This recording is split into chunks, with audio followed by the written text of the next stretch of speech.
Put your money on red and you've a fair chance of winning on the Hungarian roulette wheel. But you'd be out of pocket if you reckoned on red 1 doing the business in qualifying.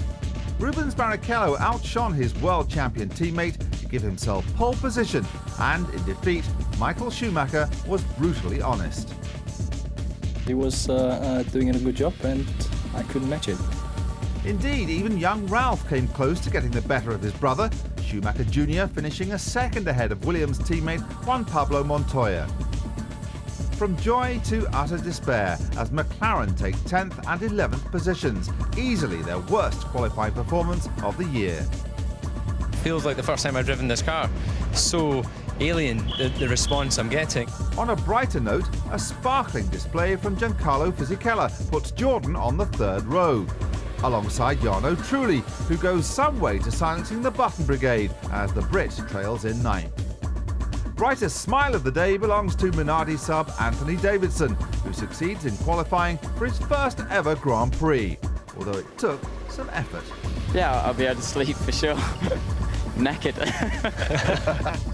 Let's hope he got some sleep, because he's in with the big boys this afternoon. One of them, a 5-time world champion who's not used to starting from second. You wouldn't like him when he's angry. The Hungaroring was the venue for the first Grand Prix win in the career of the last British F1 world champion. His name was Damon Hill, and I'm delighted to say that Damon, along with Jeremy Hart, joins us this afternoon. Now then, Damon, Hungary also the venue for the Grand Prix debut of another British potential world champion, do you think, Anthony Davidson? Well, it's well too early to say that, but he did a very good job to get his car in the race, and also only about 4/10 away from Mark Webber, who's been driving the car all year, so a fine performance. Jeremy, I know you want to speak, you always want to speak, but we actually have some hot news coming our way, live now, from Peter Windsor, who I understand, Peter, that there's been a development of some note concerning Jordan. There has indeed, Matt, and who better to talk to about it than Eddie Jordan himself. Eddie, let's hear it from in your own words. Tell us about this deal with Ford. Well, I really wanted to tell John yesterday, because I know he's been teasing me for some months about what engine we're going to use, and I think he had an inkling, but he just didn't come quite out with it. Last night it was really quite a long, exhaustive night, because there were documents toing and froing here, and it got signed, the contract that I've been waiting for some time, and that is that Ford and Jordan will be together, and what the race and the cars that you will see here will be Jordan Fords this time next year, and for a 3-year contract. It's fabulously exciting for us. I think it's absolutely brilliant for Formula One as well. To have Ford back in the fray is quite an amazing thing at the moment. Now, just on the immediate future, what specific engines would you be using next year? The 2003, the 2004? Well, I'm not being the 2002 or 3. Yeah, thanks. I think what's happened is that, you know, this all got done very quickly. What the important thing in this aspect is that Ford and Jordan have contracted with Cosworth. We will have our own dedicated people inside Cosworth. They will be exclusive to us. What they finally come up with and the design and the structure of the engine, Gary will be there tomorrow to start up those conversations. What we find out, I'll be very happy to tell you as soon as I know. But right at this moment, there are a number of opportunities, and as soon as we know what those opportunities are, we'll tell you. Now, you're still officially a Honda contracted team, so tell us about that. And beyond that, what part of Ford are you working with? Are we talking Ford of America now, or are we talking Ford of Europe? Where does it start? Where does it end? Well, initially, of course, a lot of the ideas and the structure was with Martin Leach, the new president of Ford of Europe, and that's how the initial conversation started. When the contract came through, it was signed by Richard Parry-Jones, who is on the global side of things, but primarily I would imagine that when Ford make the decision as to how they want to structure the marketing idea, but certainly from the initiative of the business-to-business relationship and some of the key aspects of what really made this appealing to everyone, I would imagine that I would be initially working with Martin Leach in Ford of Europe. On the Honda side, I just may say that we did have a contract for next year with Honda, and they were absolutely sensational. When I asked them, could I please have a release that I thought that, you know, this was a great opportunity for Jordan's longevity, and they did, without any problem, releases from our contract and made this deal possible to happen as a result. So full marks to Honda on this affair. You used the term business to business there. Is that a paraphrase for a Formula One deal where everybody pays or nobody pays? How's it actually going to work in terms of finance? This is not intended to be a ploy on any wording or trickery or anything like that. This is a situation where I believe that just like you have to measure and be a prudent operator in terms of running your business, I want to stay in business, and this allows me to stay in business because the Ford operation is just quite sensational. When I say business to business, Jordan understands that there needs to be different than just putting stickers on a car. There needs to be a return for the shareholders, there needs to be added value, there needs to be a different structure and a different outlook, I think, on how any sport looks upon itself. This business of just putting a sticker on a car and hoping to cash in the checks and go racing, I think that may have been okay in years gone by, but now shareholders want to see a return on their investment, and this is an investment. It gives a good marketing exploitation, but it also needs to derive real value. But in Formula One, everyone talks about money, so let's talk about it. Why not? Is this costing Jordan money? No, absolutely not. As I made it very clear, it was a partnership with Ford at the beginning, including a lot of new ideas, which will be unfolded. As you notice, we haven't done a press conference as such. We're giving you, if you like, the benefit of the news that just came out last night. When we get all our feet together and get our stories as to how the basic unfolding of the structure, I think you'll find it very exciting and also very new in its concept. So the car on the team is Jordan Ford. Ford on the cam covers of the engine, Ford on the engine cover of the car? The engine, let me be very clear, the car that you see racing here next year will be a Jordan Ford, and in the back of it will be an engine which will be called Ford Cosworth RS1, which is next year's engine. And the RS1 is in keeping with perhaps the new marketing and cars that are being developed and produced at the moment by Ford. So that's in keeping with that structure. So it's aligned to that, and the relationship with Cosworth is very clearly a partnership between Jordan and Ford in that respect. Ford is ultimately an American company. Are we looking long-term at perhaps an American driver, more American involvement, and what is the future, therefore, of Takuma Sato? Well, if I can answer them all maybe in one hit, we have a contract with both our drivers for next year. Really, because the urgency in making all of this happen and giving our engineers a chance to develop a car for the Ford engine next year. With Cosworth and those engineers, of course, that's important. Drivers was a secondary issue. Now, normally, I don't want to say it that it is secondary, but it just has happened so quickly. I will address the driver situation, but I don't need to at the moment. Both drivers are contracted to us, and they're very comfortable and very excited because it's an exciting time for Jordan. We started off in '91 with a Cosworth engine, and I always wanted to be with a Ford engine in my life, and finally we have one. And you know, the cars next year with the oval, as you asked me already, for John Watson's benefit, of course, good old John. Yes, there will be an oval on it. It will be Ford, and the car will be a Jordan Ford, and the engine will be a Ford Cosworth. Well, great news, congratulations. And I guess Niki Lauda was the first to congratulate you as well, was he? I think that's probably a bit below the belt. Come on, Peter, don't get into that one. Thank you very much, Eddie. Thank you. Peter, well done. Congratulations on starting the show off with an exclusive. And if we can't go below the belt with Eddie, let's go below the belt with Damon and Jeremy. Damon, what was that reference to Niki Lauda all about?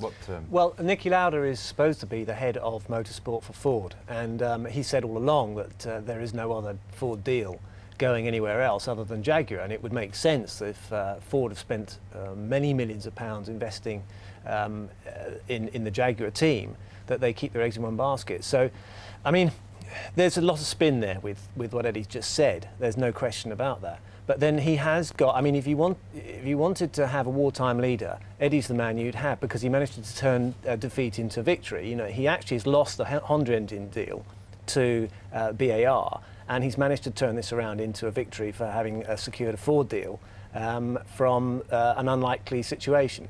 He hasn't got the complete backing of Ford from America. He made that clear. He's been speaking to the European head of operations. But yet somehow he manages to turn it around and make it look like he's secured himself an engine deal, which he has done. OK, it's just arrived at your desk, so to speak, Jeremy, but what has he got out of this? I mean, as Damon says, he's going to lose Honda, obviously, but he's now got a Ford engine. How good is that, in simple terms, when he starts next season? Well, the story is that he's going to run an engine that is not the absolute top spec. Jaguar will still get the top spec Cosworth engine. But there's a very important piece of background to this as to partly why this deal has been done, is that Deutsche Post, who's one of the big sponsors at Jordan, are likely to do a multi-million pound deal with Ford to supply trucks for their deliveries all over Europe. So there's a lot more to this than meets the eye than just Ford, out of the goodness of their hearts, have come along and decided to supply Eddie Jordan with engines for next year and even have the name on the side. There's far more to it than that. And the other side is that DHL, who is another sponsor at Jordan, also need trucks. So there's a lot more to it, and a lot of the money in these deals is made way away from the tracks. It's made in all the dealings that go on in the business world, not just racing. OK, well, we've said ourselves talking. No doubt the rest of the pit lane is talking, and we hope to be talking to Niki Lauda about this issue a little later in the programme. In the meantime, for more than a third of qualifying yesterday, the teams called one another's bluff as each refused to be the first to lay down the rubber that would be so useful to everybody else. Minardi's poker face was the first to break in the shape of Anthony Davidson, and eventually the fight for pole broke out in heavy traffic, as described by John Watson and Ben Edwards. It's because there's no point in getting involved in a real dice.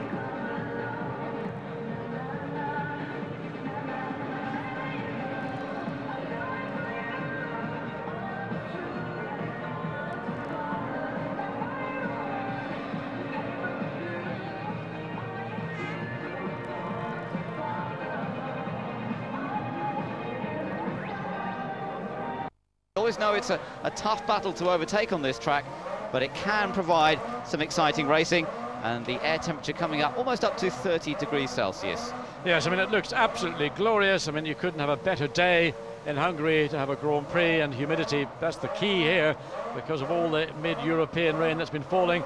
Budapest is actually just about surviving. There is water on some of the roads that run parallel to the Danube, but it hasn't crept over into the city as it's done in other cities.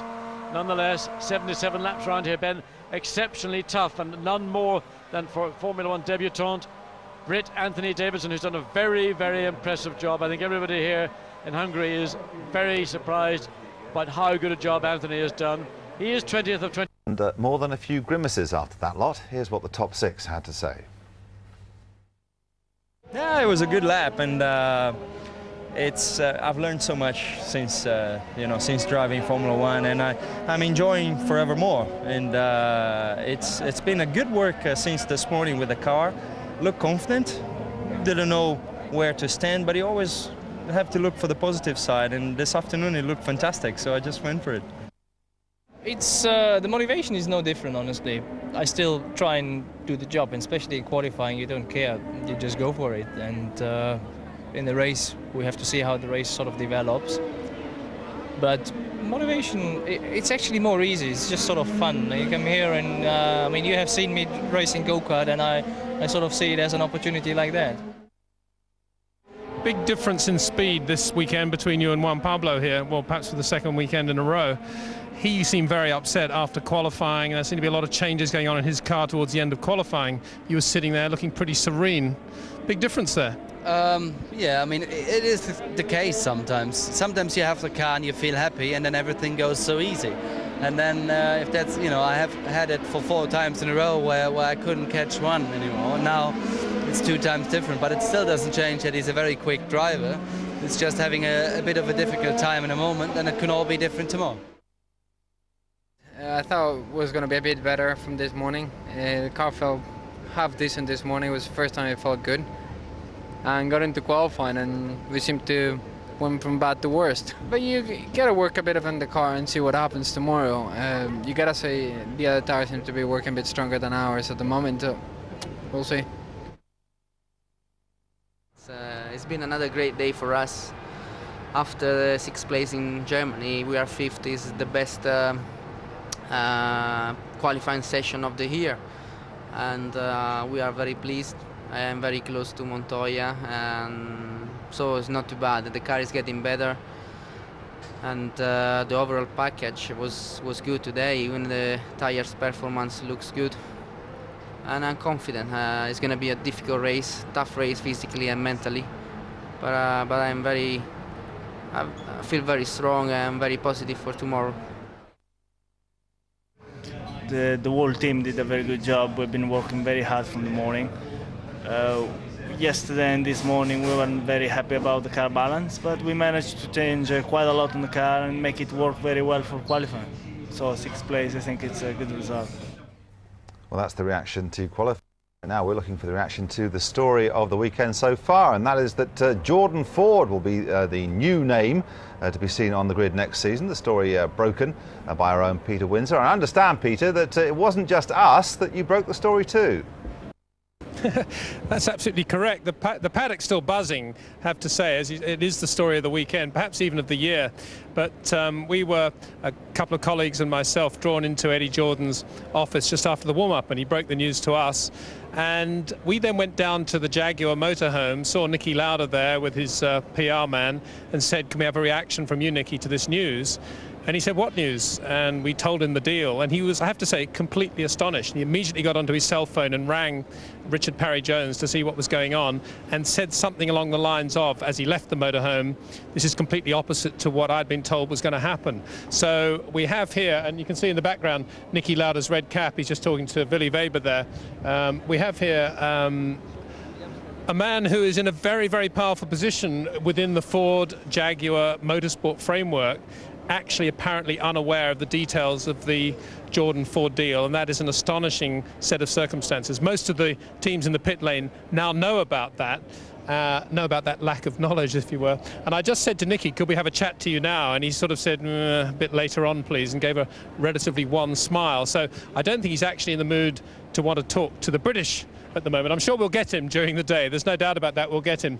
But very strange goings on here in the paddock at Hungary.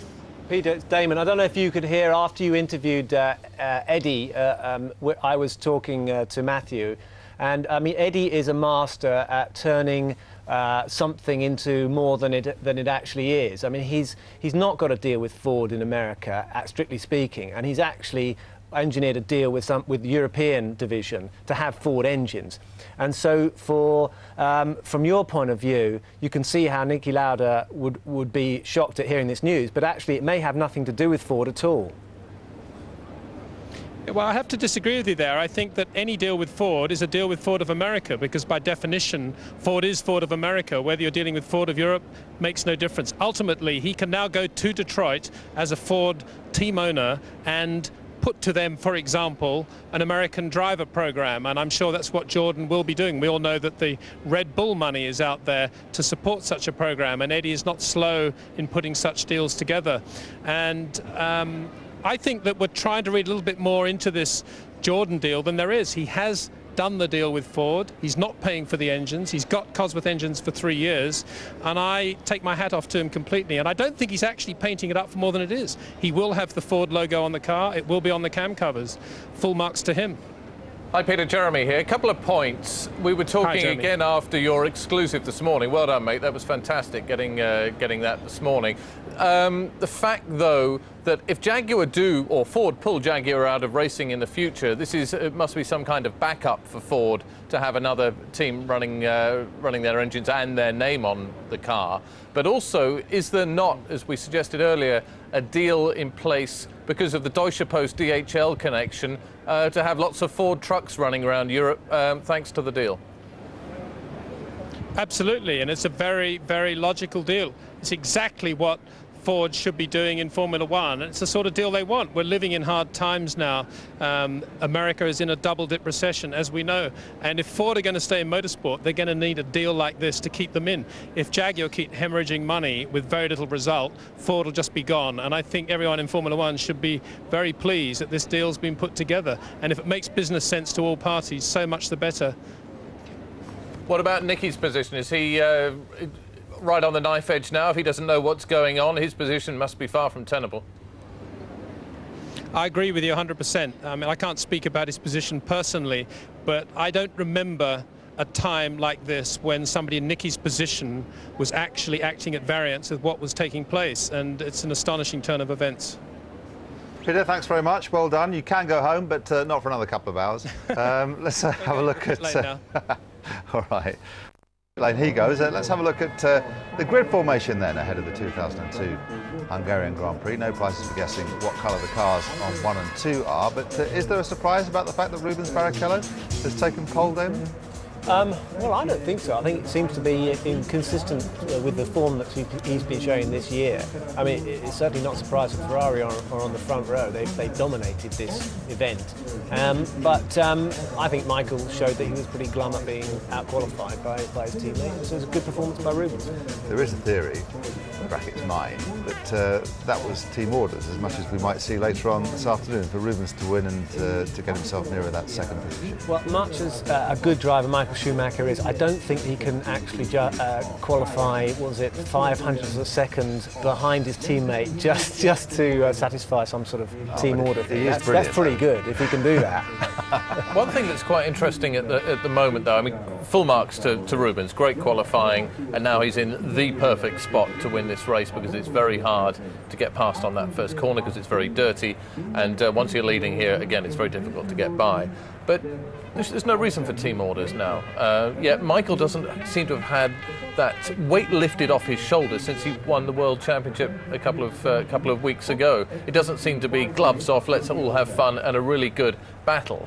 Yet that's what we should be presented with here, really possibly the most equal battle between Rubens and Michael yet. OK, time is starting to run out if you want to enter our competition, you know. And remember, this ain't just any competition. As he expected, having to call upon the spare, if you remember, Barrichello with a problem with his race car coming onto the grid. Back inside the Sauber pit now, and Felipe Massa and Nick Heidfeld both well set here on the grid to score points this afternoon. They start 7th and 8th. Points might pay only down to 6th place, but it is a long Grand Prix, and I would expect to see at least one or two of the drivers who are ahead of them on the grid suffer some sort of problem throughout the course of the race. A great opportunity here today for Sauber, and they are trying to narrow the gap slightly to Renault in the Constructors' battle. They've got a chance of trying to reclaim that 4th place that they took in the Constructors' Championship last year. And if we just look back over recent previous winners of the Grand Prix, Michael Schumacher's name featuring, of course. Last year he dominated the race. It was a 1-2 finish, himself and Barrichello. Mika Hakkinen, though, winning in 2000 and in 1999. Michael Schumacher, and one of those really coming through the start of the race. It was through getting into the first corner ahead that Mika Hakkinen managed to win in 2000. A superb move, almost in the pit lane he was, trying to get past Michael. But Michael Schumacher winning, as I say, in 1998 with that 3-stop strategy that Ross Brawn really called on the hoof. They started the race on a 2-stop and they called a 3-stop during the race. Yeah, a very brave decision, and in fact I don't think any other driver in the Grand Prix at that time could have pulled off that particular stunt. But Michael Schumacher is the one man who, when he is called upon to dig deep and find maybe another 5 or 8 seconds prior to a pit stop which is imminent, then he is capable of doing that. How he manages it, no one else does. Well, that's why Michael is now the only second 5-time world champion, and I promise you, who would bet against him continuing? Everything fair and hopeful that he couldn't do it again in 2003. I mean, it's an awful prospect. I think that Ferrari will dominate Formula One in the way they've done this year again next year. We really, really need desperately for McLaren and for Williams, for Renault. Those are the 3 other teams that have got the realistic chance of taking that challenge to Ferrari, to get their acts together and give these teams something to really think about and work for. Well, happy, smiley Juan Pablo Montoya. He wasn't very happy and smiley after qualifying yesterday, ending up 4th on the grid, nearly a second slower than teammate Ralf Schumacher. They were not happy with setup. Peter Windsor was telling us this morning they did discover that they had made the odd mistake trying to transfer Ralf Schumacher's setup onto Montoya's car. They'd gone wrong somewhere, and that might have explained part of his loss of performance. He does start 4th place. That is the dirty side of the track, but I have to say, having watched the Porsche Super Cup race this morning, we saw a great start from the guy that started in 4th, so do not count against it. It can be done, and in fact Fisichella made a great start from 4th here a couple of years ago himself. Well, it shouldn't be such a problem because, of course, traction control, launch control as it's used actually at a start of a Grand Prix is something that we'll take into account, but nevertheless it's maybe more in the driver's mind, the psychological aspect of a Grand Prix, that if you're on the dirty side you already inhibit yourself by believing you're at a disadvantage. But just then, going back to the situation with Montoya and Ralf Schumacher, and the Williams team did enough to saying they found that the car setup wasn't quite perfect. There was still a second gap this morning between Montoya and Ralf Schumacher. Ralf was only 6th because Montoya down in 16th, and we had virtually a second gap between them in qualifying, where Ralf was 3rd and Montoya 4th. So whatever they did to correct the problems and find those minor adjustments, it didn't make any difference as far as we can see. No, that's very true. So a shame, but we shall see whether it works for them when they come out in the race itself. Michael Schumacher getting ready. Of course, we're about to see the cars come out on track. The clock counting down, and in a few moments' time, the pit lane will be open for what they call the reconnaissance laps, an opportunity to check the race car and spare car is working effectively, and then we'll see them make their way onto the grid. Now, what we will also see, slightly unusually, is a third Jordan come out onto the track, and this is for Zsolt Baumgartner, who is a Hungarian driver competing in the Formula 3000 Championship, and we're expecting to see him come out to do his little run. In fact, he may well have had that little run earlier on. They were due to be running that at 12:15, so it may well be that they've already had that spare car out and give him a little demo run for the crowds to cheer about. Yeah, I mean, it's great to have a local guy in the car, but I think it's probably unlikely that once the pit lane is open, the lights have now gone to red. I got from green, so we need to see Olivier Panis just going to do a launch control start, and I think. We're joined now by Niki Lauda, who already has Ford engines in the back of his Jaguar cars this season. Niki, thanks for joining us. As far as we understand, you had no knowledge of this deal. No, this is not true. I was part of this deal, there's no question about it. We negotiated everything together with Ford, with Eddie Jordan and Cosworth. Hi Niki, Jeremy Hart here. Is this a backup just in case the plug gets pulled on Jaguar in the future? No, I don't think so at all. This is, as you know, Cosworth has been giving engines to other teams because we're an engine manufacturer. So it's quite logic that we have to find ourselves in a position where we have 4 cars running with the Ford Cosworth engine. And you've been talking a lot to the boss of Red Bull, I understand, this weekend. I mean, is there any connection there at all, either for Jaguar or for, you know, what's all the talk about? No, I mean, the talk about is, I know Didier Mateschitz very well because he's Austrian, if you might know, but there was no discussion whatsoever in connection with the Jaguar Racing or our team. Niki, can you clarify which engine Jordan will have next year? I tell you what we are going to do next week on Tuesday. We're going to have a Cosworth press release where we all details will then say all the details of our contract, how this is going to work. So therefore I can't say anything today because next Tuesday we're going to do that. With your hat as Jaguar team boss on, can you say how it affects the Jaguar team? Not at all, because really the advantage for both, I mean, I was the first this year when I joined my job at the CEO of PPT to give Aeros an engine.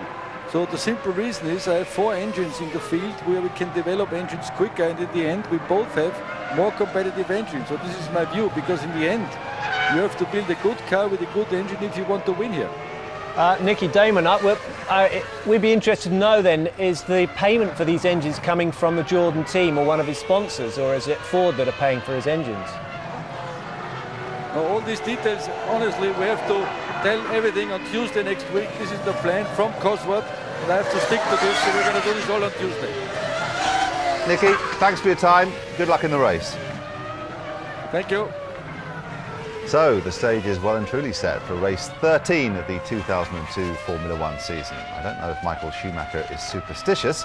Maybe he doesn't need to be, as he's certainly had precious little bad luck since last dropping out through mechanical failure in Germany last season.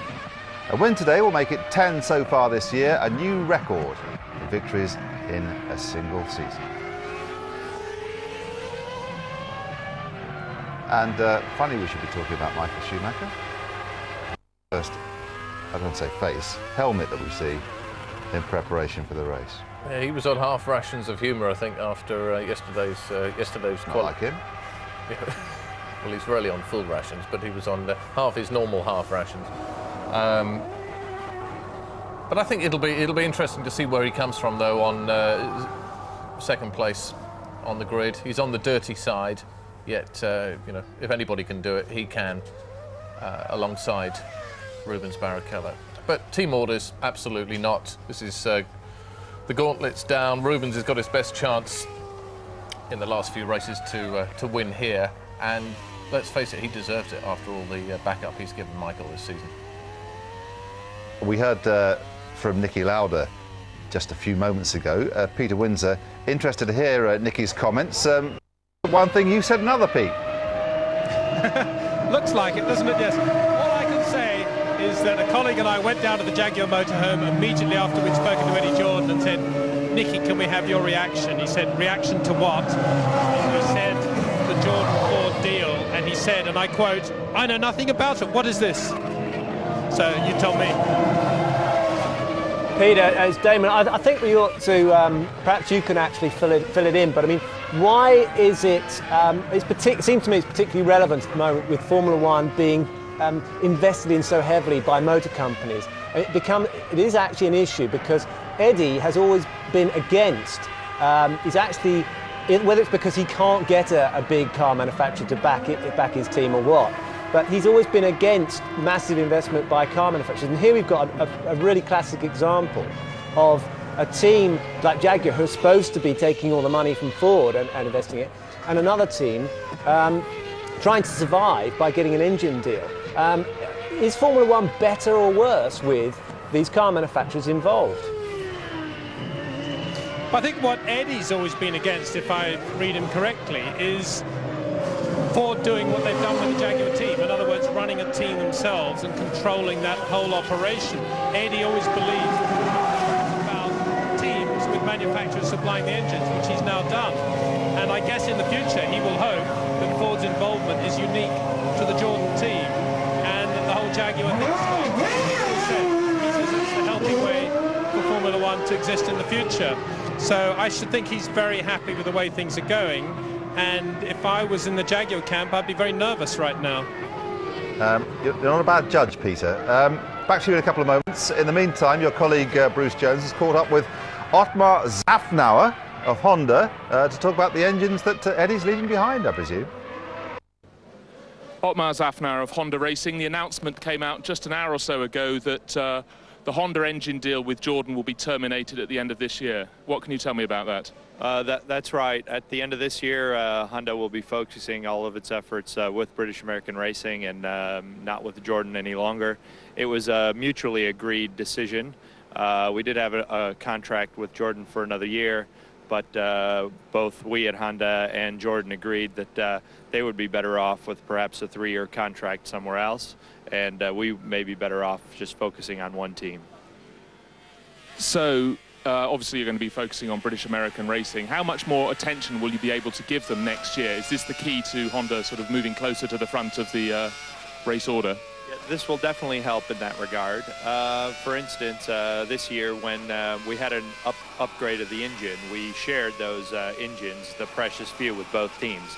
Next year, we will be able to concentrate on one team. All the upgrades will go to British American Racing, and we'll further develop our joint chassis development program with them as well. Ottmar, thanks for talking to us. Timing of all of this is somewhat strange. If you look upon Fisichella's performance in qualifying, putting the Jordan onto their best place on the grid so far this season, and they're happily announcing they're going off next season. Well, this has just saved Eddie Jordan's bacon big time.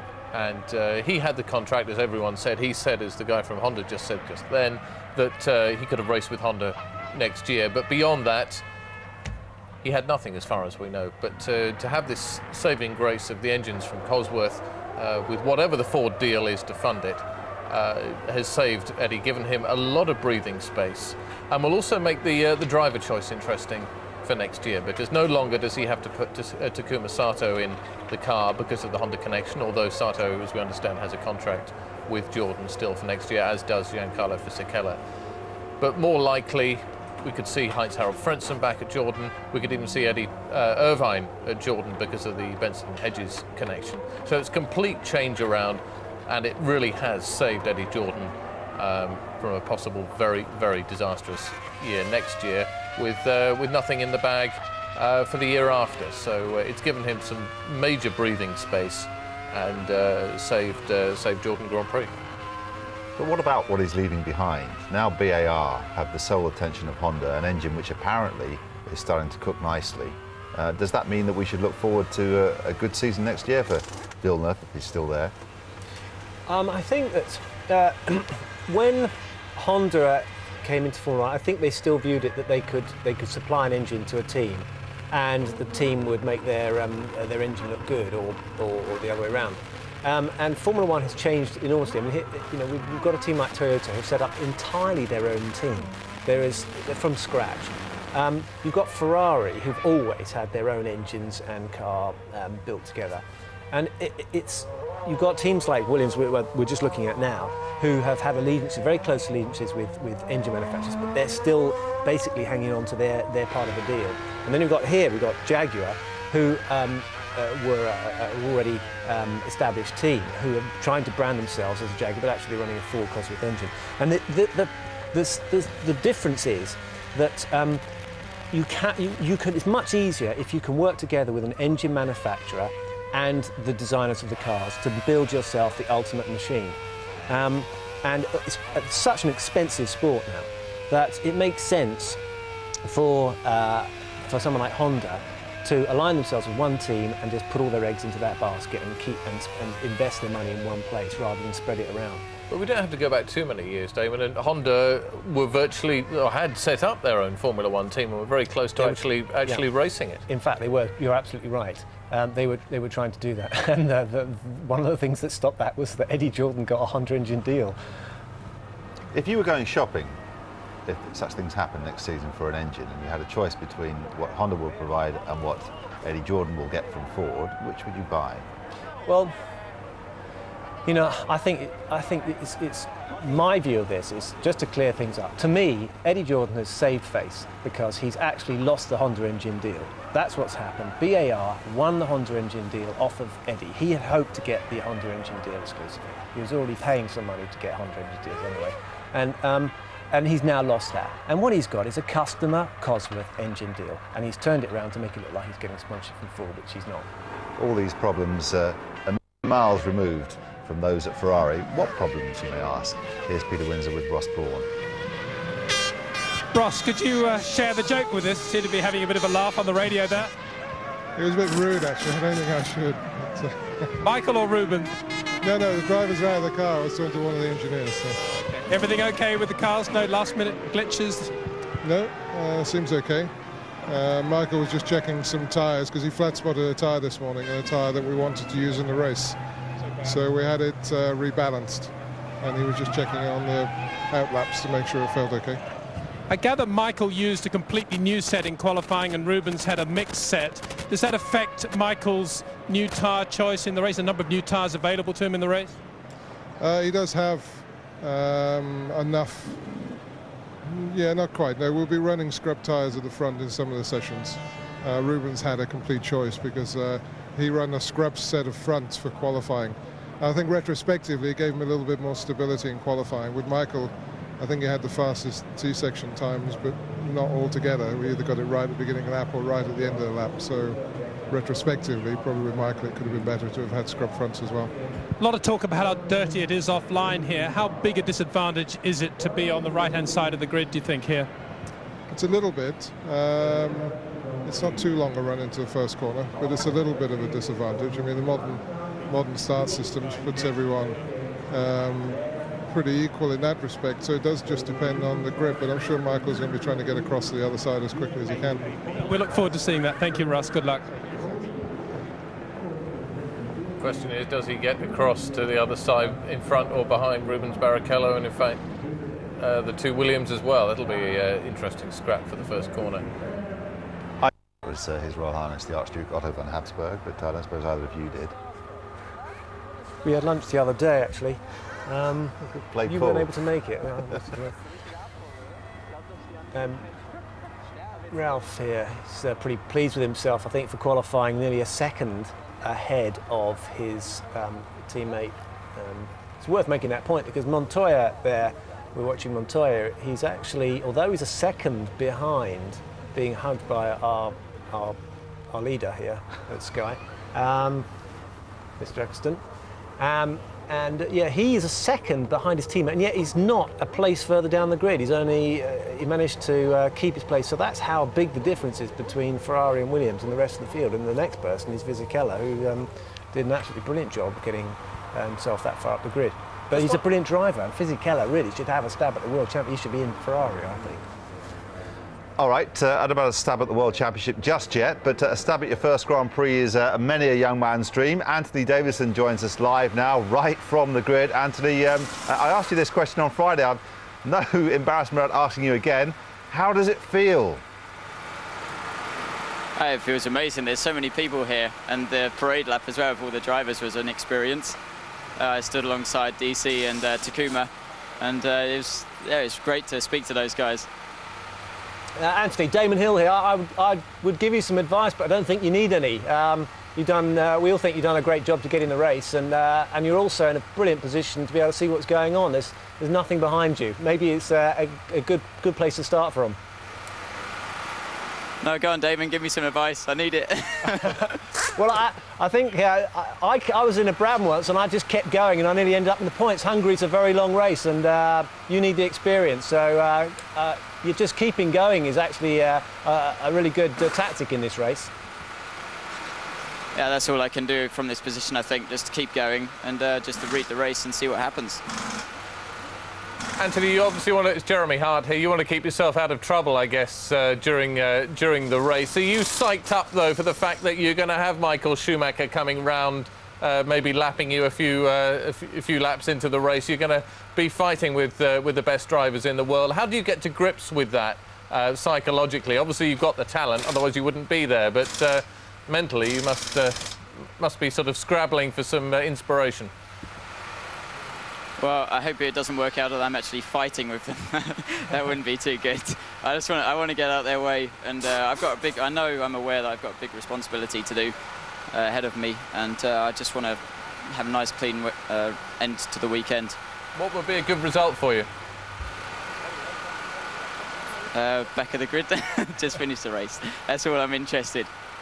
Good luck. We hope you finish the race, Anthony. We know you're a bit busy. Speak to you in a couple of hours. Thanks a lot. It's quite heartwarming, isn't it? Now then, from one level of experience completely up the other end to another, Peter's talking to Ralf Schumacher. First off, Ralf, how did the car feel in the warm-up this morning and onto the grid just then? Was fine this morning, and it's even now better. We made some small changes to be ready for the race. We were just talking to Ross Brawn, and he said he's pretty sure that Michael's going to pull over to the left-hand side as quickly as possible because it's so dirty on the right. That's right where you're going to be, isn't it? Well, as long as he does it behind me, I don't mind. Thank you very much, Ralf. Good luck. We saw on, I could see on one of the channels actually, track Sky Button 4, there's a shot of a guy holding a flag up, and there seems to be quite a lot of wind going around, and this can be a problem in Hungary. It does get very dusty, as we talked about in qualifying, and the high winds also tends to make the car understeer and oversteer slightly differently in various parts of the circuit. This is one of these tracks where you cannot count on the track being the same as it was the previous lap. When you come round to a corner, you always approach it in a certain amount of trepidation because people go off, they drag dirt onto the track, and from one lap to the next it can be a completely different circuit. Just leading the race around here, every lap's a new experience, and it's one of the trickiest tracks to drive on. Very often you see people sliding off, making mistakes in the race. Peter has been joined by Rubens Barrichello. Rubens looking very cool and relaxed. Nice day for a motor race, eh? Yeah, nice day for a good try. You know, just keep it calm and have a good start, and off we go. I mean, if the day deserves to me, we're going to see at the end. If don't, we keep on trying. Everything feel good this morning and onto the grid? Yeah, I had a quick spin this morning, but it's just trying. Just to loosen yourself up a bit? Yeah, just to make it really, to see where the limit is for the car. It's going to be an afternoon that you're going to have to fight with the tires to keep it nicely balanced, so keeping cool. We'll leave you to your drinking. Thank you very much. Yep. Well, we like Rubens, don't we, Matthew? I mean, you know, when you see him smiling there, he actually just like, you know, seems to be genuinely relaxed. I think it's one of these things that qualifying seems to be much more tense than the start of a race. It's difficult to imagine how drivers can talk at the beginning of the race, but actually they feel to some extent they've done all that they can, and all the preparation is in place. They've qualified, and there's nothing to do more apart from just look at the lights. We like Rubens, we like David Coulthard. He always gives us a good chat. Here he is doing same with Peter Windsor. Sorry, a bit late, David. It's quite a long way down the grid here to walk. Well, I was just saying to Ellen there that they say you meet a better class of person down this end of the grid, but I have to be honest, I'm not so sure. Thank you very much. Well, obviously problems with the car yesterday. Any improvements this morning and onto the grid? Yeah, the car's very similar, so you know, I could do the usual sort of make a change on the grid, but we'd be going a bit blind really because we haven't been able to sort the balance out so far this weekend. So I've just left the car, get out there. Obviously, got a fresh set to start with and see how the balance is and make a decision on what tyres to run thereafter. And strangely, you were saying yesterday, with the build-up in heat, you're not getting the increase in grip this time. We don't appear to be. I think as the track rubbers in, we may well start to find a little balance towards the end of the race, but of course the damage is already done so far. Well, very best of luck anyway. Thank you. Well, we can move quite a way up the grid from David Coulthard now and join Giancarlo Fisichella. Oh, no, we can't. Oh, what a shame, because he's put the Jordan on 5th. That's their best position of the grid so far. And, you know, if I just kept blathering on like an idiot, he'd turn up. And here he is, Giancarlo, 5th. Congratulations. Are you looking forward to maybe improving upon that in the race? Yeah, so why not? I'm very pleased about the performance of yesterday. We have been quite competitive for the weekend. Even this morning in the warm-up, the car balance was good. I think the overall package is good too, and I'm confident. It will be a very tough race physically and mentally, but I feel strong and I feel very positive. Giancarlo, it's Damon Hill here speaking. How much do you think of the performance this weekend has been down to Bridgestone? We noticed that Ferrari have got a big gap and it seemed to have a big advantage. Do you think that Bridgestone have made a better decision this weekend than Michelin? Hi, Damon. Yeah, I think so. The Bridgestone tyres are working very well here. The compound looks very good, and even they are very consistent during the race distance. So we are very pleased, and obviously even in the qualifying session I think the Bridgestone performance was a little bit better than Michelin. Thank you very much. Good luck for the race. Thank you, Wade. Thank you. That's great. Thank you. Yeah, I think that it certainly appears that Bridgestone have gained an advantage over Michelin this weekend and made the right decisions. Michelin have not done quite the job that people I think thought they would do when they come into Formula 1. They're still learning, finding their feet, and it really has shown up that Bridgestone have got incredibly good technology, race tyre technology, and have understood Formula 1 quite well. It's not just that they've worked with Ferrari and made a tyre specifically to that car. It works well on the Jordan too. All right, talking of Jordan and the fact that they have now made VAR the sole recipients of a Honda engine next season. And let's have a word with David Richards via Bruce Jones. David Richards, it's been announced today that Honda will no longer continue with Jordan for next year, so you have soleless use of the Honda engine. That must be really good news for British American racing.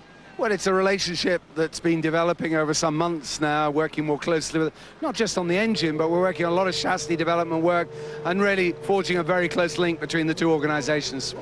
Well, it sounds much better deal for you. Looking to today's race, it's very hot here on the grid, a bit of wind. What do you think is going to be the tyre wear today? Should be quite high, don't you think? I don't think so. Our Bridgestones are working exceptionally well, and of course as the temperature comes up, you know, it can change everything, of course, but it's going to be a race of attrition, that's for sure. More for the drivers than anybody else. But you'd predict it'll be a two-stop race by and large? Well, I think there'll be various strategies. I wouldn't be surprised to see someone go one stop. I wouldn't even be surprised to see someone go three, so who knows? Well, it worked for Michael in '98 here, 3 stops. Thanks very much, David. So, Jeremy, is it going to be 1, 2 or 3 stops? Well, 2 is the norm, but you know, David's not wrong. We might see a 1 stop, or we might see a 3, and it depends really on weights as the cars come off. It depends how heavy the fuel loads are as they come off the grid. Really, see what they're going to do. I'm going to put my neck out and actually say that I think there's a strong possibility one of the Ferraris doing a 3-stop, and I think there's a strong chance of one of the McLarens doing a 1-stop. And the reason the McLarens would do a one-stop is because I think they believe they've qualified lower than their ultimate performance. I think they feel if they could stay out longer, they'll go faster and gain more time.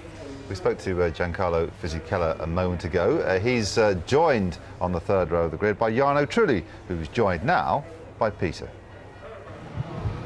Jarno, we'll get to you quickly before we put your other earplug in, but everything feel okay with the car? Yes, we did check it this morning on 10 laps long run, just to confirm to have any problem on the rear tires as I had in Hockenheim for blistering, but should be all right. I was watching you this morning doing some very nice launch control starts. Look pretty good. Yeah, it looked pretty good, and hope that will be good enough for the race now. Yeah, well, you get over to the left-hand side of the grid pretty quickly, I guess. I hope so. Thank you. Well, just over 5 minutes to go then until the formation lap of the 2002 Hungarian Grand Prix. Interesting what Damon was saying just now with the one stop for McLaren. History is not always a good indicator of how things go, but if you go back to the late 80s, Nigel Mansell actually won this race from 12th position on the grid, so that'll give DC some heart, and it's going to take something radical at McLaren really to pull something out of the bag here, I think. And so your idea of a one-stopper is maybe not so far off for McLaren, because they got nothing to lose where they are at the moment. No, they're not in the points, but they also, and it's fair to assume that car is faster than a lot of the cars in front of it, and I think that you may find them just holding on to the cars ahead of them by the sheer fact that the car is quicker and yet carrying more fuel. And the moment the cars in front pull in, they can make up that time that they've lost in qualifying. There's an interesting conversation going on between Ron Dennis and Eddie Jordan. Ron saying, "You're a lucky Irishman," probably, or words to that effect. But he said, "Well, you're not so lucky today with your McLarens down where they are out of the top 10." But it's going to be a very interesting race, as you say, with the speed that the McLarens normally carry. We could get a great concertina effect up at the front, and a good old battle. And of course, as Jensen told us yesterday, he's starting 9th on the grid. He doesn't want to stay there. He wants to battle and take those risks of going onto the dirty side of the track to try and make up positions. So I think we could. Toyota and Minardi scored points. Well, who would have thought of Toyota and Minardi scoring points on merit? But the point is that they were there when it mattered, and that was when the checkered flag came down.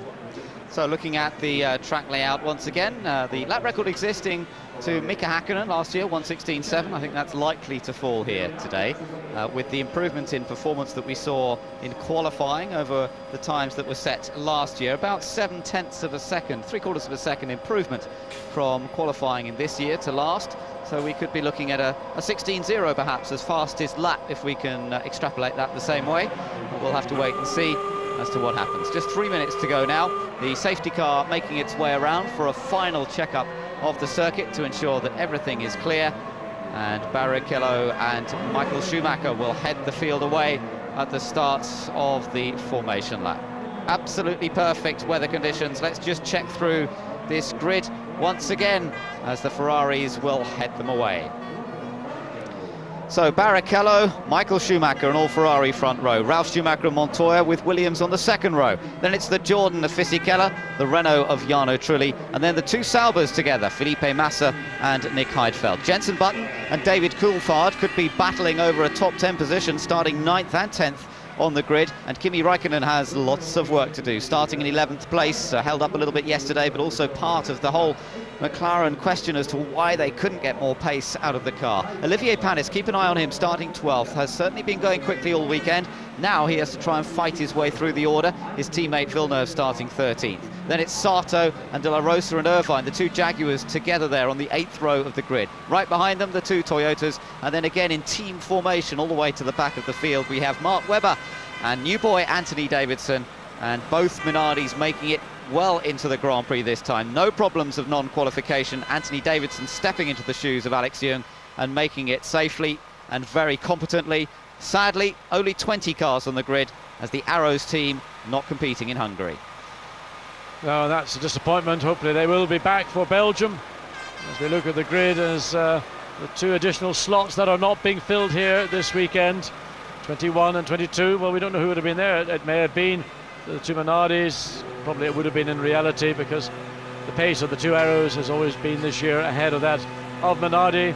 And now just a minute to go before this field makes its way for the final parade lap and then comes back onto the grid, and that countdown to the 5 lights coming on, then going out in a period between 3 and 6 seconds. And fresh looking tyres on the front of Rubens' Ferrari. Michael Schumacher actually had a problem. We didn't notice it so much. He locked up one of the tyres on his car, I assume it was a front, on a set of tyres he wants to use here this afternoon. So Ferrari had to take it back to Bridgestone to have it rebalanced, and he actually checked out that set of tyres once the pit lane opened, went back in again. So Michael obviously liking one particular set of tyres that he felt would be helpful to him in this afternoon's Grand Prix, and even though he locked it up, maybe a very slight flat spot, that's been cured by rebalancing. Now, is Barrichello going to get away safely from the formation lap this time? He did last time, but it was only after a rapid change to the spare car. The 2 previous Grand Prix, he didn't get away properly. All the buttons have been pressed, all the systems have been checked over and over by the Ferrari engineers. Let's see if it works this time. The formation lap does get underway, and away they go. Yes, Barrichello does manage to get away. Look at Schumacher laying down plenty of rubber there. Well, it's like being in a drag strip. Look at the black lines. Everybody, particularly those on right of screen. Anthony Davidson, I think he left the most smoke and the most rubber. He must have just hung that thing on the limiter, let the hand clutch go. But look, was that gravel coming out of somebody's car? There's a huge amount of stuff. Well, maybe that was ice. It's the dry ice, or not the dry, it's the ice that they put into the radiator. Just dry ice to keep those temperatures down while the cars are stationary. So that's what shot out when they put the brakes on, out of those air intakes. And of course, by the time the cars come around for their first lap, hopefully that will not be there, or if it is, it could be slightly tricky for those going down the inside. I think it will be probably long gone by the time they get back round, as the 2 Salvas make their way through. A colourful field in beautiful weather conditions here in Hungary, and we're likely to see quite a train of cars attacking one another throughout this race. The question is, can they get past? A lot of it will depend on the first corner. A few years ago, Mika Häkkinen, starting 3rd, dived down the inside of Michael Schumacher into that first corner and went on to win the Grand Prix. There wasn't a lot Schumacher could do about it. Well, can Ralph do similarly? How is the launch control system on the Williams this weekend? The electronics experts have been working flat out to try and get the best performance from their launch controls all weekend. Indeed, they brought the key personnel here this weekend with that very prospect in mind, but there's an unusual sight. 2 McLarens, followed by 2 BARs. You see Coulthard and Kimi Räikkönen starting right in the heart of this field is something I'm sure that well, the 2 drivers, the entire team want to put behind themselves, but they've got to make the best of what they've got. It's a tough Grand Prix. Reliability is key, but mainly it's keeping the car on the island. Again, just making sure that those rear tyres have been cleaned of any dust that may have been on the track. Should have been brushed away following the Porsche Michelin Super Cup race. Nevertheless, drivers taking the opportunity just to lay a little bit more rubber. Now then, spare a thought for Anthony Davidson. He's making his way round on this formation lap to start his first ever Grand Prix. He starts right at the back of the field. All other 19 cars are ahead of him. The heart rate must be racing a little bit. He is an experienced racer through the ranks of Formula Ford and through Formula 3, a brilliant kart racer as well. But now he has his opportunity to start his first Grand Prix. He'll be starting at the back, whilst Barrichello and Michael Schumacher start at the front. There is the view from the pit wall. Michael Schumacher nearest us on the so-called dirty side of the track. Will it have cleaned up sufficiently for Michael Schumacher to hold on to second, perhaps even challenge Barrichello as they head down towards the first corner? Here we go, all set to go. 5 lights come on. We wait for them to go out. The Hungarian Grand Prix is underway. It's Barrichello who gets away well, and Ralf Schumacher. Ralf Schumacher trying to move up into second versus his brother. Look at this battle side by side. Critical this in the whole Grand Prix. Michael gets into second, Ralf into third, and Fisichella to fourth. Oh, and look at that. Oh, dear. All cars going all diving everywhere out of turn 1. I mean, there's a real scrum as they come down into turn 2. Contact. Well, one of the McLarens, I couldn't see. I think that was button turned by the Coulthard or Räikkönen. but they've both continued, but wheel-to-wheel contact in turn 2. So Montoya making a dreadful getaway. He's dropped behind Fisichella, he's dropped behind Massa, he's dropped behind Button, and Montoya down in 7th position. It's not a good getaway at all for the man who started in 4th. It's the 2 Ferraris up front, Ralph in 3rd, Fisichella 4th, Felipe Massa in a fantastic 5th position. He started 7th, and Montoya, the big loser there. That one of the Toyotas has moved up pretty well. That's Mika Salo, who's come up to 15th. Oh, Ralph Schumacher committed. Talk about giving it a big one through those turns, through turn 10 into 11.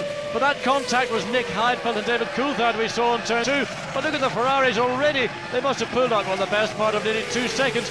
Barrichello to Ralph Schumacher in 3rd place, and they are just disappearing out of sight and probably out of mind as well.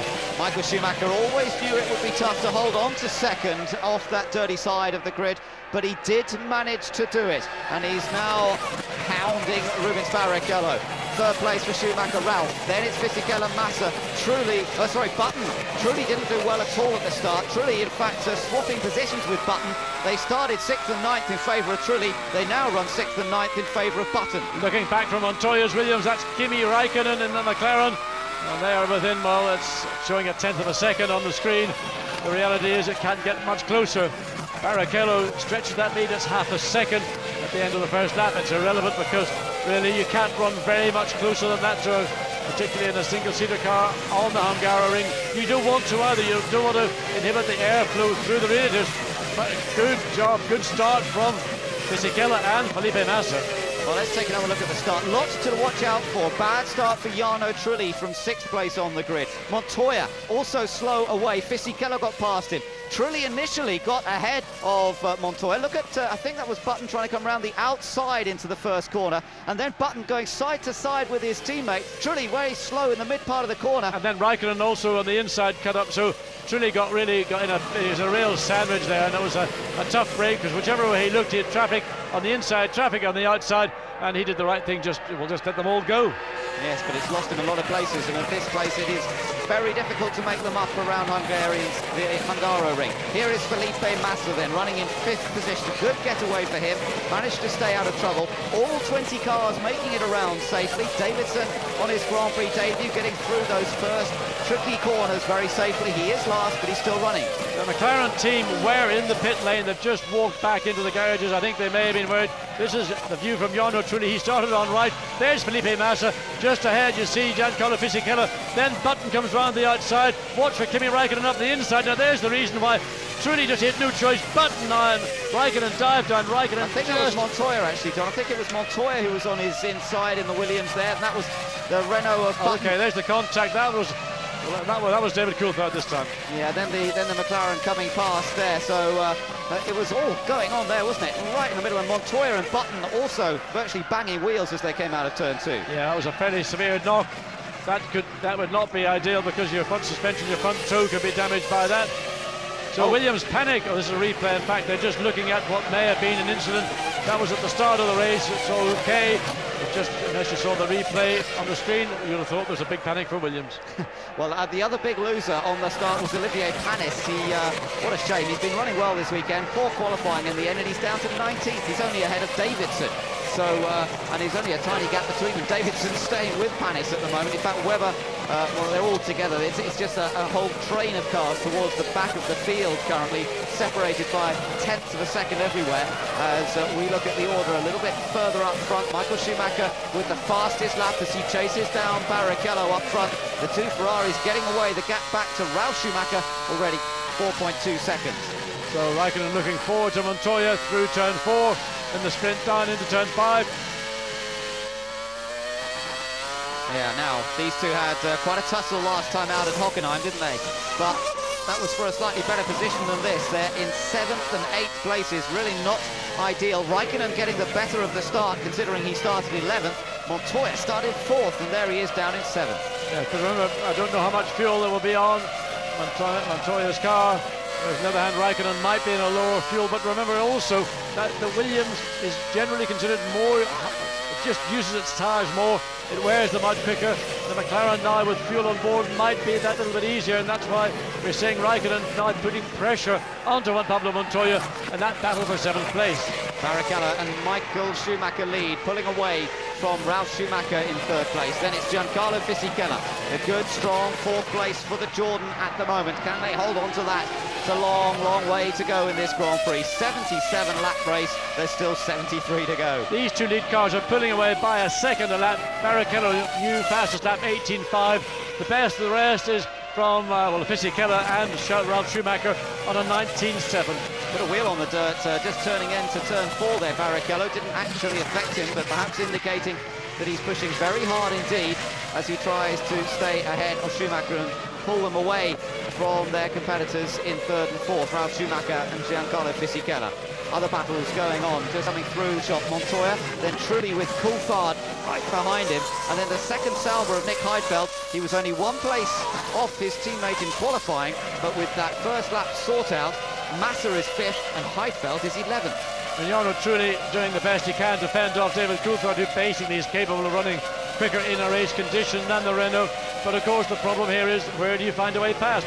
Coulthard's strengths will come maybe a little bit more on top speed, but of course he's not going to get into position, and it's going to take an error from Trulli to give Coulthard that opportunity or the momentum to sweep past.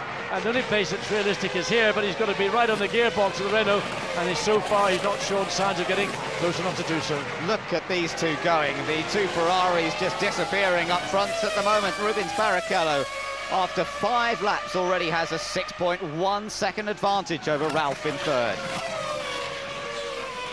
Michael Schumacher still chasing him down as these two continue very much in their own race at this point. Further on down the field in the classification, you can see Irvine in 13th. Had a good first lap, Irvine. Didn't go off on the first lap, as happened to him last year, and he moved ahead of his teammates, De La Rosa. Also got ahead of Sato. So 13th place currently, just behind Jacques Villeneuve. Then on the last lap, both Ferraris have backed off, well, by just over half a second a lap now. That may be because the tyres are now just beginning to get to the point where they've settled down this degradation that happens, where the performance drops off. So they're now running in the middle, or sorry, the low 1 minute 19s, contrasting that to Ralf Schumacher, 1:19.9, and then the rest of the field, the best of which is still Fisichella at 20.2. So the Ferrari fans are happy at the moment with Barrichello and Michael Schumacher storming away up front in this brilliant 2002 Ferrari chassis engine combination. It's taken 10 victories out of the 12 Grand Prix in the hands of both Michael and Rubens Barrichello this year. Barrichello, though, seeking only his second victory of the season. Long way back, we've got a battle here going on between De La Rosa and Mika Salo. Salo did well on that first lap as well, moving up to 15th position. But it does look as though he might be holding up a bit of a train of cars here, John, because he's dropped away from Takuma Sato. He's 3.7 seconds behind the second Jordan. Yes, I think you're right. Just looking at Salo's lap times, 21.7, and the car ahead of him is Takuma Sato, who's running, in fact, just a second a lap, or just under a second a lap quicker. So Salo in the Toyota, and McNish, of course, is in that bunch of cars behind Salo, along with De La Rosa, Pennies, and the two Minardis. So they're sort of either being dragged along in one point, or in other cases being held up by Mika Salo. Just a little indication of how difficult it is to overtake here. Olivier Panis' qualifying time was about 2 seconds a lap faster than that of the Minardis, and yet he is now stuck behind Mark Webber, unable to really get away from Anthony Davidson. So even if you've got a car advantage of 2 seconds per lap from qualifying, in the race, it's so difficult to pass. It's always been a tough Grand Prix. I mean, there are places, but you've got to work so hard, and the difficulty is that, for example, in the final turn, you try to get close to the car that you're intending to overtake. You have to judge it literally to within a millimetre, because if you go too far, you'll lose out the front downforce. You'll have to maybe back off, and if you're too far back, well, you might be able to get a run out of the corner, but you haven't got enough straight left to get alongside, and to pass into turn one, believe me, you must be alongside. To try and do it from behind and take a big punt down the inside inevitably ends in contact, and usually both cars suffer as a result. Ralf Schumacher in a lonely third, Fisichella fourth, and Massa in fifth place, all running pretty much their own races in these early stages of the Grand Prix. And the two Ferraris are closest really up front of the top 5. Barrichello only having 0.8 of a second advantage over Michael Schumacher, who's quite happy to just shadow his every move and stay in contention in this early part of the race.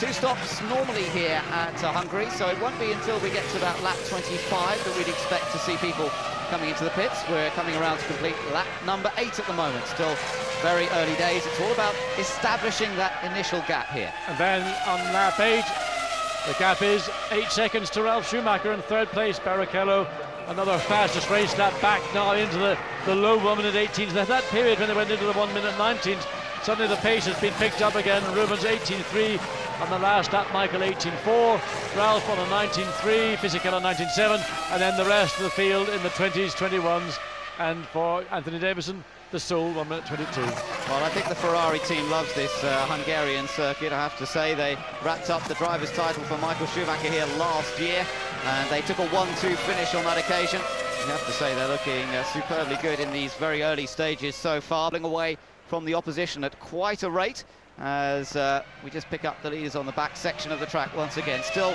close together. It's Barrichello, the effective number 2 at Ferrari, who leads the 5-time world champion Michael Schumacher. I think he's pretty effective at being a number 2, and now given an opportunity to race on merit, he's doing a very strong job. We've got Michael Schumacher within, well, it's 0.8 of a second, but it's almost academic because it doesn't really matter where he is. The fact is he's not in the position to offer a challenge, and all you can hope is that Rubens maybe is forced into an unforced error. Of course, that would allow Michael every opportunity to go through, take lead, but I think he's quite happy to stay here and let it all pan out once they get into the round of pit stops. Michael dropped back just a little bit more there, about 4/10 on that last lap. I don't quite know why. From 0.8 to 1.2, so he might just feel, well, I've given them a bit of a chase, a bit of a hurry up, so I'll just drop back and catch my breath. And then, you know, you don't want to get too close. I mean, it causes potential airflow through the radiator ducts. I mean, even it can affect the airflow into the engine. Primarily what it does for me is it's always meant that you've never driven the racetrack in the way that you would like to. You're always having to make minute compromises because of that car ahead of you. So drop back maybe a second, second and a half, take it a couple of laps. Alex Young watching on, I wonder what he's thinking right now. And then have another go and make a run up to the back of the car ahead of you and just rattle his cage a bit more and say, oh, hey, I'm back again. Pedro de la Rosa in the Jaguar, currently holding on to 16th position, in between Mika Salo and Alan McNish, splitting those 2 Toyotas. But Salo not really able to stay on terms with Takuma Sato, who again is just that little bit further up the road.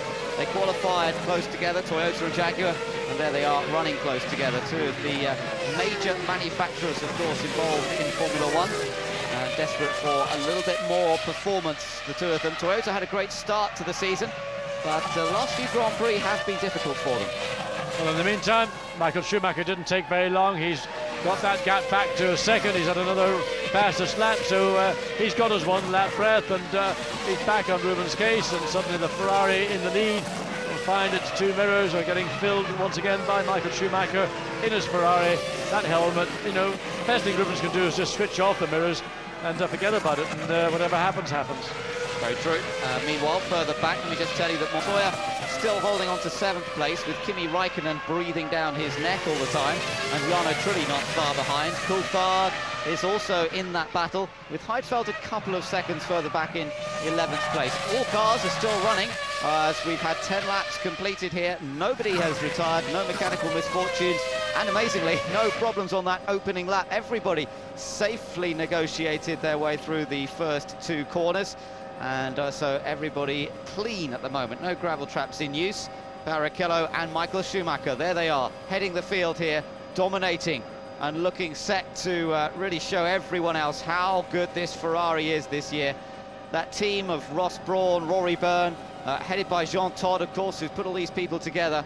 It has been unbeatable, really, this year. Only beaten twice, of course. Ralf Schumacher taking victory in Malaysia and David Coulthard in Monaco. But they've still got to make it all the way to the finish, and there's some 66 Yeah, man, just looking across the pit lane as we see Michael Schumacher come through turn 2. The Jaguar team are beginning, I don't know why they should be thinking about a pit stop on this.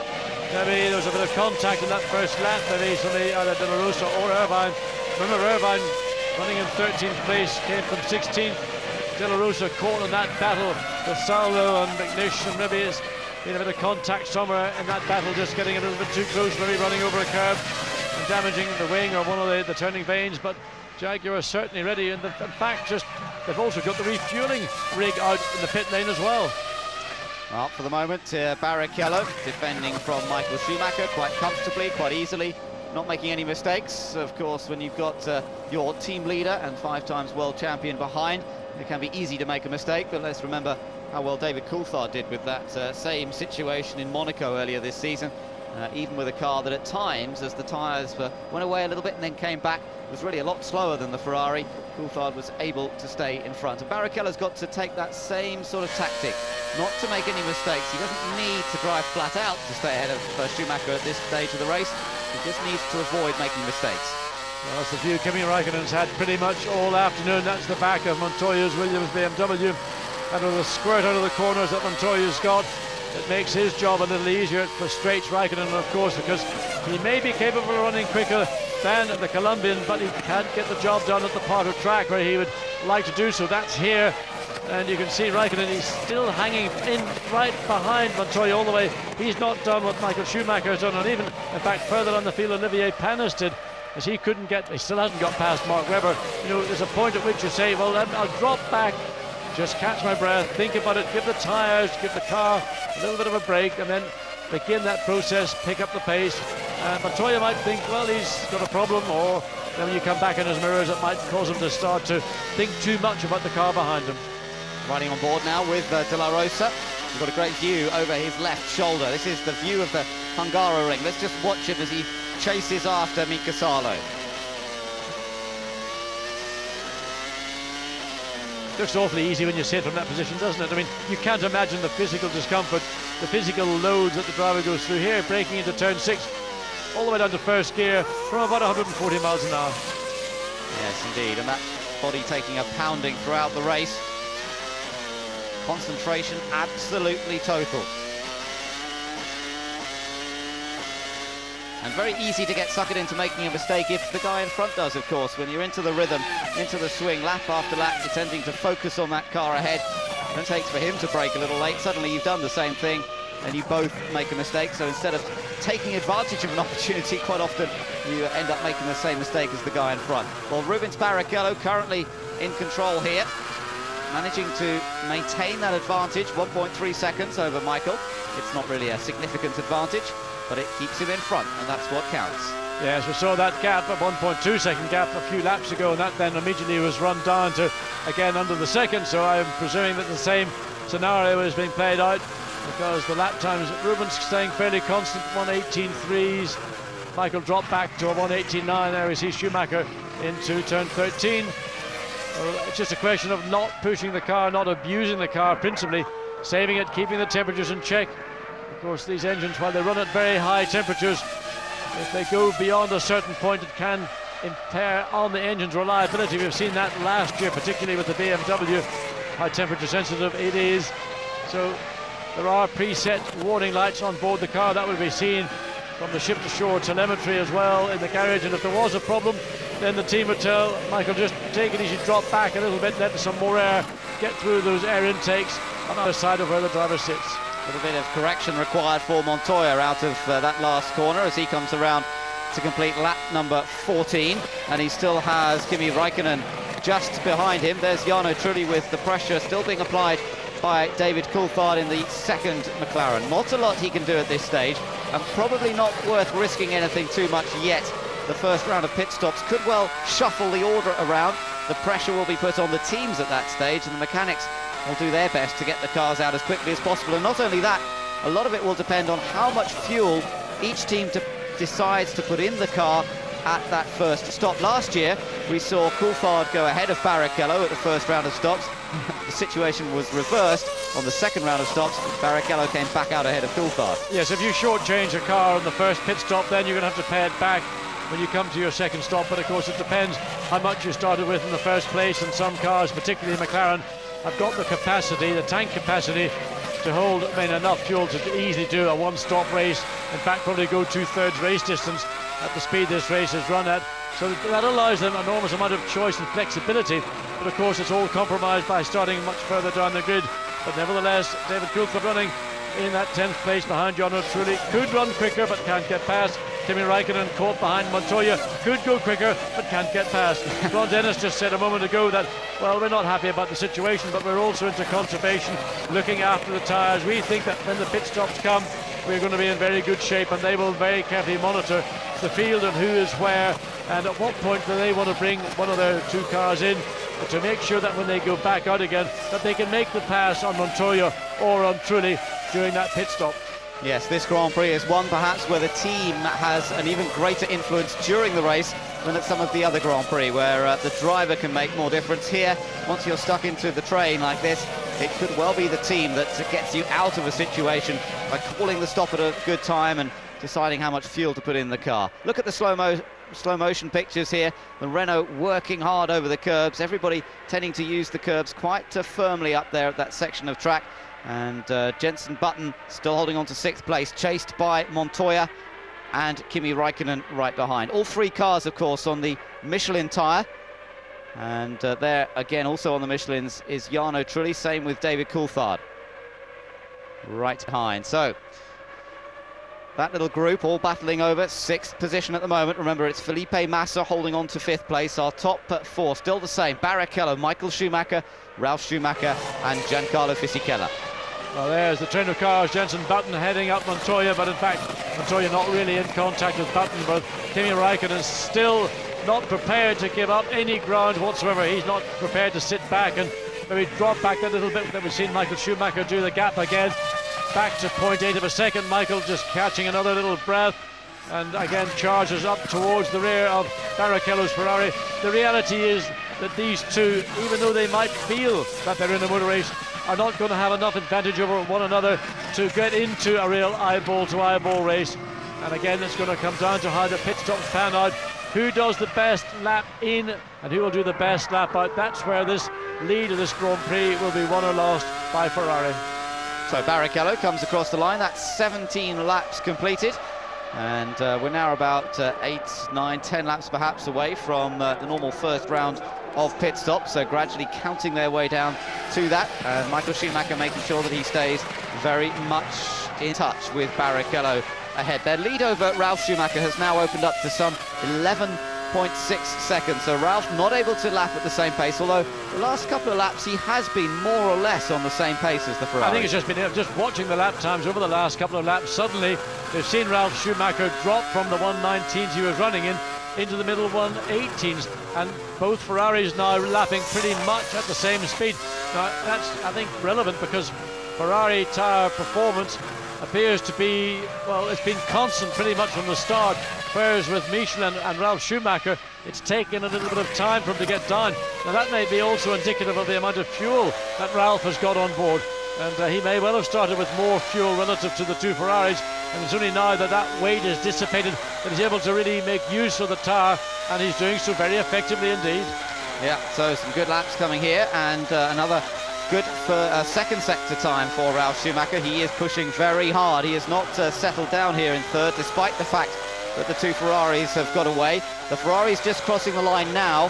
They've both lapped in the 1 minute 18.5 second bracket. Let's see what this lap is from Ralf. But just watching that car come through those two corners, lap time 1:18.5, that's his best personal lap. But just watching the way Ralf could get the Williams into this corner here, turn 13, and then into the turn 14. The car, to me, on that onboard camera shot, looked like it was working very well indeed, and that is confirmed by the lap time that we've just seen from Ralf Schumacher, whereas Giancarlo Fisichella, he's done a personal best, a 1:19.3, but that is some 7/10 of a second slower than now Ralf Schumacher is lapping at, and Ralf is going to very, very gradually stop that gap that the Ferrari were opening between the two Ferraris and the Williams.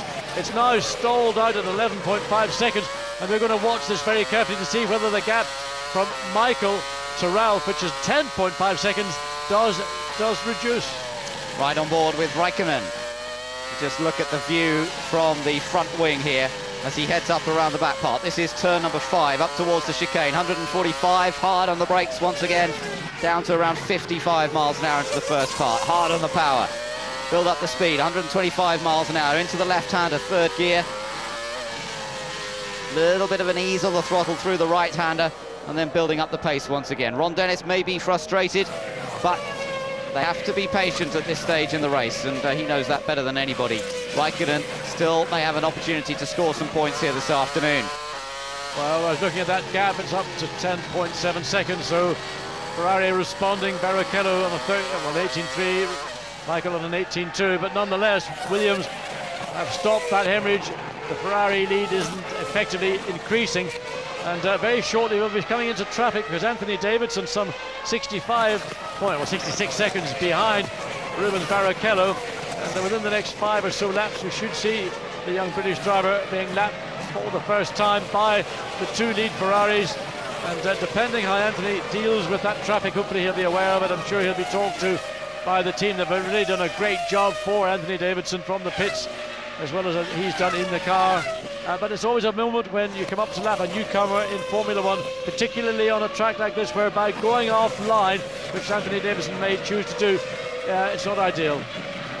Well, David Coulthard still applying the pressure to Jarno Trulli in the second of the Renaults.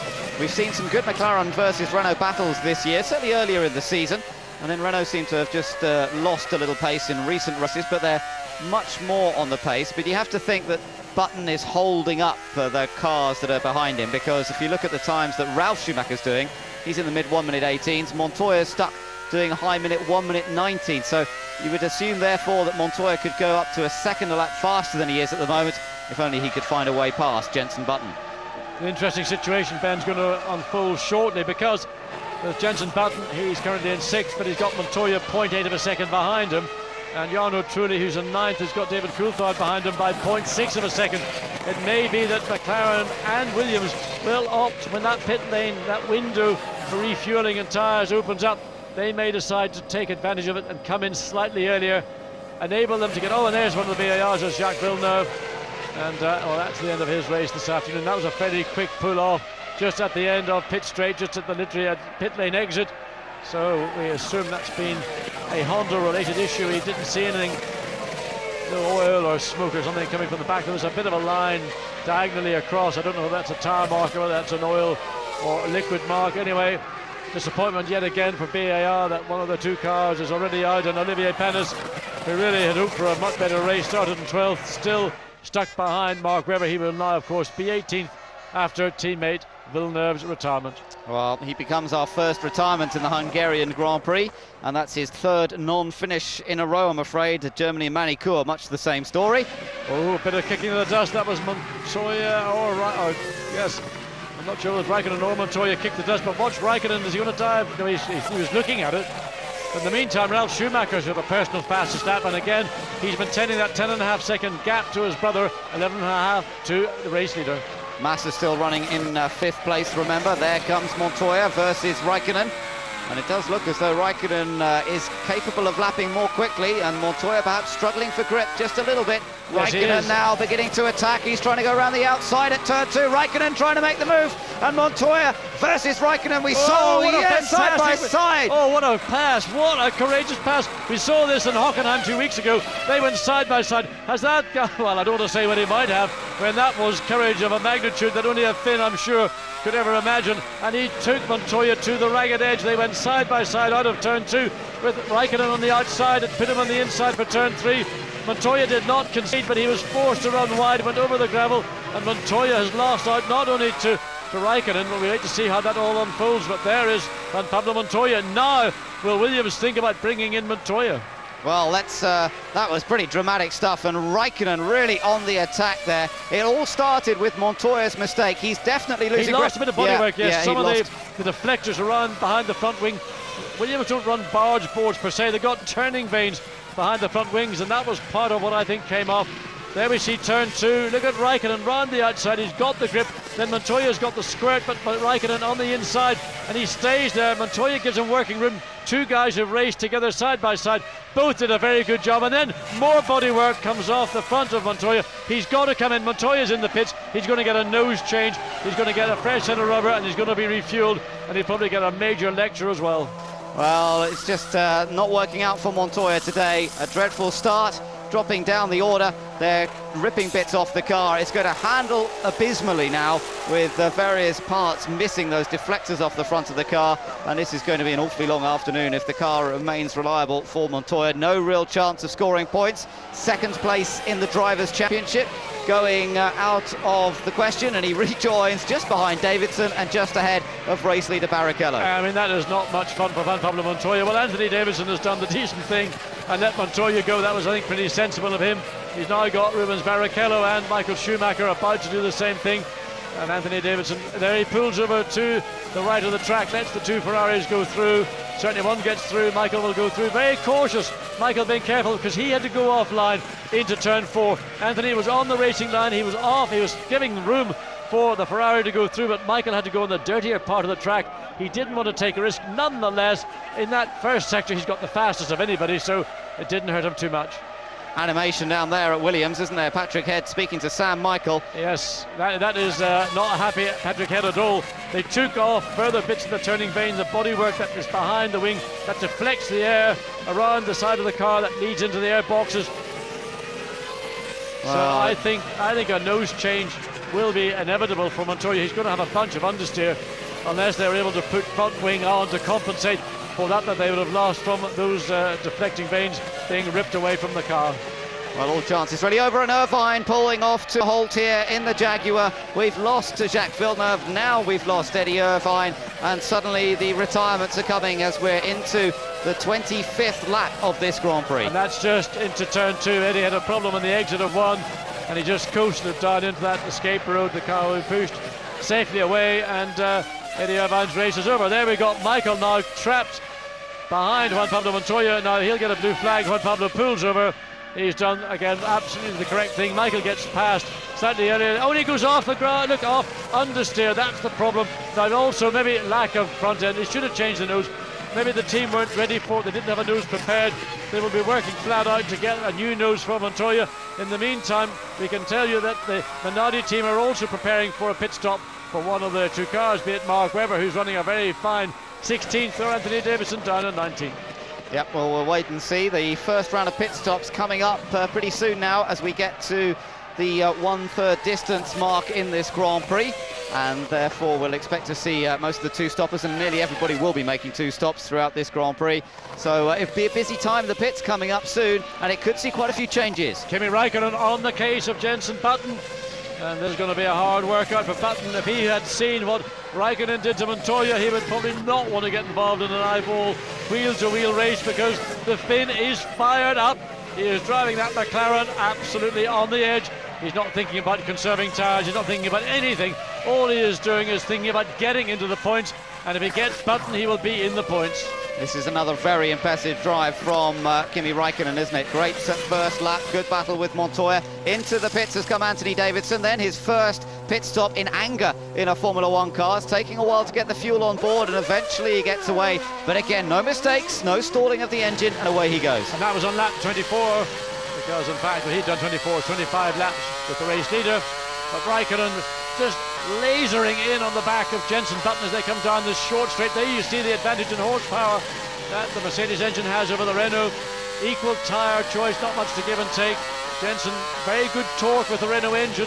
Easy engine to drive, helps the driver, doesn't destabilise the car. Sometimes the engine's very peaky or not torquey in hard work, but watch Räikkönen. You can just imagine what's going through his mind. He's absolutely wired like I've never seen him. Yeah, fired up and confident after that move worked on Montoya, I'm sure. And look at Button's car sliding, but then so does Räikkönen's car. Losing a little bit of downforce, of course, in the slipstream of that Renault. And you can just see it in the middle of the corners, how sometimes it just gets into a bit of a slide. But Button also perhaps scrabbling for grip a little. And as they approach their first round of pit stops, of course, the tyres perhaps not at their very best now. And that's an opportunity for Räikkönen to take advantage. I'm just watching Jenson there, a little bit of understeer from the Renault through turn 11 into 12, and also coming through 9 and 10, and noticing that Jenson looked to be having to work fairly hard. Look at that again, Räikkönen into 13, just drills the McLaren right under the rear wing of the Renault, as David Coulthard now giving Jarno Trulli a touch of the same treatment. The difficulty is here in turn 14, you can afford to get so close, but you can never get too close, otherwise you lose the downforce. Good job, Felipe Massa in 5th place, as Sauber team are also preparing to bring either Massa or Nick Heidfeld, who's more disappointing so far this afternoon, down in 10th place in.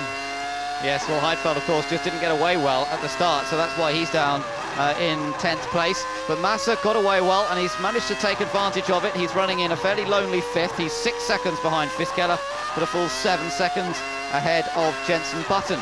And they're showing the performance advantage of Sauber just a little bit. And I wonder if it is going to be Massa that comes in. We've got McNish coming into the pits, and we've got Mark Webber also coming into the pits. So crucial battle is about to take place in the pit lane as Jenson Button and Kimi Räikkönen continue their battle on track. Let me tell you, in the pits, Alan McNish versus Mark Webber is a battle for position, and Toyota and Minardi will be hoping to get their man out ahead. Well, it looks like Toyota have got the job done. So McNish gets out, and Webber's very, very slow. He also gets caught by the Toyota team, who are not quick enough to get all their equipment in. So Webber lost maybe a second and a half trying to get out and around and manoeuvre. I mean, Toyota maybe slightly playing some advantage home rule on that one. Well, at the moment, this was that pit stop indeed, and Webber slid into the. That was a bit marginal. Clipped that wheel. Look at that wheel, right rear. He clipped it on the way in. Already the Toyota team are getting the jacks under the car. Here they come in. This is as they come in. So there's that incident from another view. Watch the right. Look, clips the wheel, hits the mechanics. Some of those guys will have sore shins. And there, in fact, we see it's to be a hand injury, possibly water being poured on a wrist. A thumb getting a right old rattle. And the guys, they're tough guys. They've got adrenaline flowing. It may not hurt now, but sadly it probably will be a bit more painful during the evening. De La Rosa in the Jaguar as well, as the two Ferraris continue on their way. They are now 12.8 seconds ahead of Ralf Schumacher, but Ralf has managed to maintain that gap, although very quick lap there from Michael Schumacher, a 1 minute 17.5. Yeah, the gap was hovering around the 10.5 seconds for quite a number of laps with ebb up and down. Now, in the last few laps, the two Ferraris have upped their pace, running in the consistent 1:18.5 to 18.8. Ralf had a slow lap, 18.6, and that was probably getting past back markers, so he has suffered even further from that. That's possibly why that 12.8 second gap to Michael Schumacher and 13.6 second gap to Rubens Barrichello. Montoya's been skating around the outside of the track again, up at turn number 5. I think he got away with it, rejoined, so not too many disasters for him. But in fact, he's just watching on the onboard. He's just been passed as well. So that was by his teammate Ralf Schumacher as Mika Salo. Oh, Salo gets in a big slide right in front of race leader Barrichello. He's just going to. Well, he's trying to get out of the way in one hand, but he's going in the pits. So he took the opportunity just to try and stay ahead as much as possible of the two Ferraris. And we assume that was a scheduled stop. I don't see anybody from the Toyota team. We haven't seen it on any of our other cameras. So we assume that Toyota is ready. Here he comes. It's a long way down the pit lane. Toyota at the very end of the pit lane. Easy access to the circuit when they rejoin, but it seems interminable all the way down. Toyota is ready. And we now wait to see what Giancarlo Fisichella or Takuma Sato is going to do. Sato running in 11th place, some 4 seconds behind Nick Heidfeld, a long way ahead of Olivier Panis, who's now 1 lap down in 12th place. Still enjoying this tussle between Jenson Button and Kimi Räikkönen, and it's been going lap after lap now after Räikkönen managed to get past Montoya, and it will come down to the pit stops. McLaren versus Renault, when they make their stops, is going to be crucial, and another crucial pit stop coming up. Here's Fisichella from 4th place. Great drive by Fisichella so far this afternoon, and he managed to get enough clear air between Felipe Massa in 5th and himself, and a good stop, 8.3 seconds for Jordan. And the combination of the revised Honda engine, Jordan, Giancarlo Fisichella, really strong here this weekend. Put on new rears and scrubbed front tyres on that car, apparently. So using the Bridgestone tyre, but... It's got the arrow. It's got the arrow. It will be 43 kilos. And there we're just listening into a little bit of team radio as Fisichella rejoins the track. New fastest lap from Barrichello, 1:17.1. Heading down towards lap record territory, but we're still about a half a second away from it at this stage. Barrichello versus Schumacher, and the gap has stayed almost identical throughout this opening stint. It's back down to 0.8 of a second. There's the fastest lap, 1:17.1. Contrast that to what we saw last year from Mika Häkkinen. He had fastest lap on lap 51, 1:16.723. So still a little bit of a way to go. And Mika, remember, absolutely wired up here last year. It wasn't always the case at every Grand Prix as he was working towards his so-called seminar. Well, it was some joke that it was always going to be retirement. Mika now enjoying the fruits of that retirement and can relax, probably for about the first time in his life outside of the time when he was, well, let's say before he could walk. Here we see Ferrari, which will it be? Rubens Barrichello, Michael Schumacher, and this is a very late call. Ferrari's looking on the, yes, 30-quarter, we're coming up to turn 13, there it is, Michael Schumacher, through 13, is it Barrichello? It's Michael Schumacher. Yeah, it's Schumacher coming in, and it looks like he's going to put on scrubbed tyres. Looking, I just had a quick look, and it doesn't look as though he's got new tyres all round, at least. We'll have a check as he puts them on and comes in. So Barrichello now has to really get on with it. And he knows. He had the fastest race lap, 1:16.891, 10th of a second of Häkkönen's lap last year. Now Michael Schumacher knows that when he goes back out on those new tyres, it'll depend where he goes out. 8.4 seconds is the traffic. Well, Fisichella's just come out. He's got a Williams coming down. He's a long way down. He's got a long traffic. Who's coming down? Is that a Williams, a McLaren? That's Montoya. It's Montoya heading down the. Of course, he's a long way back. But Michael Schumacher takes a while to get down the pit lane, but here he is. But he'll catch up to Montoya very quickly. Montoya was good in letting Michael Schumacher through previously. I'm sure he'll be equally generous this time. Barrichello, oh, and his spin button is spun at turn 13. And that is all over Red Rover for the Brit. He's in the gravel and he will not get out of there. Oh, that is such a disappointment. He was doing well, holding off Kimi Räikkönen. Pressure. Let's listen to the radio, see if he... Boys, sorry about that. It's getting very, very oversteering on braking and it's got a bit too much. Out of it, sorry boys. Well, he actually put a wheel on the grass there. When they look at the replay, they'll see it was oversteering under braking because he had a wheel on the grass. Let's take another look at this. Yeah, he just clipped, I mean, literally, but I think also he was saying, there, look at that rear tyre, that right rear, there's not an awful lot of tread left there. We saw earlier on the onboard shot of Räikkönen as Barrichello comes in for that. This is the battle for who will win this Grand Prix, that's what we believe anyway. 8.4 seconds for Michael Schumacher. Let's look at 8.79. Well, if Michael gets to that blinding first lap, is it going to be close or is it going to be close? Let's take a look then. Michael Schumacher's heading around that top corner at the moment, heading down the straight. He's got a tow from Montoya. Going to be close. There it is. Montoya gets through. Michael comes through. He's got the momentum. Can he sweep by? He's going to have a look at it. Rubens blocks him, but it's on the exit of one. Will Michael have a look down into two? No, he's not going to bother. So he does not make it through. Montoya gets out of the way of both of them, and it's still the situation as before the stop. Rubens Barrichello, who did a fantastic job there on that clear lap that he had to put in a quick enough lap to hold off Michael Schumacher, and not many people can do that when Michael Schumacher's got the bit between his teeth. Well, Schumacher running in second place. That's according to our timing and scoring, but Williams already, and we assume this is going to be a stop for Ralf Schumacher, because in reality, as Nick Heidfeld comes in, Juan Pablo Montoya is well and truly out of this race. He did get a service when he came in. They should have put a news on that car. They should have taken the time, but well, in the pressure of the situation, that's what happens. These decisions are made. They're split-second decisions, and when you're the one that's responsible for it, you have no choice. Just having a look at the timing screen, John, and David Coulthard has just set the fastest first sector time of anybody in this entire race so far, so the McLaren can go quickly when it's got clean air. And that's because Jarno Trulli has come into the pits. He's had a service, so now it's Coulthard in fifth, Räikkönen in fourth. Ralf is in. Both the McLarens are staying out. We told you about that extra large fuel tank that they have. Now they may try, are they going to go and do a one stop, or are they just going to go very late and then make a quick stop and then make a final splash and dash and try and gain 7.6 seconds? That's quicker than brother Michael by almost 0.8 of a second. It's almost 2 seconds quicker than that for Rubens Barrichello. Well, it's not going to give him position, it's going to get him closer once again into contact with the two Ferraris. Well, it's a good battle that's going on further behind, and the two McLarens are now only separated by a couple of seconds as they chase. And Räikkönen's now just put in the fastest final sector time. The McLarens are flying. McLaren's 1:17.1 for Räikkönen, 1:17.2 for David Coulthard, and that's just about the second and third quickest laps of the race outside of the Barrichello's 1:16.8. Well, you said earlier, John, we had to watch McLaren when they were back was to the wall. It was after qualifying, but now they've got some clear air. The McLarens really are going quickly. This was Ralf Schumacher rejoining. Was that a clip of that white line again? I'll be looking at that to see whether Ralf transgressed or not. It was a very close call. Didn't look like it when we saw it, but I think if you had analysed it and had a really close look at it, it's certainly worthy of another look, and I just wonder if anybody in the pit lane has also had that same thought. somebody dressed in red with a bit of white and red on them, and well, it could be them.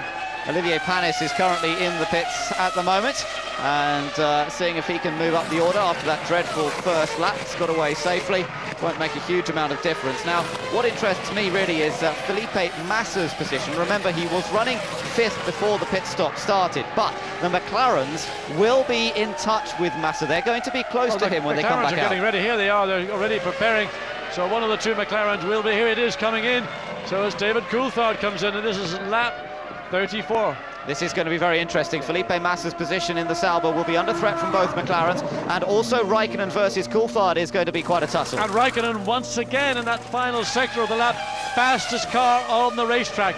Raikkonen some 7.2 seconds behind Ralf Schumacher. Remember, Raikkonen has not made a pit stop. Coulthard just come out 8 seconds for the Scot.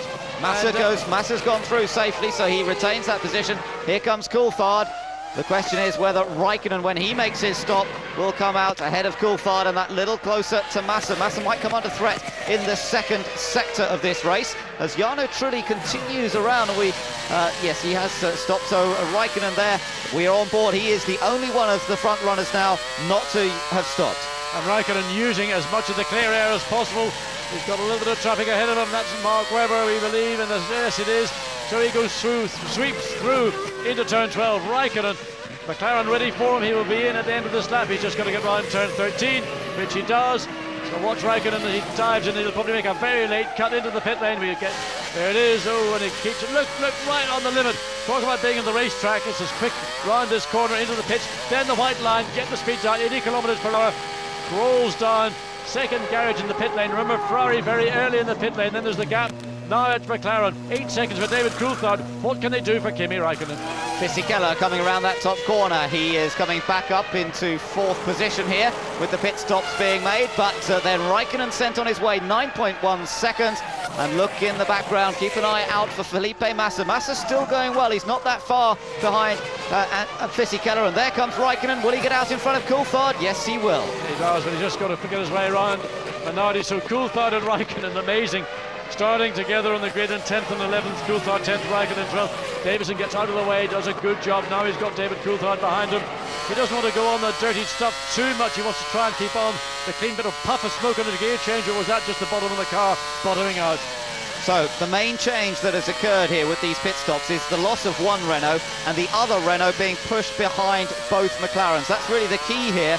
The Renaults were holding up the McLarens in the earlier sector of this race. Now they've got a chance to go after Felipe Massa and perhaps Giancarlo Fisichella. Should be fun in this next part. David Coulthard, he loves his motor racing, and that is really where his strength probably is at his greatest. Kimi Raikkonen, of course, one of those young drivers who knows nothing about experience, just gets in, drives the car, is naturally fast, can drive a car that's difficult. That's always been a problem I think David has suffered from. If the car doesn't suit his particular needs, he can't deliver. But come the race, then he is in his own element, and very, very strong indeed.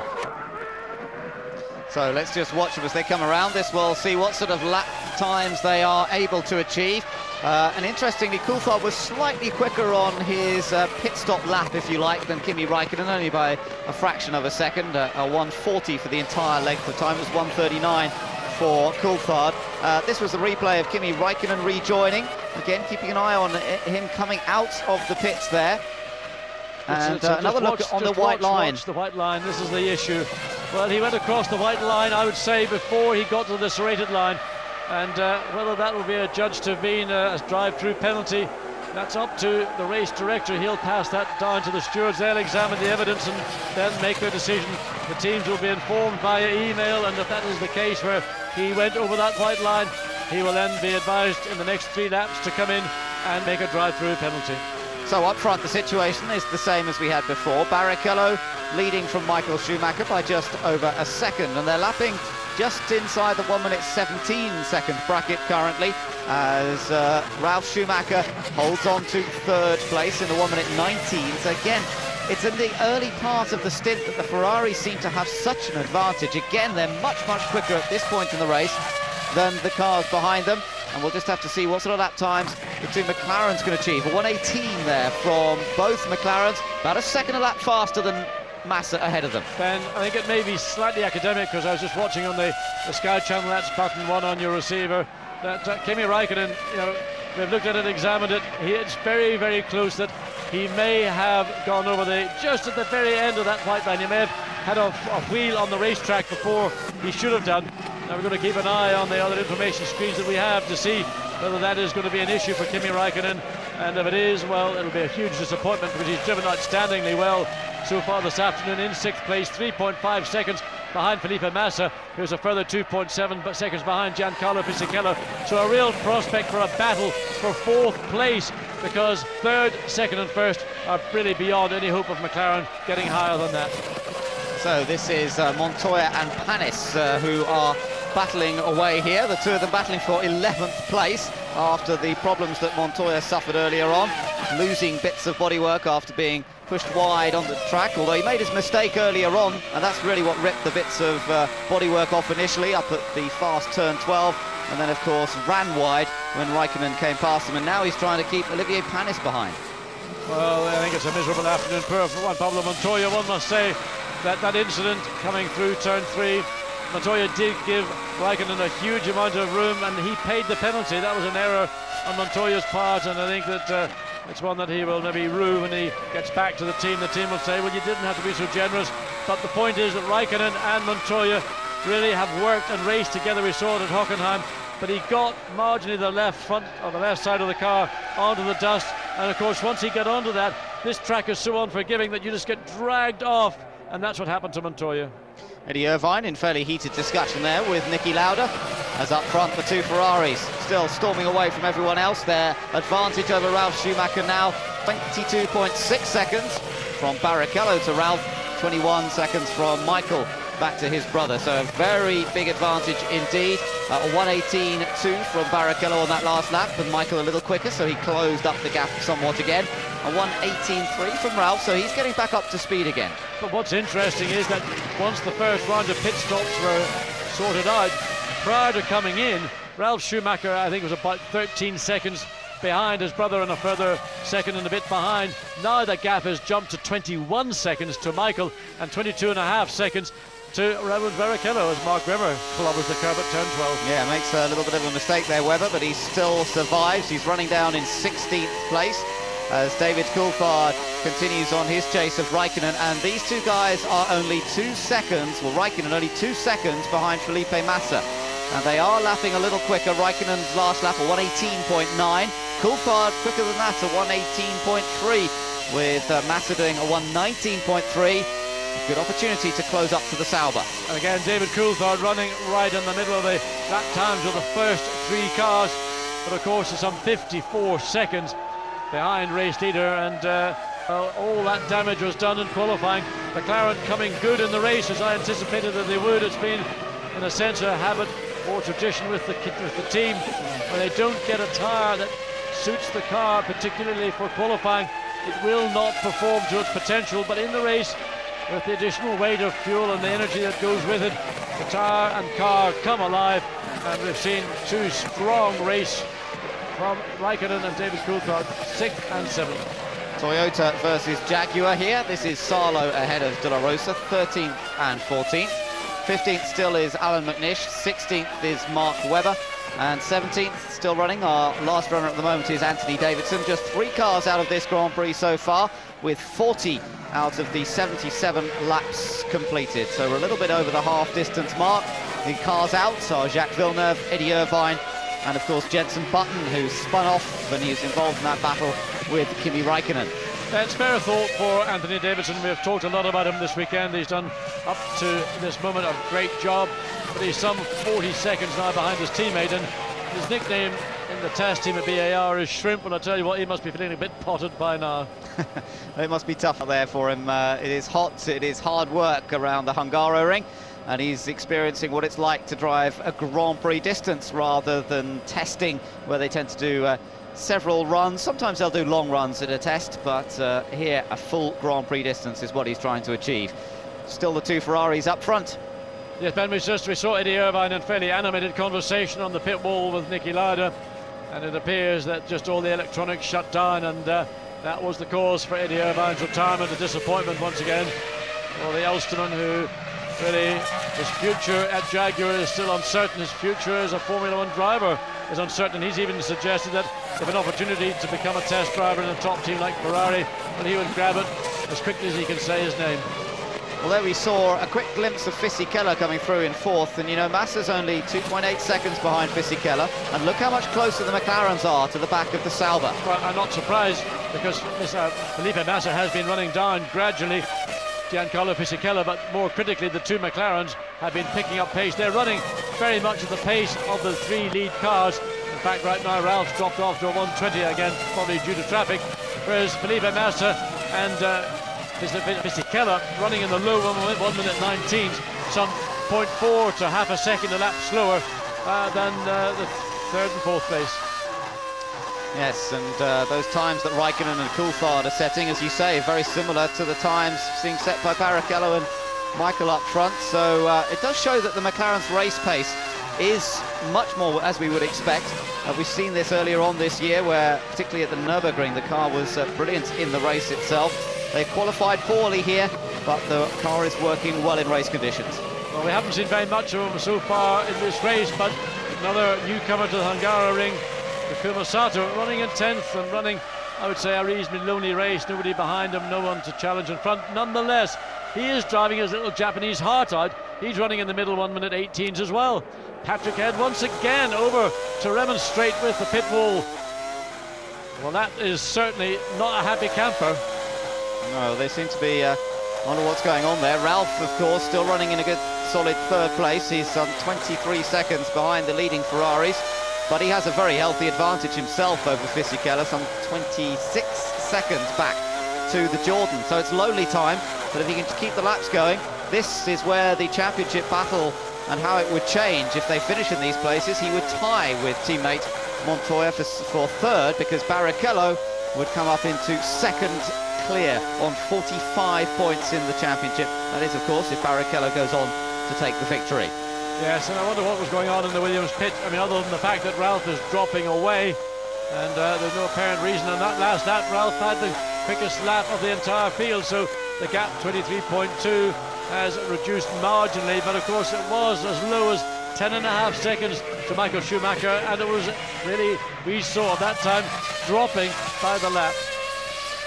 So Michael Schumacher still keeping very much in touch with Rubens Barrichello. It was only 0.6 of a second the gap the last time they came around, and Michael hasn't had to follow a car this closely for this long for some while, but Barrichello with the advantage. Might have dropped back just a little bit on this lap. It could be all about the final pit stop between these two Ferraris, and that's surely where the battle will be decided. Still a little way away from that second pit stop. Yeah, Michael did drop back. It was 0.6. He dropped a second lap. I don't know why he should have done that in one lap. I mean, to drop a second in one lap is an awful lot of time. Barrichello, of course, coming up to put a lap on Takuma Sato, who is the last of the on-lap runners in 10th place. So Michael may be thinking, I'll just wait and see what happens with Sato and try and use that to once again run back up to the rear of my teammate. But that gap, in fact, looks like increasing. It's 1.6 seconds. That was what it was going across the line. We have to wait and see until they return back to complete their 45th lap. That's the lap they're on, 33 to go.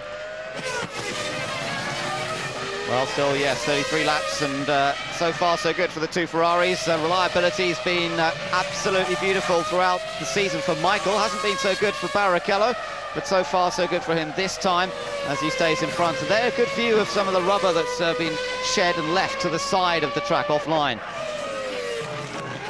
Not too far away from lapping Takuma Sato. And Sato still running in 10th place, as you mentioned earlier on, John. Sato's just set his best mid-sector time, interestingly enough, but he's running consistent laps. I mean, he's doing a great job. I mean, the young man who's maybe received some criticism unfairly on many occasions, other times justified. I mean, he's just been knocking out little 1 minute 18 second lap. Now, that was his lap on lap 45 was 0.6 of a second quicker than Michael Schumacher's. It was 1/10 of a second faster than Rubens Barrichello. It was 2/10 slower than Ralf Schumacher. And compared to Fisichella, his teammate, doing a 19.1, and Takuma Sato doing an 18.5, that's, well, the best part of half a second there as well. So all credit to Takuma Sato for doing a very good job, very much unnoticed by the cameras. Fortunately, F1 Digital Plus is on the case and is bringing it to you. Yes, he isn't too close to the car in ahead of him, so there's not much of a battle there, as we're now enjoying. Oh, and off goes one of the McLarens. It's Coulthard. Coulthard has gone wide. At turn, I think it's turn 11, in fact, Coulthard went off. Well, then maybe it's turn 12. You're looking at the screen, it was turn 12. Now gravel everywhere. David Coulthard, watch again as he comes up. He make the turn and the front end of the car will not bite. Wait and see. Oh, he was. What he did was the back end of it. He lost the back end. Well, that was unusual. I thought it was going to be a front end job. So Coulthard, a big wake-up call there. He did very well to keep the car. That signage, of course, up in the air, but it's just to keep it away from the tower. Bales. So he did well. He didn't lose any bodywork either. Well, I mean, talk about a wake-up call. That was lap 46. That was the same place that Montoya went off earlier and did lose some bodywork. And it did look as though Coulthard may have got away with it, but really spoiled that battle a little bit because he was right behind Raikkonen. But as soon as you get offline here, if you do get offline, then you're on no grip whatsoever. That's Massa versus Raikkonen. That's a tremendous battle. Webber has now got between Raikkonen and Coulthard. Coulthard will quickly get his way past Webber, who's running in 16th. Yes, and David's got to get his composure, his momentum all gathered up, and once again continue that progress, the charge up towards the tail of his teammate. Kimi Raikkonen focused right on the rear of Felipe Massa's Sauber. Oh, a lock-up. Massa's locked it up into turn 13. This is a chance for teammate. Kimi Raikkonen focused right on the rear of Felipe Massa's Sauber. Oh, a lock-up. Massa's locked it up into turn 13. This is a chance for Raikkonen to try and just get a little bit closer as they cut up into turn 14. It's not going to be enough to give him the opportunity to pass down the straight, but it's a signal that Felipe Massa is feeling the heat and pressure from Raikkonen. Yes, he is, and Massa's got to try and keep his head, keep his cool now as this race continues.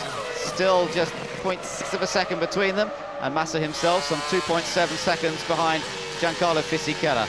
Can't afford to make the mistakes. Really, to a certain extent, Felipe Massa could be battling for his drive at the Sauber team. There's been a lot of talk the fact that Sauber might drop Felipe Massa. They might even bring in someone like Fredson, who's now left Arrows, to try and get a few more points in the championship. But Massa has been one of the stars of this year.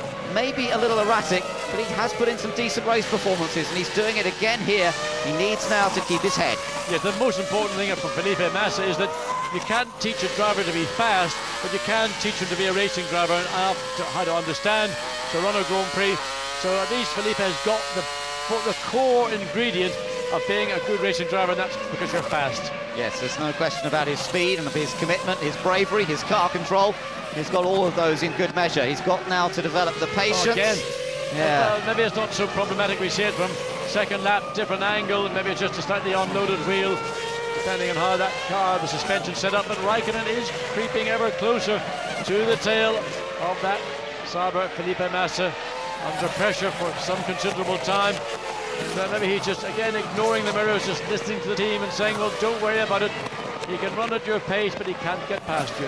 Well, Coulthard's moment a little while ago dropped him back, put him in clear air, and of course that's allowed him to go more quickly over the lap now. He did a 1:18.1 last time round. And just watching Takuma Sato, still in 10th place.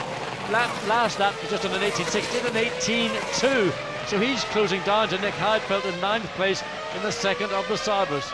It is, I have to say, an impressive middle stint, this from Takuma Sato, just looking at the lap times.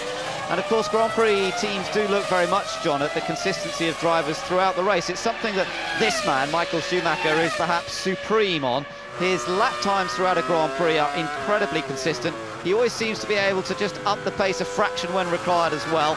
It's partly the fitness, it's partly the concentration, but Takuma Sato to be putting in those sort of times at this stage in a Grand Prix shows he has that same focus, that same ability to keep the pace. Yes, he's a very fit young man, and maybe he will become Japan's finest Formula One driver and maybe become Japan's first Grand Prix winner. But in the meantime, these two Ferraris continue majestically on the way in the lead, and really looking from this rearward view of Barrichello's car, it just looks again so easy in the amount of work the drivers are doing. You can hear by the way the throttle pedal is being used. There's no stabbing or jabbing at the pedal. That means the front end of the car works consistently. The balance of the car, front to rear, is just about ideal. And for Rubens Barrichello and Michael Schumacher, they're driving hard, but the car is 100% behind them. It is. Let's just ride with him a second.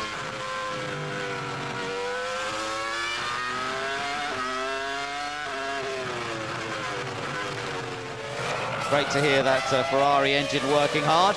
Looking over the back at Michael Schumacher running in second place. And this is just a demonstration drive from these two, but the battle is still on between them for the race victory. I think about 5 or 6, maybe more laps ago, I said that these two cars are going to be coming up and lapping Takuma Sato. It's not really happening, and the reason is that Sato is running pretty much at the pace of the two Ferraris. And if and when they do catch up, it will be interesting to see how Rubens Barrichello or Michael Schumacher deal with the young Japanese. Now, he will be obliged to pull over and let them go through, but maybe Barrichello isn't too keen to come into contact with Sato prior to his final stop, because he knows that if he gets close to him, that will lead to Michael's advantage, and rather than doing so, he's just letting everything stay status quo. Jordan's preparing, is this Fisichella or Takuma Sato? I suspect it might be Fisichella. Well, we shall have to wait and see, and Fisichella's just come past the pit, so it may well be Takuma Sato. Well, I think you might be right, Ben. It could only be one of the two of them anyway, so as Fisichella goes past, it is Takuma Sato who comes into the pits. I've had a lot, so that time's really quick. So you're doing a good job, but we're going to keep the momentum up, okay?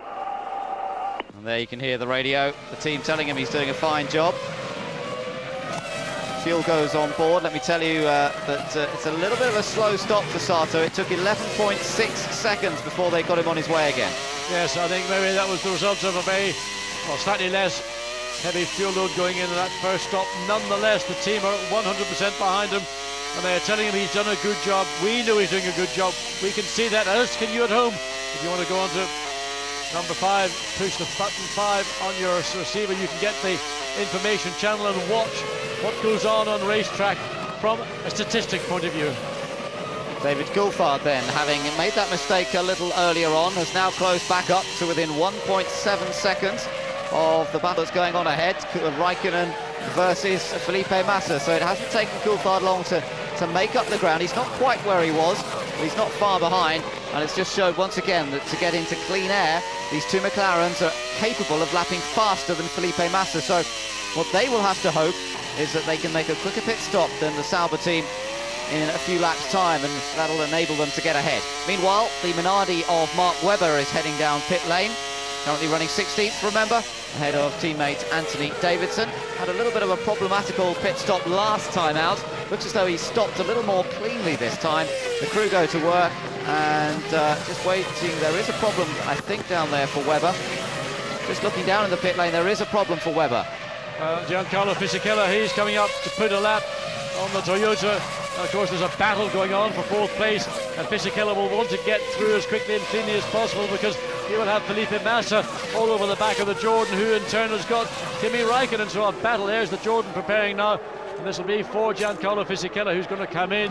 This is lap 51. So the Italian and the Toyota also comes in, and of course the Toyota's got to go all the way down the pit lane, and while they're both got to be on the speed limiter button, nevertheless it's frustrating for Fisichella. Yes, and he's got to be careful, because his advantage over Felipe Massa, only 2.5 seconds, so he can't afford any major problems here. If he gets a clean stop, it shouldn't be a factor, but he'll be looking for no issues. Everything going on safely, is it? Yes, the fuel's still going on board, and a good stop that time. 8.5 seconds. McNish still stationary in pit lane, and Fisichella rejoins the fray. That's the advantage of the Ferraris, though. They are still ahead, despite the fact they haven't made their second stop. Yes, Fisichella again, rather like Ralf Schumacher we saw on his first pit stop, very close to clipping the end of that white line where you rejoin the circuit. But a good stop for Fisichella, 8.4 seconds. And that may be good enough when Felipe Massa comes to make his second and final stop for the day, to see Fisichella retain that 4th place. Ferrari's putting a lap on Fisichella there, of course, and just steaming away with it. But which one will be ahead after the second stop? That's the decisive factor, the decisive moment of this Grand Prix, surely coming up pretty soon with this second round of stops being made now. Good first sector from Michael Schumacher, making sure that he's close to Barrichello, as close as possible.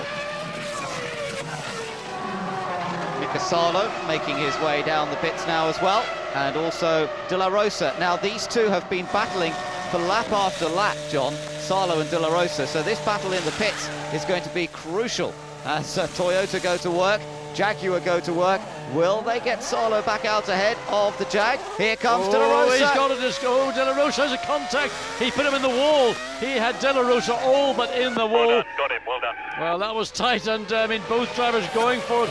It's a question of whether De La Rosa may have released the speed limiter button slightly early, just to try and get ahead of Salo. But well, you couldn't have put let's say, a piece of paper between the wheel of the Jaguar and that pit wall. Nevertheless, Felipe Massa also just recorded his fastest lap of the race. He's still being chased like mad by Kimi Räikkönen. And Sauber are preparing, and I think it probably will be for Felipe Massa. So we shall see how this battle gets resolved. This is a replay, John, of De La Rosa coming down the pits. And that's how close they came, the Toyota and the Jaguar. It's just questionable as to whether the Jaguar was still on the speed limiter button. I assume it was, because you can believe me that Salo was accelerating as quick as they can to get down to the head of that pit lane. Felipe Massa's in for the last time. So, will Felipe Massa hold on to 5th place? He's driven superbly well here today, but he's in danger of losing a point-scoring position. Or the question is, will he take 4th place? Remember, Jordan had a great stop for Fisichella, 8.4 seconds. Well, the clock's ticking away. How many is it going to be? It's a good stop. It was 8.4 seconds. It should have been quicker. That fuel hose did not disconnect quite as quickly. So Massa down the pit lane with warnings. Where's Fisichella? Where is Räikkönen? Back out he comes, and Fisichella gets him again. That's how close it was. Oh, Fisichella just managing to dip round him as they came into that first corner. Well, now Massa's got to keep it under control, and it's where the two McLarens come out that will be the fascinating factor. Here comes Ralph from 3rd place, a lonely 3rd. Really, there's not a lot he can do, but he has to maintain focus, hope for a decent pit stop here. 8.2 seconds. And again, everybody very deliberate, particularly on the fuel hose, not just getting it in, but making sure you get a clean break. And it is heavy, it's awkward. The fuel flap closes. Ralph continues again, clips across that white line, but apparently not a problem. So wave blue flag for Nick Heidfeld, and that was to do with somebody no doubt lapping him. Fisichella, in fact, it would be, because Fisichella is just directly behind him on track. And here comes Michael. Michael coming into the pits now. This is where it all happens between the two Ferraris.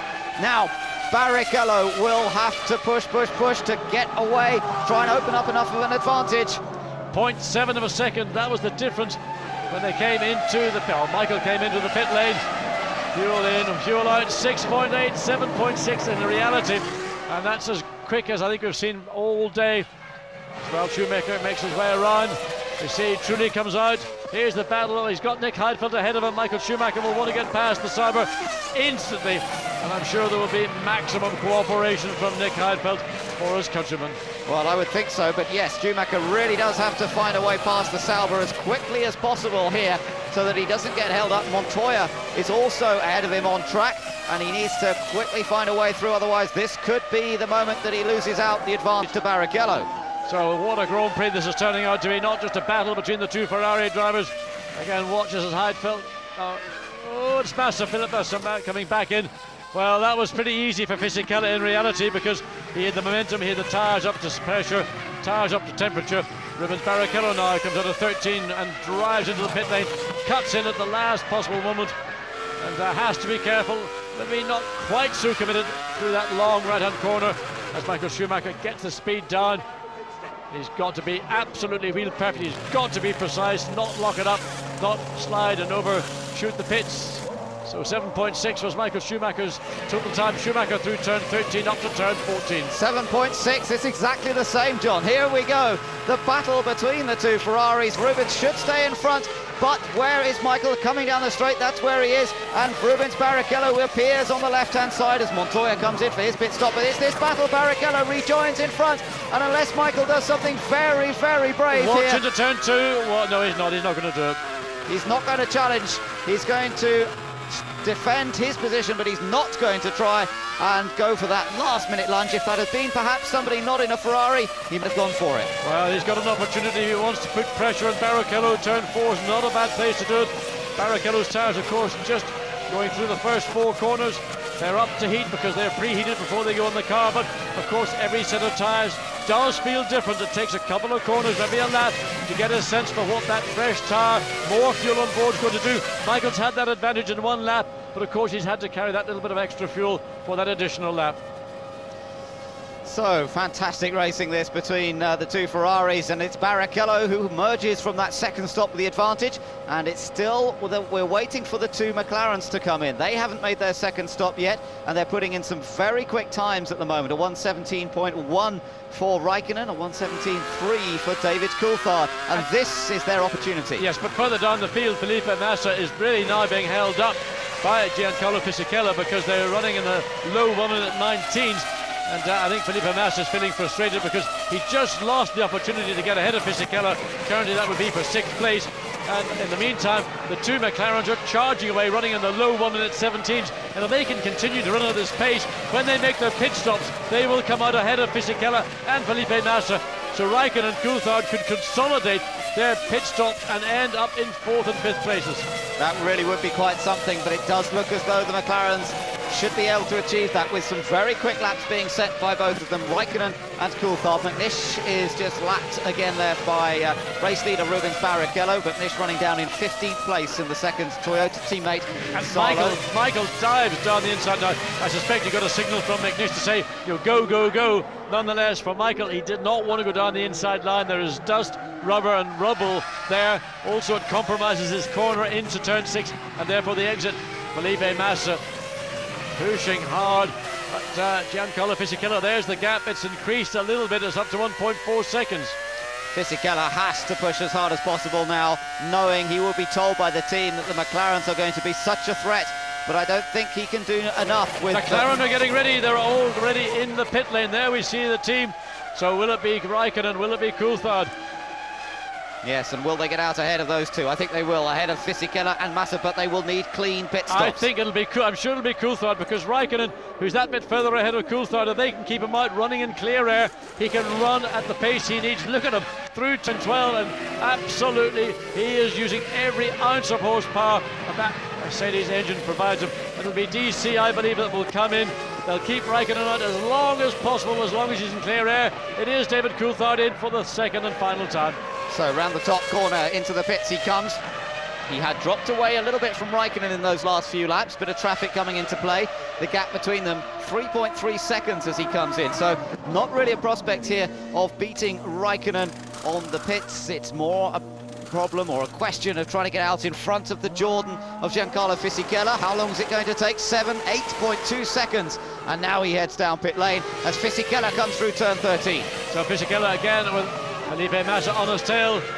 And while all that's going on, Kimi Raikkonen in the 4th place is using every opportunity. Personal best in that first sector. Coulthard comes down the pit lane. Will he get out ahead of these two? He is ahead. Is he out? No, he's already out. It's easy, Johnny. They've made it easy. Those last few laps that they picked up sufficient time. Yeah, massive advantage for the McLarens on the last few laps, and they've easily got in front of Fisichella and Massa, and likelihood is that Raikkonen will do the same next time around. And the problem, I think, was for some reason, well, not only the pace of the two McLarens, but Giancarlo Fisichella on this final run has not been able to run at the pace he was doing in the early stages before the first, and certainly after the first round of stops. He's holding up Felipe Massa. The lap times are being determined by Fisichella, not by Massa, and now the team sit back and wait. How long can Kimi Raikkonen go? Well, yes, I wonder how many more laps he's going to do before he comes in. That's him crossing the line now, getting a pass to Mark Webber. Webber still running in 16th place. He's running 1.5 seconds a lap faster on the last lap than race leader Rubens Barrichello. He's some 5.9 seconds behind Ralf Schumacher.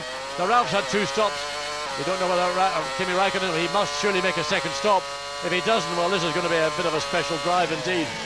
Well, I'm sure he'll be coming in soon, but there's no sign of McLaren making his pit stop just yet, but I'm sure it will be coming up fairly soon now. As Kimi Raikkonen 5 laps away, according to the computer, from Ralf Schumacher, but Ralf has made his second stop. But certainly one of the stars of the show so far, the young Finn Raikkonen. Barrichello, lap 60 we are on now, lap 61 in fact we're on. They've completed 60 laps, 17 laps remain, and still we await any sign of McLaren calling Raikkonen into the pit lane. Kimi Raikkonen has got a 29.4 second advantage on teammate David Coulthard. Coulthard, of course, now on his first flying lap. His in and out lap was a 1:39, and that's quite relevant overall in the scheme of things as the engineers work it out. But Raikkonen comes across 1:17.010, and another strong lap, the Finn pushing. I mean, really, really impressive. Now we're seeing the kind of performance I certainly believe that we would see from Kimi Raikkonen, and I'm sure as the years with his association with McLaren and Mercedes continue, we're going to see something quite remarkable. And we're always looking for somebody to come up and challenge Michael Schumacher. No one really has done that consistently. Is this the man that's going to take the championship battles to Michael Schumacher? Maybe he will be. Well, I have to say his best lap in the last lap. Fastest, quickest time in first sector. Yeah, again fastest in first sector. Amazing performance this from Raikkonen. You know, he's only got a tenth of a second away from the outright fastest lap of this race that Barrichello took on lap number 31. We're now on lap number 60, and Raikkonen's got himself absolutely dialed in here. There is Ralph, not far behind, and McLaren are now preparing for Raikkonen's stop. So as he gets closer to the back of Ralf Schumacher, then it's time for him to come in for his second pit stop. Really, isn't it a great shame that McLaren just couldn't get their act together in qualifying? They just could not find the balance. Oh, look at that! Well, Raikkonen on the curb, but Davison spun it, and I think Davison, that may be the end of his Grand Prix. That's a great shame. He's done a really great job all weekend, but I suspect the young man is absolutely exhausted.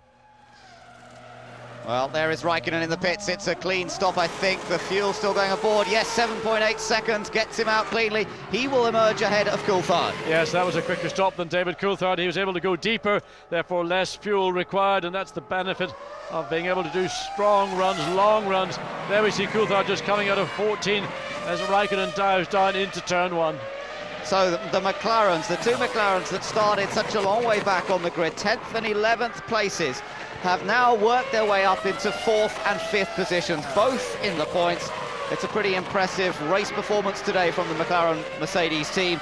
The question is whether Raikkonen can still go chasing after Ralph. This was what happened to Davidson. Yes, this is round about turn 9, and Anthony Davis, just the back end broke away, and I would put that one down to simply fatigue. Anthony Davidson, he was 4 laps down to that point, so he'd completed 77 laps. I mean, it is a massively tough circuit, and he never felt truly comfortable in the car.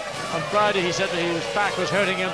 They were going away to revise the seat and try and get a better position for him, but fatigue and concentration take a real pasting around the Hungaroring. Nevertheless, I think he can walk away feeling he's done a strong job for Minardi. So here we are, two Ferraris now opened up a little bit of a gap, 1.6 seconds, and perhaps Michael at this stage will relax and say, well done Rubens, you've done a good job all weekend. I'm just going to sit and follow you home. Let's look for a Ferrari 1-2 and wrap up that Constructors' Championship. And of course, Rubens move into 2nd place in the Drivers' Title battle. Ben, Kimi Raikkonen is in a planet right now of his own. Not only did he get out ahead of David Coulthard with a nice comfort zone, he's managed to go fastest in that last sector. Whoa, contact was it? Well, this is this battle going on with Salo and De La Rosa.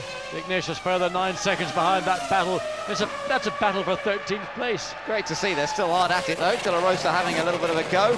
Didn't make it happen, but Salo a tough guy to pass. Well, remember what happened on the exit of the pit lane. Salo put the squeeze on De La Rosa. Well, I tell you, it got close again. Now we're riding on board with Felipe Massa, who now finds himself outside the points. He's been running in the points all afternoon, but of course now with McLaren having moved up with both cars ahead of this battle that he has with Fisichella. Poor old Felipe, nothing he's done wrong, but he now finds himself out of the points, down in 7th place, and that would be a bitterly disappointing pill to swallow if he stays there and fails to score. Yes, and of course crucial to both teams, because Sauber on 11 points, Jordan on 6. Fisichella in the last of the point scoring positions gets 1 point, so Jordan would gain a point up to 7-4 behind Sauber as they go to Spa-Francorchamps in Belgium. So that squeeze on the battle for 5th place in the championship is going to get very heated indeed, and it's taken some pressure possibly away from Renault, who currently have no one in the point. Gianno Trulli, their sole runner, behind that battle for 6th place in 8th. It's tough time for the Sauber team, having seen their man drive well, the car perform faultlessly, but he's gone from possibly scoring 2 points earlier on in this race to now scoring nothing, and that's all down to the effect that the McLarens have had by moving up through the order. Reliability's been pretty solid up front, I have to say, in this race. We haven't seen too many problems for the front runners as such. Again, the only cars that we've seen go out, Villeneuve, Irvine, Button, who spun, and Davidson, who spun out as well. And this is the battle going on with Nick Heidfeld running a 9th, Jarno Trulli an 8th, so embroiled in a Bridgestone Michelin battle. Renault versus Sauber, Petronas just ahead of them. That's the battle, I think, with De La Rosa and Salo. They're going to be lapped by these cars running currently in 8th and 9th place. Well, it is a long, hard afternoon for these guys who are outside the points. No real prospect of scoring points unless something very dramatic happens up front, and yet still pushing lap after lap to try and gain a little advantage. But the reason that they are racing, of course, is that while you finish outside the points, you don't get that advantage. But again, the funding for these teams is in part derived from their positions in Grand Prix. So if you're running an 8th or 9th, you might think it's important. You might say, oh, I'll give up, I don't get any points. Sorry, Sunshine. The team earn out of this. It's very important that you drive 100% for the entire race distance. Well, here we are, Nick Heidfeld just getting that little bit closer to the back of Trulli. Trulli having to take a tight line. The Jaguar of De La Rosa moving wide to let them through. Does a good job of allowing them through there, but they're still looking for the opportunity as Heidfeld. He knows he has potentially the faster car here, but he can't find a way of getting past Jarno Trulli. It's the traffic that he's depending on, really, to hold up the Renault in front of him and then try and take advantage. The next one is the Toyota of Mika Salo.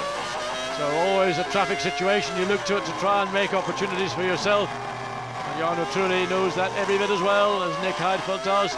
And it's important now for Trulli to be careful in where he does put this lap on Mika Salo. You want to do it in a way where you can just slip through, but make it difficult for the car behind you. Mika Salo, of course, receiving blue lights on the cockpit, blue flags around the circuit. He's got to get out of the way as quickly as possible, otherwise he will be penalised. He does so. It doesn't really help anybody, but Nick Heidfeld might think he could sneak. But look at Pedro De La Rosa. He comes back now and right on the tail of the Toyota. Yes, he lost a massive amount of time when he backed off to let these through. And then with Salo backing off, suddenly he's right there again with the Toyota of Salo. So he certainly has not given up on this battle for 13th position. Take another look here at Heidfeld. Great onboard view. Right behind the Renault. Looking at the back end of the car, the rear wing of Trulli's machine. I think he's getting closer to him. He's, well, in that mid-sector, it looked like he just ran down Trulli marginally, but of course in the exit of the corner, the aerodynamics coming into effect, it didn't make much difference ultimately. And it's a frustration to be in a situation like that. I'm sure Pedro De La Rosa's got a lot of debt he wants to settle. He got squeezed in the pit lane, he got squeezed round turn 13 into 14. In the meantime, Michael Schumacher, well, he's just going through the motions. He's lapping in 1 minute 20.1. One would be indicating that he would. In fact, Rubens Barrichello likewise running 1:19.0. So Michael clearly is backed off. Rubens also has backed off. They've got a 25-second advantage between third place and first, and a 21-second advantage between third and second. Loads of rubber there, lots of little rubber particles at the side of the track with the softer compound tyres. Get little shreds of rubber that peel off, and that's what we can see on the outside of the back. Fastest driver around on that last lap was David Coulthard, 1:18.3. Of course, the two McLarens are still pushing quite hard. Raikkonen some 18 seconds behind Ralf Schumacher, so still quite a long way back. It looks as though the top positions are reasonably settled at this stage, and we still have some 16 cars out of 20 that started. So far, a good reliability run for most people, as 10 laps remain. Michael Schumacher still using a fair bit of road out of turn 1, but he's not pushing nearly as hard as he did early in this race. Both Ferraris have dropped the pace by a good couple of seconds, really, from what they are capable of achieving. Barrichello still holds the fastest lap, which he's set at on lap number 31. I think you're going to see visually how much Michael has backed off. The 4.4-second gap has opened up in the last couple of laps. As we look at Giancarlo Fisichella and looking back to see where Felipe Massa is. Well, there you see the white nose of the Sauber as they swing their way through the exit of 11 coming into 12. And then it'll be the run down into that tight left-hander that leads up to turn 14. Let's listen to the Honda engine working hard.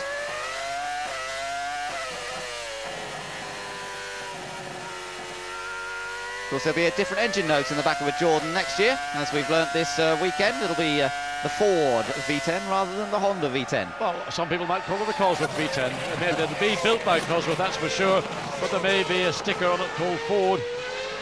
And Jordan having a great day here with a very strong race from Fisichella, but an equally strong race from Takuma Sato. And he's not, I think he's hardly featured whatsoever this afternoon. Now, we have been watching that battle with Trulli and Heidfeld. They've been embroiled in a battle. In the meantime, Takuma Sato in 10th place, some 4.5 seconds behind. He has actually dropped back off the pace, running now in the low 1 minute 20s, and in fact the gap has gone up to 4.9 seconds, so one suspects that the team are saying, well, you know, 10th, 9th, 8th, bring it home, Takuma, that's what we want you to do most of all. Felipe Massa still pushing on as he chases after Fisichella. These two are going to be lapped soon, as Montoya just going past De La Rosa there, and that's putting a lap on him, so he doesn't have to worry too much. Montoya still going, of course, despite the problems earlier on, and now putting another lap on Mika Salo as well. There he goes, just nipping through on the approach into turn 5. In fact, Ralph now running directly behind his own teammate. Montoya, I should say, running behind his own teammate as they come through those tight first gear corners, 6, and then into second, short shift into second into turn 7. Yeah, well, De La Rosa still has that view of the rear wing of the Toyota. Lap after lap he's had this. Yeah, I reckon he's going to grab Salo when he gets out of the car anyway, because I think he's so... I mean, he'll not be happy. Pedro de la Rosa is one of the nicest people you'll meet in Formula 1, and he'll feel that that was a tough move that was made by Mika Salo, and then it was compounded a couple of laps later. So I suppose if one might say that if situations were reversed, Pedro would have probably done the same, but maybe in a slightly gentler fashion. Maybe that's the case. Well, Jaguar aren't really in any chance of scoring points with their one remaining car here, De La Rosa, because he's all the way down in 14th, but he's still pushing, still attacking, and still trying to find a way past Mika Salo. His future uncertain, of course. Well, a number of drivers' futures still uncertain. We're yet to hear about Jaguar's driver lineup for next year. Bit of oversteer there, bit of a correction. Same with Toyota. We're yet to hear what they're going to do. We might learn more at the next Grand Prix at Spa in a couple of weeks' time. And I think a lot of that decision-making will probably hinge on the announcement today with the new tie-up with Jordan and Ford badged Cosworth engines. So that may well involve Prenson rejoining the team, because of course the title sponsor of Jordan is a German-based company, and the deal may involve commercial aspects and rather complex. I mean, a deal that only Eddie Jordan could put together. He is the deal maestro in Formula 1. So don't be surprised to see Prenson first of all resolving his issue with the team over that dismissal where there was a breach of contract on the part of Jordan. That's going to be resolved, and then a negotiation for any further contract should Heinz-Harald Prenson be the preferred driver of this German/Anglo alliance. Well, there once again the points position if they finish where they are now, and it would put Barrichello in a clear second place in the championship. And I'm sure he'll be only too pleased about that, to have a 5-point advantage over the two Williams teammates, who would go to 40 points. Montoya already on 40 points, but well out of a point scoring position here today, down in 11th place. As Fisichella comes through, there's Felipe Massa still keeping him honest, of course. Jordan just keeping everything crossed at the moment that the car makes it to the finish of the race. They've had some poor reliability this season, and it's been some 4 races since Fisichella last scored. That was in Montreal, taking a 5th place. That was the end of his sequence of 3 5th places, and everybody at Jordan just got everything crossed at the moment to make sure that Fisichella makes it safely around in 6th place here today. This battle again further down the field with Nick Heidfeld still trying to run down Jarno Trulli. That's the view from on board, of course. It's a very wide angle lens, makes it look a distance much greater than it is in reality. In terms of time, it's 1.6 seconds, and Takuma Sato a further 4.6 seconds behind. Well, Olivier Panis goes way offline, gets his tyres completely choked with all that, the marbles and the dust, rubber that gets rolled off the tyres. As we look back again, Salo and De La Rosa, and well, before this race is over, will De La Rosa manage to get close enough to challenge for 13th place? Well, it's still an entertaining dice, this. You know, just looking at the back of the Toyota, they put that wing back on. I hadn't realised that. They had that extra wing. They were running that on Friday. Yeah, that's actually apparently what happened was the team put that on overnight because when they were working in the car, they wanted to put their team mugs on it and they forgot to take it off. Useful little tea tray there. Ove Anderson spoke to us earlier on the weekend and said that they tried it and it hadn't worked, but obviously they decided to go back to it for the race itself. And, well, it's keeping him ahead so far of the Jaguar. And Michael Schumacher, we thought he'd gone to sleep, having an afternoon nap. Maybe Ross got on the old telephone and said, time to wake up, Michael, because Michael has now set fastest sector 1, fastest sector 2.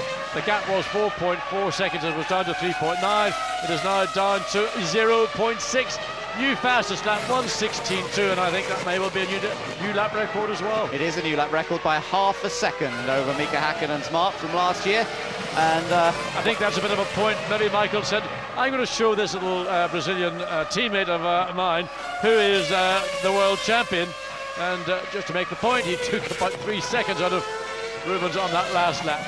But then, of course, Barrichello is presumably capable of going pretty much as quickly if he wanted to, but I'm sure he'd rather preserve the car at this stage. He's had enough mechanical woes with his Ferrari during the course of this year not to want to stress it too much at this point.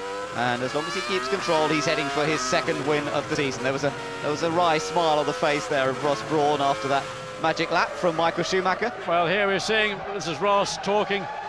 We think that's Michael's radio. The Rubens one's on the left. We saw all this played out in Austria, and I don't think we're going to see team orders here.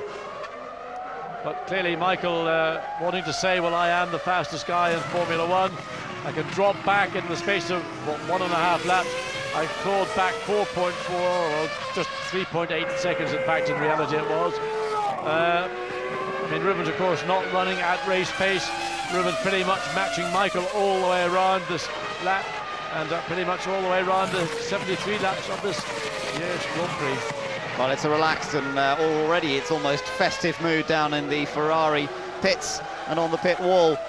They have just decimated the opposition here today. 22 seconds back to Ralf Schumacher. There he is in third place. Well, Ralph's done a good job, I have to say. All weekend, Ralf Schumacher has been a star performer, doing a fantastic job in qualifying yesterday, surprising even himself, I think, with that third place on the grid when it looked as though Williams was struggling. Today in the race, he's kept his focus, he's kept his concentration, John. He hasn't had anyone to play with, no racing really going on around him, but he's stuck at it. Yeah, it's another solid, historic sort of drive from Ralf Schumacher, a man who, you know, doesn't give an awful lot as a human being, isn't necessarily desperately popular with the team because he's got a teammate who the team just love to bits, but really it's in the cockpit that it all counts. And Ralf has done a really strong job, dominated his teammate this weekend. Going to bring the car home. We believe it'll be a third place, 4 points for the team. They all benefit ultimately because there's usually a bit of a division of the funds amongst the team. They sometimes work on a performance-related basis, not simply just a straight salary. And a bit of performance-related pay often does drag out that last ounce of effort from a team. Yeah, well, there's Alan McNish going through shot as he's about to be lapped by David Coulthard. Coulthard, of course, running in 5th place. He's some 6.8 seconds off this man, his teammate, Kimi Räikkönen. And again, Räikkönen has performed well, not making any mistakes himself, and just showing that he has the breadth of ability, really, to sustain this pace through a tough Grand Prix here in Hungary. Across the line then, we have just 3 laps to go in the Hungarian Grand Prix, and Ferrari looking set to back up their 1-2 finish here last year with another 1-2 finish, but in a different order. Barrichello this time all set to take his 2nd win of the season, his 3rd Prix victory. The McLarens have been star performers as well, having qualified poorly. They're looking at 4th and 5th at the end. Yes, also Michael maybe a little bit unhappy because he was looking to seal 10th victory, create a record of victories in a single season, and he's maybe now going to have to wait until the teams move back up into Northern Europe, up into the mountains and the forests of the Ardennes in Belgium. Take all the waterproof gear with you guys, because I'll guarantee you if it doesn't rain all weekend it will certainly be wet at some part. And a racetrack again that Michael Schumacher might care to call his track, because it's only a few kilometres down the road to the town he spent most of his youth. That's Köppen, just across the border in Germany. Well, we're riding with Fisichella here. He's also driven well, looking to score his first ever points in Hungary. Never managed to get in the points before. He had a best finish of 8th here back in 1998. So looking good for him at the moment. Keep fingers crossed as Salo and De La Rosa continue their own pride tussle over 13th place. Yeah, they've been at this hammer and tongs since certainly since the last pit stop, and in fact it was pretty much like that before the last pit stop. They came in together, and it was just the last sort of squeeze at the exit of the pit lane that Salo managed to keep ahead of Pedro De La Rosa. And we're now with, well, 2 laps to go. So, and look, watch us. Coulthard just dives through, and De La Rosa pulls over. Now he'll slip in behind Coulthard and hope to get drawn along and take him up once again to the rear of the Toyota. De La Rosa, of course, obliged to let a leading car, do so. He gets blue lights in the cockpit. He'll see blue flags around the circuit. And here we are, riding on board with Rubens Barrichello. He took pole position, a little bit of a surprise, perhaps, to take pole away from Michael Schumacher on a track where Schumacher is always so fast. He led away from pole position, and he's managed to control the pace of this race on the critical moments before coming in and just after making each pit stop. Barrichello has done exactly what is required of him. Schumacher might be shadowing his every move, but it's Barrichello's day here in Hungary. But one might wonder, had the situation been reversed, had Michael taken the lead into that first corner, would they have run nose to tail and 1-2 like this, or would Michael have just given us an example of why he's so effective around the Hungaroring? We've seen that from that lap record, that one at 16.207, set on lap 72. So, well, maybe there's a masterclass for Rubens Barrichello today, but Michael clearly still capable of shining and ultimately dominating. Well, he was second here last year, Barrichello. He did a good job behind Michael Schumacher, defended Michael from David Coulthard in the early stages of the race, and did the Ferrari team job perfectly. Michael went on to win the driver's title last year. This time it's a 1-2 for Ferrari, and with this victory, Ferrari take their 4th Constructors' title in a row. It's been a fantastic season for them, and they cap it again here. Round 13 of the championship, it's a 1-2 finish. Barrichello wins in Hungary. A superb job from Ferrari yet again. I mean, this team has been supreme throughout the year. They've tied up now the Manufacturers' Championship. And Ralf Schumacher comes across some 13.3 seconds behind Rubens Barrichello. A really strong drive from Ralf Schumacher. He'll feel happy with equipment that really wasn't anywhere in the same race. But here's been, for me, one of the stars of this race, and his star's going to shine brighter and brighter in the future. Thank you! Thank you! Thank you! Thank you! Thank you! Thank you! Well, one assumes that's thank you. I do my best to translate Finnish. Speak up a bit of rubber. Speak up rubber.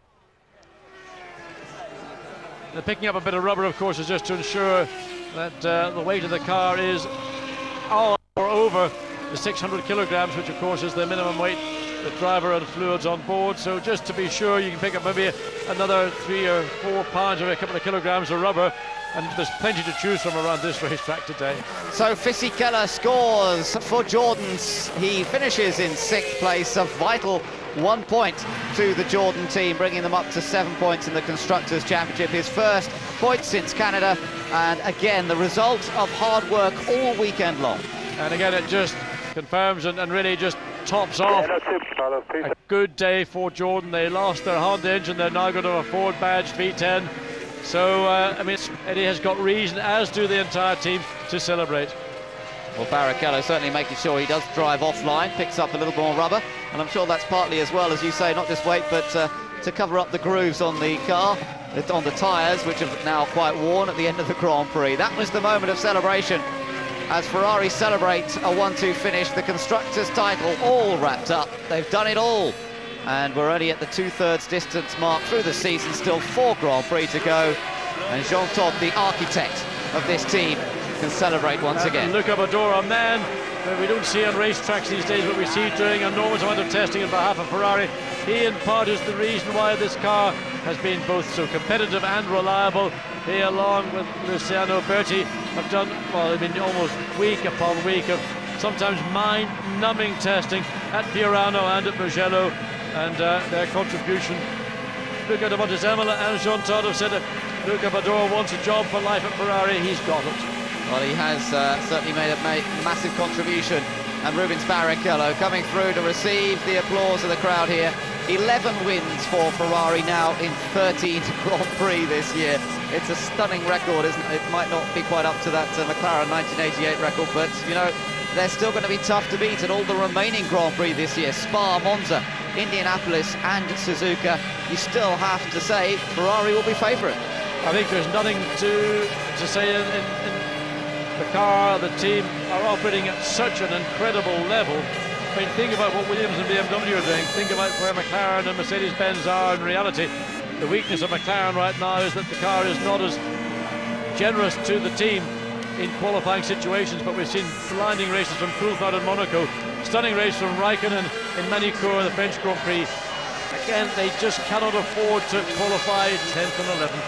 They just can't quite keep up with that sustained brilliance that Ferrari have. Partly down to the tyres, partly down to the chassis, and down to the two drivers. What a package it is. And that's nice to see. And Rubens thoroughly deserved that victory today. And look at them, pair them, they're as fresh as a daisy. I mean, you'd think that after 77 laps pounding around 190.190 miles, that you'd be completely exhausted. I mean, they were driving hard, other than for the last 10 or so laps of this Grand Prix, yet they're both absolutely ready to do another Grand Prix.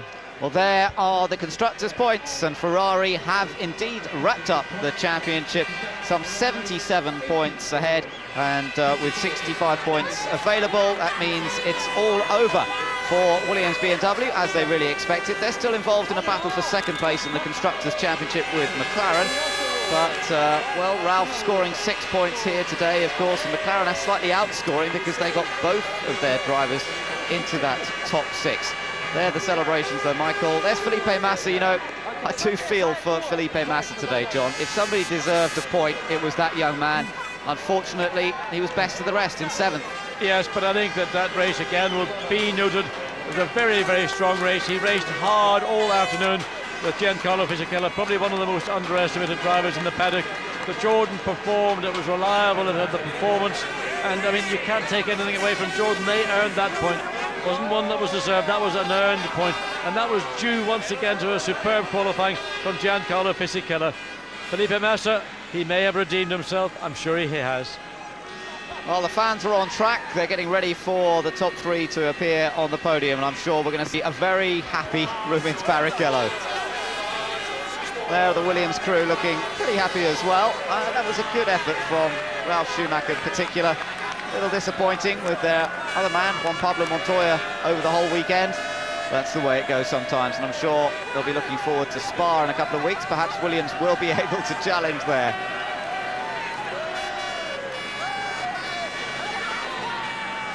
So let's take a look through the results then. Ferrari 1-2 with Barrichello taking his 2nd win of the season. Michael Schumacher shadowing his every move.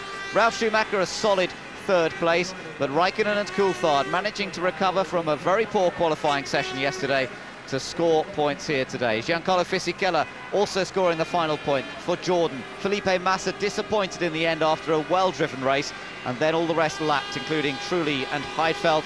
Further on down the list, Montoya, after losing bits of bodywork by running wide, and then the dice with Raikkonen, dropping down to 11th place after the extra pit stop, and nothing much he could do about that. Panis, Salo, De La Rosa, McNish and Webber, the other finishers, to a gruelling Grand Prix, but 16 out of 20 cars that finished this race. There are the non-finishers: Davidson, Jenson Button, Eddie Irvine and Jacques Villeneuve.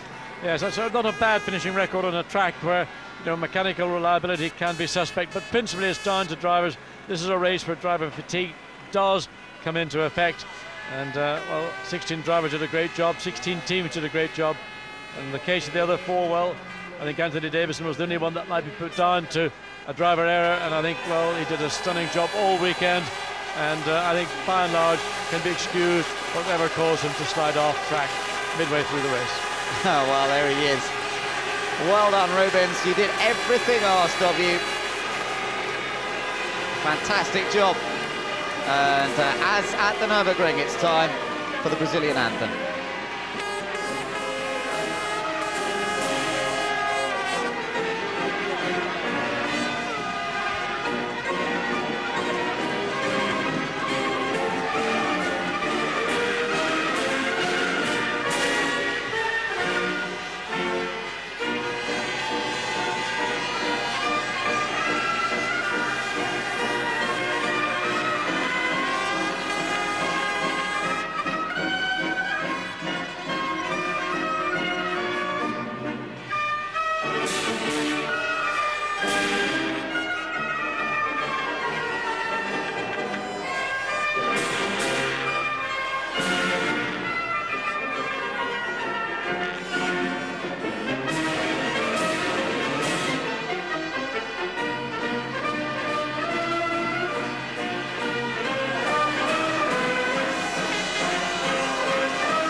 Barrichello, therefore, celebrating his win here in Hungary. It's a tremendous atmosphere, fantastic amount of Ferrari support, and well-deserved. And I think also a really, really popular victory. Rubens has done a great job for the team, supported Michael Schumacher all the way through the year. Won in Germany, won the European Grand Prix when Michael made an error, and now it's payback time. And I think that genuinely people here, both within Ferrari and the fans who are all over the racetrack and crowding into the pit lane, thrilled to see the Brazilian take his second victory of the year. Well, Michael Schumacher receiving his trophy for second. A 1-2 dominant performance from the team. That's what they enjoy. They've shown everyone else the way to go. And Ralf Schumacher, he's still got a smile on his face. It's a lovely atmosphere down there today, and he can't help but getting swept along by it after his hard-fought drive. Well, it was a lonely time for him, but you know, he showed good pace in certainly in certain sections of the race. Couldn't maintain that Ferrari pace in the early stages, though.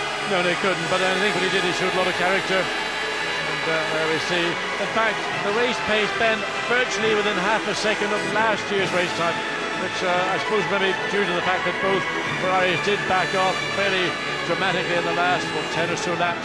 Otherwise, we'd have seen this race maybe about 15-20 seconds quicker than last year. Ferrari dominated everything. They were fastest in every practice session. Pole position, fastest lap, the 1-2 finish. Just perfect.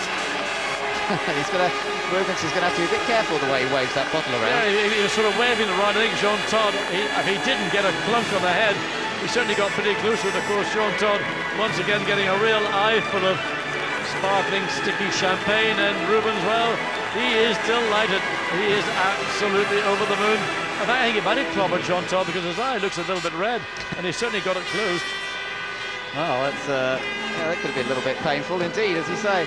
But Barrichello just celebrating this moment, making the most of it. And of course, Ferrari's Constructors' title, that is their 12th Constructors' title over the years. That puts them 3 ahead now of Williams with this 4 in a row. 1999, 2000, 2001, and now in 2002 as well. What an achievement. And that man, last man in there, Jean Todt, really responsible for those 4 Constructors' titles. Yeah, I mean, I think that Jean Todt is a man who will go down in Formula One that really is one of those extra special people that you meet many times in certain industries, but certainly in Formula One. Not too many of them come along. You think of people, legends like maybe back in the 50s, Alfred Neubar, who orchestrated the Mercedes domination in 54 and 55. And then you have to struggle a little bit to find individuals, not team principals, that's a different thing, but individuals who are employed who can achieve that level of success to a team. Now, let's see, this is when it was all getting a bit carried away with the champagne. And did he bash him here? Let's have a look. Well, Rubens, look at Jean Todt's eyes. His right eye certainly looks pretty closed, and he may have just caught the edge of that bottle of Magnum of that champagne.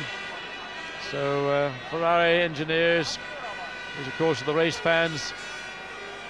It'll be a big party tonight in Budapest, a city which of course is suffering also, like many other cities in Central Europe, from the floods that have been affecting in the Danube, already well up to danger levels, but none of that affecting the fans here today. That's right, hopefully they won't have a problem going back down into the city if that's where they came from. Well, it's been a magical day for Ferrari in Hungary, and we now can hear from the drivers. Congratulations, gentlemen. A very hot and exciting Hungarian Grand Prix with victory going to Rubens Barrichello, Michael Schumacher right behind him in second place, and Ralf Schumacher out on his own in third place. Rubens, second win of the year, but this one must be particularly special. You did it from pole. You had Michael right behind you at the finish. And not only did you do that, but you clinched the Constructors' Championship for Ferrari. Is it going to be a big party like at Magny-Cours? Well, I hope so. I think the most important thing is to have clinched the Constructor. I think it's, you know, for the team. I think Michael have said so many times how good they are and how good we are together. So it's just a day of commemoration. I mean, you know, it's sometimes you feel like you only have to do this or that to win the championship, and you feel a little bit under pressure. But after all, we had a great car, a great team, great pit stops, great everything today. Now, as you say, there was a lot of pressure still, because after each of your 2 pit stops, you just squeezed back onto the track in front of Michael, just by half a second or so. After the second stops, did you have a similar rule that you had at the Nürburgring, where you won last time, that you had to hold station after that and keep in those team orders? Well, I would say not a rule, but when you have a situation like that, you just want to concentrate and bring it home. I mean, we had, like I said, the best car out there, so after a point, we just said we just bring it home. So it was nice just to have the 2 cars finishing. I mean, we having the constructor, but he's still winning the race 1-2. So it's just a fantastic feeling. Rubens, great drive. Thank you. Michael, you had the problem of starting on the dirty side of the track. How dirty was it? Because it didn't look as though you got away very well, and then you had Ralph pushing you very hard down into that first corner. Yeah, indeed. I mean, it was not very pleasant to try and start from the position I did. I felt like we sort of started on ice, and that made, obviously, the situation very tight into the first corner, where Ralph naturally tried to squeeze me from the outside, but I was lucky being by side enough to sort of then stay late on the brake and stay in position. But very fair maneuver from him, not to do anything in the wrong way, but obviously we know each other well enough not to do so, and that allowed me to sort of stay behind Rubens and drive home the race we did. Now, obviously you were very close to Rubens throughout the race. In that final stint, you dropped back about to 3.5 seconds behind Rubens, and you put in a series of incredibly fast laps. You closed right in at the end. Was there ever any chance that you might have just found a way past? That wasn't the intention, honestly. I just had some fun that was the main reason. And it wasn't a series of laps, it was only one off lap. And then I slowed down again and just drove it safely home. That was it. Michael, thank you. Ralph, apart from that bid down to the first corner to get past Michael, you had a very lonely afternoon. Yeah, it was kind of boring, but to be honest, we didn't expect to be third here this weekend. I mean, it was our target, but we had such a bad weekend except qualifying and race today, so I'm totally happy. I mean, we were the only car out there, mostly only car out there being able to stay in a reasonable distance at least, and the team did simply a great job. All pit stops were brilliant, so I'm very happy.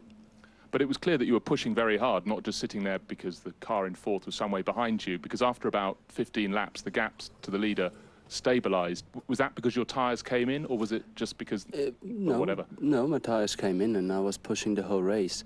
The problem here, especially again with lapping people, is you've been held up for quite a bit of time, even if the gap still looks quite big. I don't know why it is here, so that sometimes made the times a bit slow, but in general I was pretty happy today. Ralph, thank you. Rubens, victory today puts you into second place, 5 points ahead now of Ralph on your left. Next race, Belgian Grand Prix at Spa-Francorchamps. How much are you looking forward to that? Well, very much. I mean, it's one of the best races of the year. Last year I didn't have a very good race, but now with this fantastic car and I have clinched the constructors, I think we go with a little bit less pressure in trying to do a good job all over again. Rubens, thank you. Now, gentlemen, if you'd like to speak in your own language, starting with Rubens. So Rubens Barrichello, very calm at the end, but I think the fact that he's managed to be the one to win on the day they take the Constructors' title means quite a lot to him. Yes, it does. I think that Rubens, I mean, in reality, he knows that the two cars utterly dominated the whole proceedings throughout the weekend. I mean, Michael doing what he did, dropping back and said having a little bit of fun. Well, you know, Michael's idea of fun and Rubens' idea of fun may not necessarily be the same. He won the race, but let's say he came first, because in reality there wasn't a race between them. Certainly at the end of the second round of pit stops, once they rejoined the racetrack, as we in fact I think watched in Austria, because Michael wasn't in a race with Rubens at that point because he knew that team orders were going to come into play. If Michael was racing for victory to win the World Championship and the team hadn't instructed Rubens to pull across, then Michael I think would have been a more aggressive, more assertive driver. So nevertheless, not to take anything away from what Rubens Barrichello did today. He did a brilliant job. He did what he had to do. He won the race, and the record books will say that Rubens Barrichello won in Hungary round 13 of the World Championship.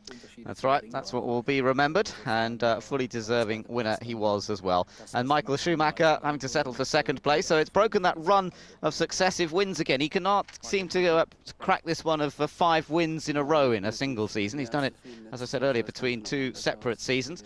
But Jack Brabham, Jim Clark, Nigel Mansell have all had 5 wins, 5 consecutive wins within one season, and now he's got to try and start all over again, and he's run out for this year because we've only got 4 Grand Prix left. Yes, and no doubt he'll be up for it in Spa-Francorchamps circuit, where he made his debut back in 1991. He had a brief test at Silverstone in Jordan, and Eddie Jordan recognised a bit of talent when he sees it, and he also recognises good racing drivers too. Anyway, it'll be a racetrack that I think Michael Schumacher will want to seal his 10th victory in one season at. Yeah, it means an awful lot to him, Spa, as it does to most of the drivers, and I'm sure that he wouldn't be too happy to have to sit behind Rubens there. Let's take a little look back over what's been going on in Hungary this afternoon, the Hungarian Grand Prix, which took place, I'm glad to say, in just about ideal conditions, not quite as hot as we sometimes see. The story before the start of the Grand Prix: Eddie Jordan will not have Honda engines next year, but he will have Cosworth engines, and badged by Ford, so he's happy about that. Before the start of the race, drivers were trying to keep their cool as much as possible, as Barrichello prepared to start from pole position and hope for a clean start this time, and all the problems he's had recently with mechanical bits and pieces. At the start of the race, Barrichello got away well. Yes, but Michael is saying it's like starting on ice and then he gets squeezed into turn 1, but the brothers know one another well enough. But here, Jarno Trulli, he got pushed one way, then he got pushed the other way. Button on the left, Montoya on the right, and then Ross looking at it thinking, oh, that's a bit messy, and it got messy. Contact with the Williams and the Renault out of turn 2, and then dropping down turn 3. Well, there were one or two. The way to go round, that's turn 11. That's right, 1 or 2 made mistakes, but generally I have to say they were all very well behaved, particularly in the early parts of the race. And Rubens Barrichello just went away with Michael Schumacher, the two of them pulling away easily from the opposition, which was led by Ralf Schumacher. David Coulthard and Kimi Räikkönen knew they were in for a long afternoon, but they just settled in there, didn't make any rash moves early, and it would certainly come their way a little bit later in the race. Barrichello and Michael Schumacher opened up an advantage, lap after lap, gradually extending their lead. Yes, pretty much a second a lap was the advantage that they had, certainly in the first 10 to 15 laps, and Ralf Schumacher really in no position, but then he sort of seemed to stem that gap and stabilise it, and in fact drew it back in again. But once we got to the first round of pit stops, it was all over, and Ferrari domination was pretty much sealed for the afternoon. Jacques Villeneuve was the first retirement in the BAR Honda. Mechanical issues putting him out of the race as we enjoyed the battle between Kimi Räikkönen and Juan Pablo Montoya. Well, we do see some good passes from time to time. We've seen 2 great passes, 2 great races. This one wasn't quite as long, but Montoya losing out massively. Joy in the McLaren pit, but disappointment in Williams. Eddie Irvine, electronics, the fire went out, he said, and another disappointment for the Ulsterman, who really wonders whether Jaguar was worth it after all. Slight mistake from Mark Webber coming into the pits, an unusual occurrence. He's usually pretty reliable, but he did make it through to the finish. And Anthony Davidson also making the odd mistake. Jenson Button going off almost a fraction of a second after Davidson had just run wide. And there is Eddie telling Niki Lauda precisely the problem, as Mark Webber manages to go a bit up into the air. That's coming out of turn 12. That's been a corner since more or less this circuit was introduced. But Patrick Head very agitated, very unhappy, as David Coulthard gets it wrong also on turn 12. And Patrick just explaining to the guys in the pit wall, do it my way, that's the only way. Well, this was the battle between De La Rosa and Mika Salo. De La Rosa almost squeezed into the wall. Felipe Massa had hoped to get past Fisichella as they came out, but it didn't happen. And Davidson, unfortunately, suffering a loss of grip towards the end of the Grand Prix and spinning out of his debut race in Formula One, but has shown well all weekend, and we'll enjoy watching him again at Spa in a couple of weeks' time. Up front, the pit stops were perfect from Ferrari. They were beautifully orchestrated, every single pit stop that they made for both Barrichello and Michael Schumacher. Perfection to watch, and it meant that Barrichello was able to stay out in front. The word came from Ross, go and do a quick lap if you like, Michael. That's exactly what he did, a 1:16.207, to take the new lap record. And you always know there's something going on when Ross's hand drops down to the left or the right. He's got the radios for both drivers. Barrichello, we think, on the left, Michael on the right. So nothing happens in Ferrari without the control from the pit lane, and between Ross Brawn and Jean Todt, of course, involving the two drivers in those decisions all the way through. And there, the celebration at the end of the race. The Ferrari crew and Barrichello's boys being able to celebrate this time as well. They've worked so hard on his car throughout the year, and they've had some inexplicable problems. Now it's come good. And remember, this morning in the warm-up, Rubens did drop the car off the track. He stuck it in the gravel in turn 13. The team, their eyes rolled and thought, oh no, not any more additional work. Well, he's paid those engineers, the guys that work with Rubens' dedicated team, that work with each driver, paid them back massively, and their celebration and joy was all there to see. So, the track has been invaded, as we say, and mostly they are Ferrari fans, no great surprise there, who've come along to celebrate this achievement of Rubens Barrichello and indeed of the team to take the Constructors' title. As we mentioned, it's 12 titles now for them. Just a quick run through that result list again. The tiny difference between Barrichello and Schumacher as they slowed down in those last few laps, allowing Ralph to get a little closer. He was only 13 seconds behind at the end, but that was due to Ferrari basically backing the pace off, and both McLarens making it into the points. David Coulthard taking 2 points for 5th place. A tough afternoon's work, but it was worth it. Fisichella taking the 1 remaining point for 6th. Trulli scoring a race finish, but they'll be disappointed not to have got the Renault into the points. Heidfeld and Sato, who was impressive, I have to say. Those mid-stint times were very good indeed. Yes, I think for Sato, I mean, virtually on scene throughout the Grand Prix. I would say that was by far the best Grand Prix he's driven for the team. He pushed hard all the way, running in the middle and sometimes low bombing at 18s when the leaders were actually lapping slower than him. And it was only on that last stint, I think the team said, OK, we can't make up any ground, we're not going to get you into the points. And those ahead of him, he couldn't really threaten or challenge. But a fine drive from Sato, but particularly a great drive from Giancarlo Fisichella. And maybe the Jordan reliability or the finishing record will be dealt a big uplift after a fine performance by the team this afternoon. Only the 4 cars not making it through to the finish, and I'm afraid 3 British drivers out of the 5 who started today's Grand Prix didn't make it to the end. Just looking down the list of fastest laps, Takuma Sato ended up with the 9th fastest lap, so that was a pretty good effort. Raikkonen and Coulthard with the 3rd and 4th fastest times ahead of Ralf Schumacher. So what would have happened if the McLarens had started somewhere near the front? Olivier Panis, he has to be one of the most disappointed this weekend. Always showed his pace. He was 6th fastest lap in the race, but of course that first lap really hurt him. He dropped to last but 1 position. Well, Eddie Jordan and Baumgartner are just having a quick chat, and Eddie's saying keep in touch, but you know, normally keeping in touch these days means how big's your bank balance, and he did those 3 laps just prior to the cars coming out on field. Pit stop classification, Jarno Trulli, the Renault team, actually having slightly the best stop, but look at the 2 Ferraris up there as expected, the 2 McLarens as well.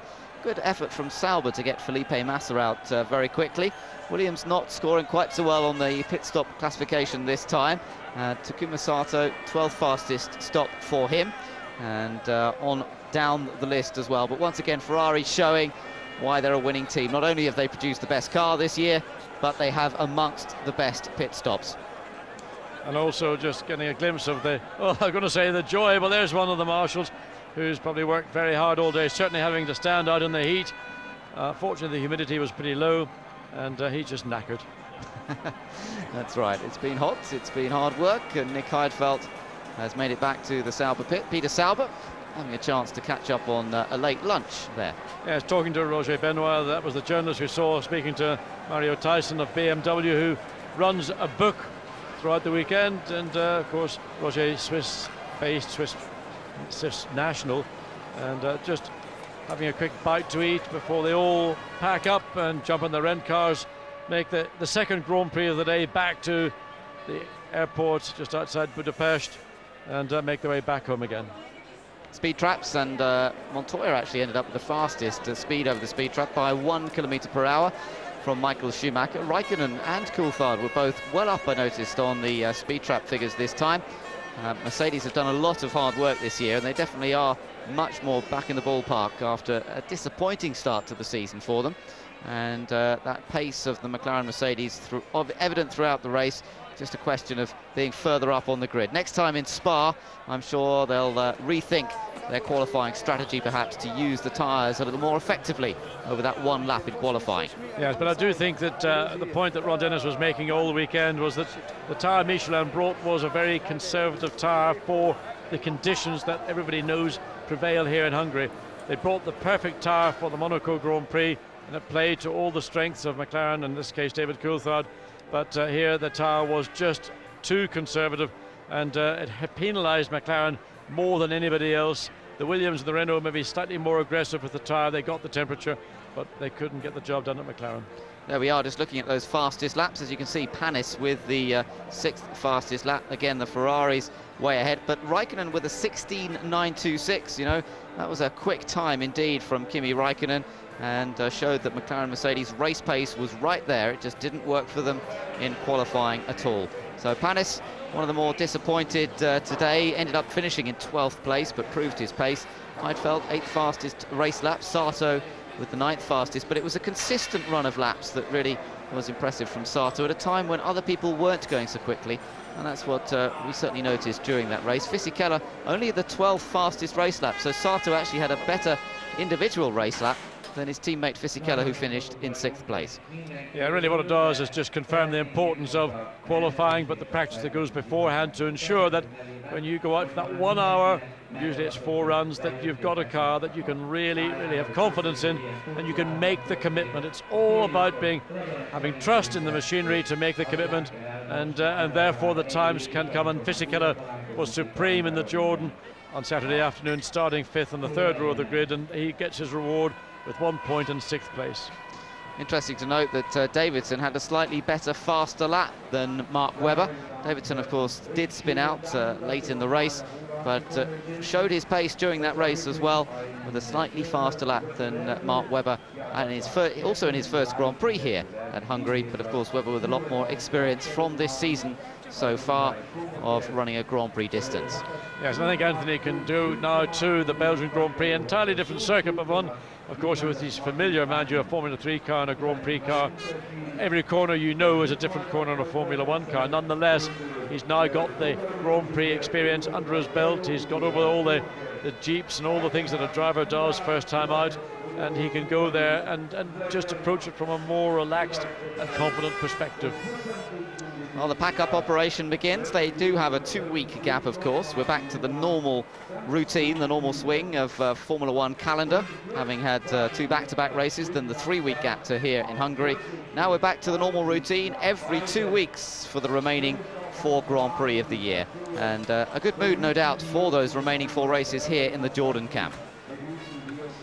As Fisichella and Sato both performing well, but Fisichella getting that 1 point in particular. And they'll be looking forward to Spa, I'm sure. It is, as I mentioned, one of the drivers' favourites, of course, and it'll provide us, I'm sure, with plenty of action to follow throughout the entire race weekend. As ever, we'll be following the progress of the drivers throughout the Friday practice, Saturday practice and qualifying, Sunday's warm-up and the race itself. Michael Schumacher will be hoping to come out and win again in Belgium, as he did last year and as he's done on a number of occasions in recent years. But of course, that Grand Prix, it's one that was always weather dominated, and if there's any moisture in the air, the forests of the Ardennes, then we wouldn't call them mountains, but the hills do act like a magnet to those clouds. I really would love to see a weekend which starts fine and ends fine, but it's a pretty rare occurrence. Nevertheless, it'll be a Grand Prix once again for Michael Schumacher to challenge for that 10th Grand Prix victory in a single season, but he might find it quite difficult because Montoya with Williams and BMW could be a major threat. Certainly straight line speed and horsepower is not an issue with BMW. Having a little chat with Antonio Pizzonia is Juan Pablo Montoya. Pizzonia didn't have a very good day yesterday, involved in an accident in the 3000 race with Mario Haberfeld, picking up a $5,000 fine for his efforts. But well, that's the way it goes sometimes. Pizzonia and Montoya have been around long enough to know you have good days, you have bad days. And it wasn't a particularly good day for Montoya today, but he'll fight back at Spa next in 2 weeks' time.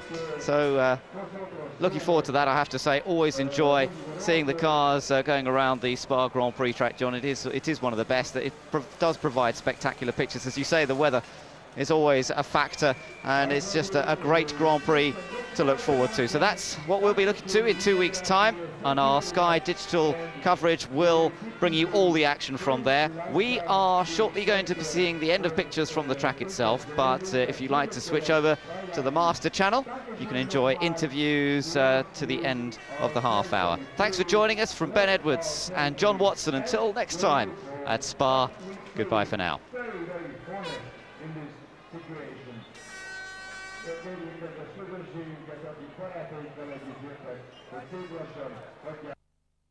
As they speak in their own languages, we'll speak briefly to the man behind most of Ferrari's success, some people would say anyway, Jean Todt. Oh, congratulations. Was that race as near perfection as it gets? Well, you know, it was a great race for the team. Manufacturer championship for the fourth time in a row. Rubens to the second position. I mean, it's dream race. I must say, we had the feeling to cruise. Well done, Jacques. Well done, Jacques. Go off and get yourself completely covered in champagne. Now then, there were few and far talking points between various laps in that race, but there was one of some note when Barrichello came in for his second pit stop, and even though Michael denied there was a chance, it looked, at least on the replay, that there was a chance that Schumacher might have got past him there. It was a very closely run thing. I think the Red Arrows would have been very pleased with that manoeuvre. They seemed to sort of synchronise themselves and come together with 2 tenths to spare. We're getting the replay here now. Out goes Rubens. 7.6 pit stop is about what you'd expect. Takes a rip off, and now he's able to put his foot down and is hammering down to first corner. Along comes Michael. 2 car lengths between them, and keep station really, but synchronised racing, I think, from the Ferrari team. That was Michael sticking to what he said he would do, which was stay behind if the other guy was in front. He was having a bit of fun, wasn't he? He was slowing down, speeding up. I was playing with him. Oh, he's on full humour now, is he? After being on half humour after qualifying yesterday. The whole point, though, of what Michael said in the press conference just now is that, basically, paraphrasing it, I could have had you at any moment I wanted to, is what he said, without pouring any water on Rubens's fire. Great result for Rubens. Pleased for him. He's now jumped up into second place in the championship, but Michael could have won this one whenever he wanted to. You go along with that? We won't know. We'll never know. The truth is, I think Rubens out-qualified him, and I think that Rubens could have put on a good race, but they weren't racing. And I think the only honest guy in the press conference there was Ralph, when he said, to be honest, it was a bit boring in places. I think that Ralph was being spectacularly honest there, but I mean, he was also pleased to have got to third position, because it wasn't something that Williams had in mind when this weekend started out. No, they knew they had difficulties, and I think that all the Michelin runners and Ron Dennis and McLaren were suffering as well, had a bit of a problem against the Bridgestone runners. Ron Dennis, in fact, can join us live. Thanks for joining us, Ron. That was the best of a bad job, or so it seemed from this side of the water. Yeah, sort of something out of nothing, really. A little bit more frustrating than it might look, because we were actually quite quick in that time when we were in clear air. Both drivers posted pretty quick times, and better grid position, so we could have done a better job, obviously. Ron, it's Jeremy Hart here. What's the plan now for the rest of the season? I mean, have you dropped back, do you think, now in performance, or I mean, where are you compared with a few races ago? Well, to be honest, yesterday we were a little confused as to why we didn't qualify very well. Now, today, I think we're quite certain in the fact that we just didn't get enough energy into the tyres. Once the ambient went up, as it did today, we got the car working quite well. So I think it's down to Bridgestone being a little Michelin being a bit conservative over tyre choice here.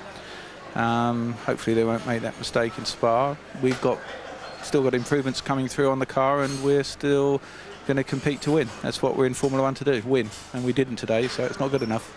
Ron Damon, now you had us thinking a little bit at the start because I was suggesting that perhaps one of the McLarens or two of them were going to go for a one-stop strategy in order to make up the bad qualifying. Could you have actually done that? Well, from a fuel capacity point of view, no problem at all, but it wasn't the quickest way.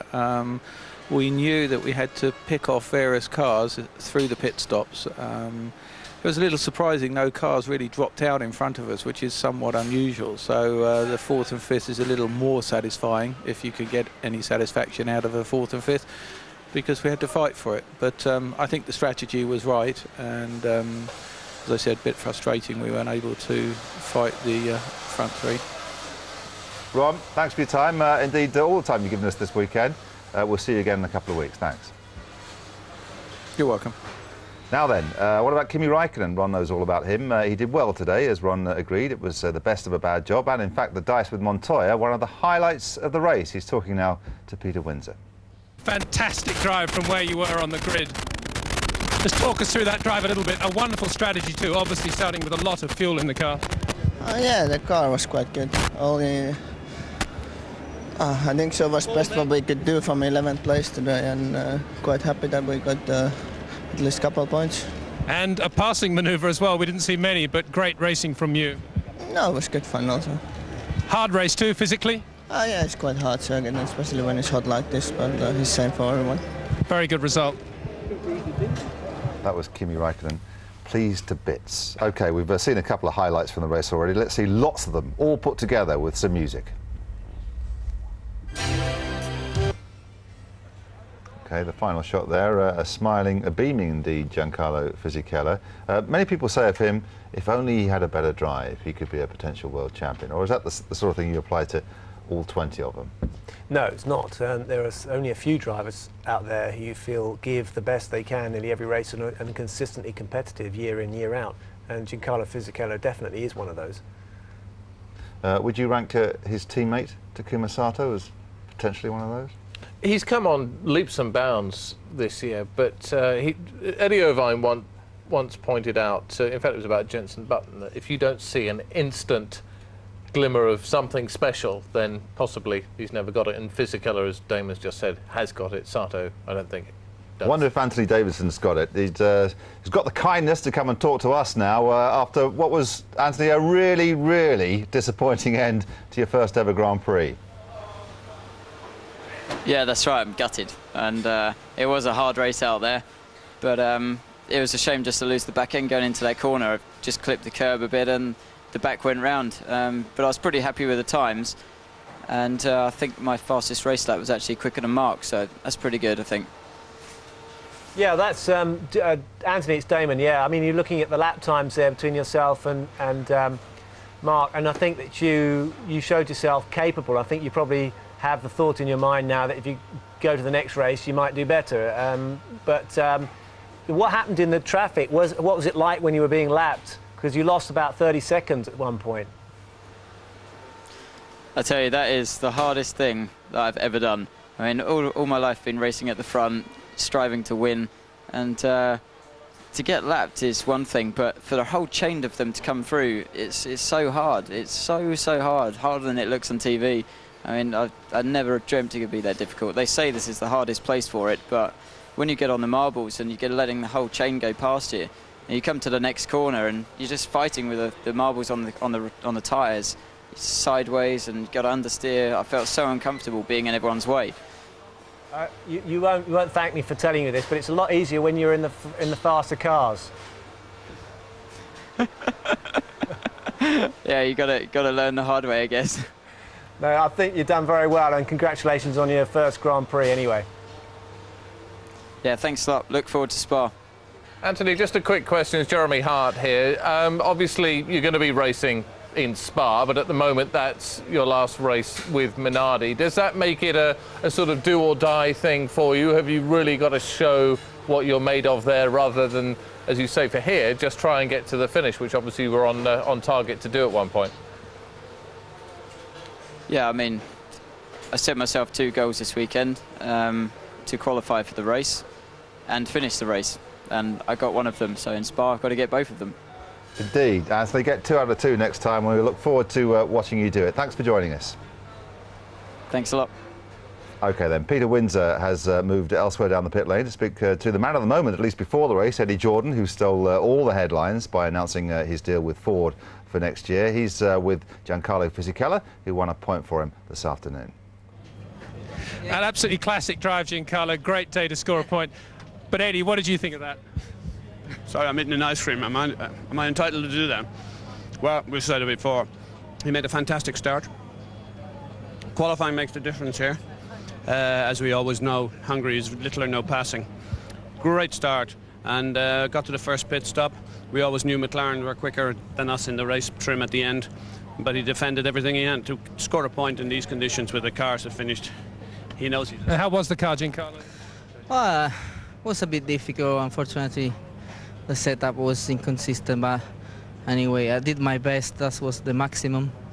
And unfortunately, McLaren were too quick compared to us, and we lost a couple of positions. But score points is anyway good for us. And I was quick yesterday, so that was important. And I'm looking forward for the next race, which is one of my favorite circuits. And we'll have the new step engine for the qualifying. Very, very hard race today, physically.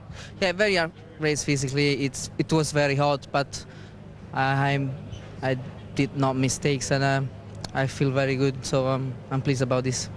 Congratulations. It was just a great drive. Well, you know, when you're defending or you're in a position like that where you know that there are 6 cars at least quicker than you, and when they finish, you've got to make sure that you try and beat them on the track. And Montoya finishing behind Taku in 11th place. You know, both Giancarlo and Taku beat Montoya today. It's a great day. The announcement, of course, this morning was a great day, and the boy got some more points. We just need to get away from the rest of the people, try and catch up Sauber. That would be nice. Thanks very much, Eddie. Well, they're beaming at Jordan, and they have every right to be. Let's finish where we started off then with this programme, with the news that Jordan Ford is the name of the outfit from next season. I'm interested in whether Giancarlo Fisichella and Takuma Sato will be the drivers next season, or do you reckon there are already wheels within motion to sort somebody else out? I can't tell you. I mean, he'd be mad to get rid of Giancarlo. I mean, that, as I said earlier in the season, I think Giancarlo is the key to Eddie Jordan's future in Formula One. Without him, he really would be in a big hole. Frentzen is floating around, as we were saying earlier on, and despite the fact that they ended with bad blood, in fact the bad blood continues in court, he's available, and Takuma Sato no longer needs, or no longer has to appease, a Japanese backer. No, exactly as Damon says, he'd be mad to get rid of Fisichella, but that's a possibility because of all the dealings that are going on between the teams at the moment. The other 2 drivers who we've mentioned already about maybe coming to Jordan next year with this Ford deal and with all the other sponsors in place are Heinz-Harald Frentzen and Eddie Irvine is the other driver being linked to Jordan at the moment. But I think, as Damon said, I've just reiterated, I think he'd be mad to get rid of Fisichella. Sato is disposable, unfortunately, I think, at this particular juncture, especially without the Honda connection. And BAR keep the Honda connection. In fact, they're the only ones to have the Honda connection. Is that an advantage for David Richards? Does he get the sole attention of the company and therefore improve as a result? I think definitely it is better not to split your resources, and it's certainly a lot better not to have another team with the same engine embarrassing you. So I'd say that they're in good shape. We'll have to see. They've got another 8 months or so before we know whether they're going to make it or not. Lads, gentlemen, thank you very much. So Rubens Barrichello is the toast of the Magyars this afternoon, leaving the rest of us to look forward to Belgium and one of the most popular circuits on the calendar, Spa-Francorchamps. Or Cham. Sky Sports 1 has a preview for that race on Thursday week at 7, and here on Channel 434 we have practice sessions 1 and 2 on Friday, 3 and 4 from 7:30 in the morning on Saturday, followed by qualifying at 11:30. Sunday has warm-up at 8, and that includes the next round of the Porsche Super Cup, and then the race builds up, starts at midday. My thanks to Damon and to Jeremy, to John Watson and Ben Edwards for the Super Channel commentary. It's less than 2 weeks now until we head to the longest, and many say best track of them all. See you in Spa.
Ross, well done. Ferrari Constructors Champions 2002. I know that means a lot to you, doesn't it? It's very special for us because it reflects on the team, it reflects on the car. It's a championship where Ferrari are racing against BMW, Mercedes, the top car companies in the world, and we managed to win the Constructors for the last 4 years, so it's a very important thing for us. Michael was a bit cheeky at the end and went for that fastest lap. Did that put a little bump in your heart, or do you think he could have got past Rubens? Both drivers were obviously driving to a pace, and Michael wanted to be a little boy and have some fun, and good luck to him. No, he's a pretty professional driver. I would have been a bit upset if we'd fallen off. And did you tell them after the second stops, that's it, no more racing?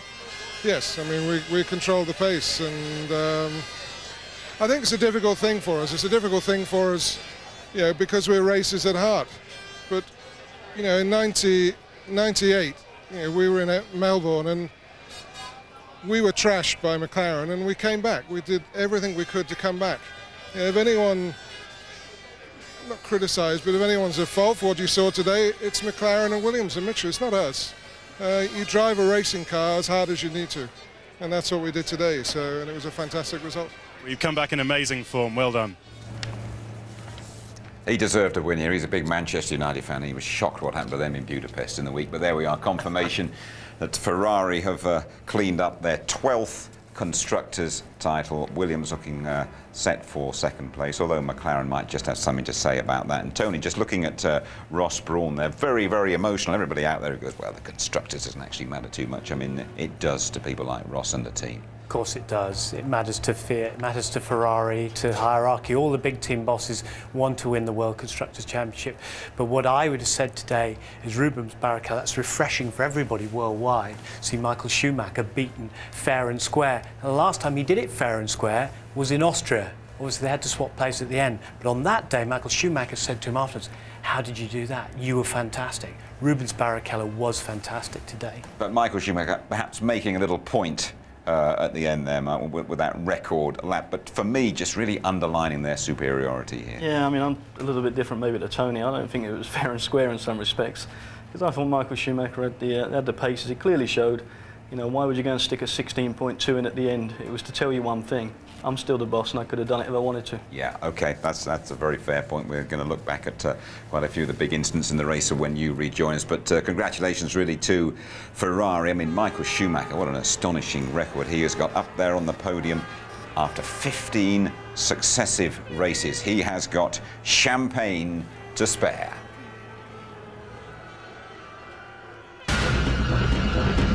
So Ralf Schumacher third, a 1-2 for Ferrari. Same result, different formation than last year. Raikkonen, many people's choice for driver of the day, fourth. Coulthard, a couple of points after a tough weekend. And Fisichella, his best ever result in Hungary. And that's how the Drivers' Championship look. And look at that, Ralf Schumacher and Montoya level pegging in third place. Barrichello moving up into a clear second place now. Let's have a word, shall we, Tony, first of all, about Anthony Davidson, our rookie. Was he a little bit sort of polite early on, Anthony Davidson, or what was it? I don't think so. I think he was perhaps being a little bit cautious, not so much polite, but I mean, it is daunting going into your first race. That I think Mark might have a view on this when he was letting them go past like that. He's been sensible, but at the same time, he's a qualified Grand Prix driver at this point. He's got every right to be on the racetrack, with all the others. A little bit too polite, but he's got some distance under him as a Formula One driver, and I think it's done him the world of good.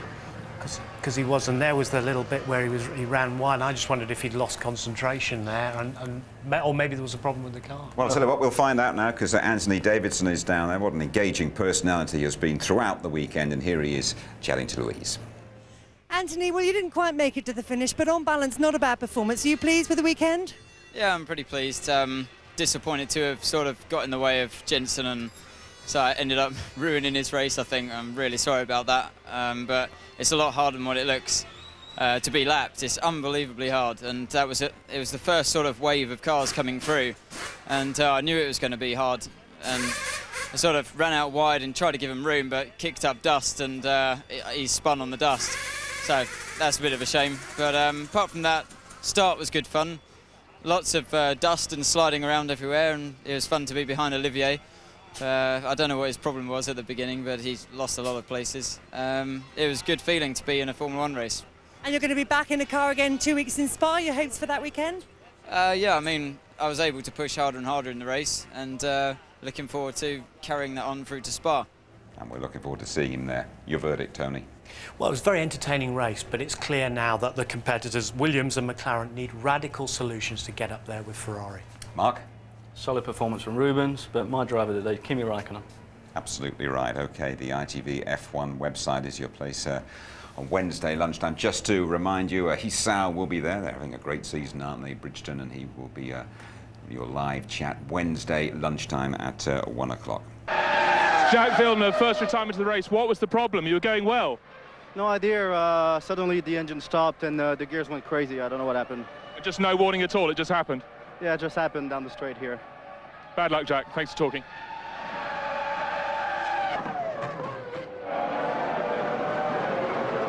Eddie Irvine, you're wearing your civvies, not your race suit. Why did you stop?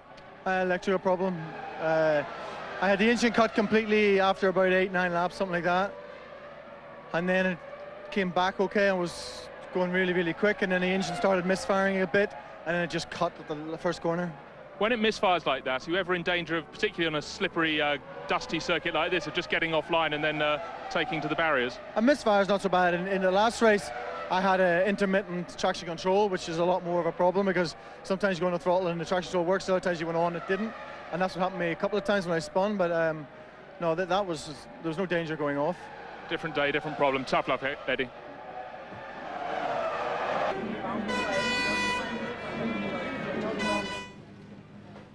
Giancarlo, it was a really good start and you've converted it this time into a points finish. How are you feeling?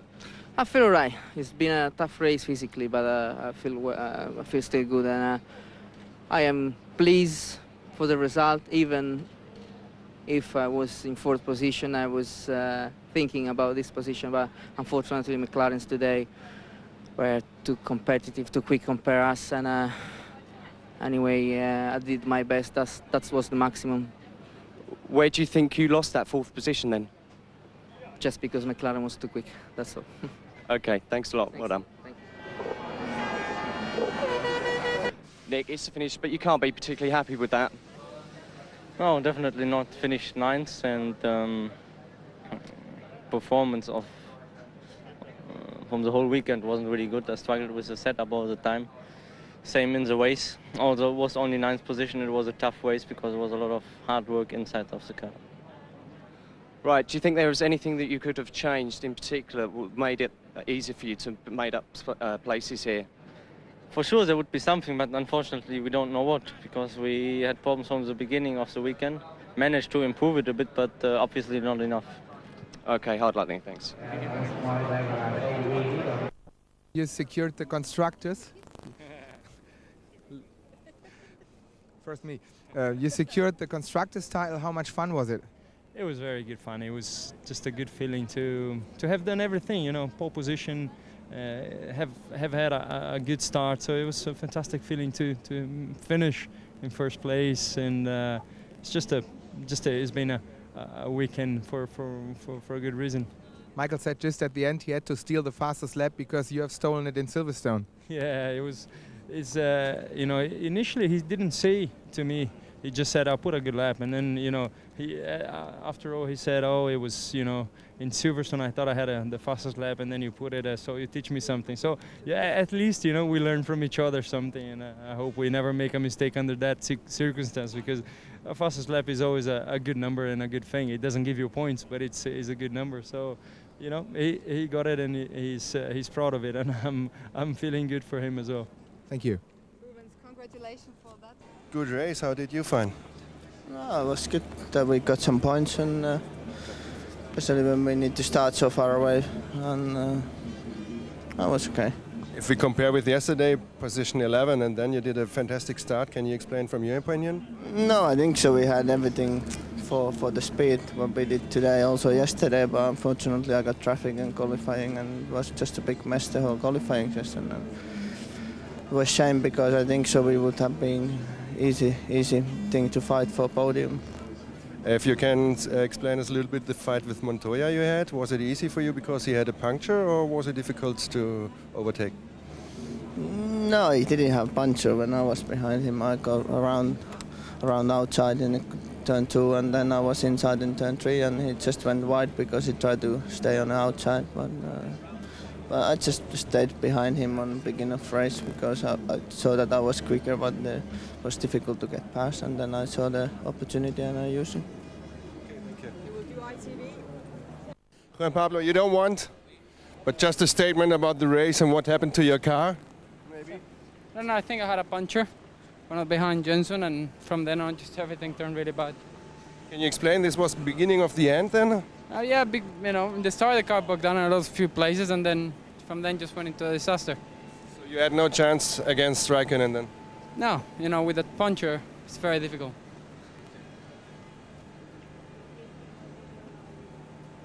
So you had good position, you get points, and I think you'll be happy about that, right? Yeah, it's good. It's a great result because it was the maximum, and it's been a tough race, but I feel okay, and I'm looking forward for the next one. Was there no chance to hold position against the McLaren Mercedes? No way at all. Why? Well, I don't know, maybe tires now. The Michelin was working very well with this hot condition. So was no chance for you, not at all? Yeah, no, but it's anyways, it's good to score some points. Okay, thank you. Colin, congratulations, you did a good race, but at the end of the day you had no points. What a bad luck, huh? The life is like that. So my job I did. I'm really happy about that, and I would like to score points, but maybe next time. Can you explain a little bit from the start, from the beginning? Yes, I did a very good start. I think I gained 2 positions in the start, and also Renault they are always overtaking the start, and I could overtake Trulli, and so I think it was a very nice race, very difficult race, but in the end I'm really happy with my job. Okay, no chance to get in points at the end of the race?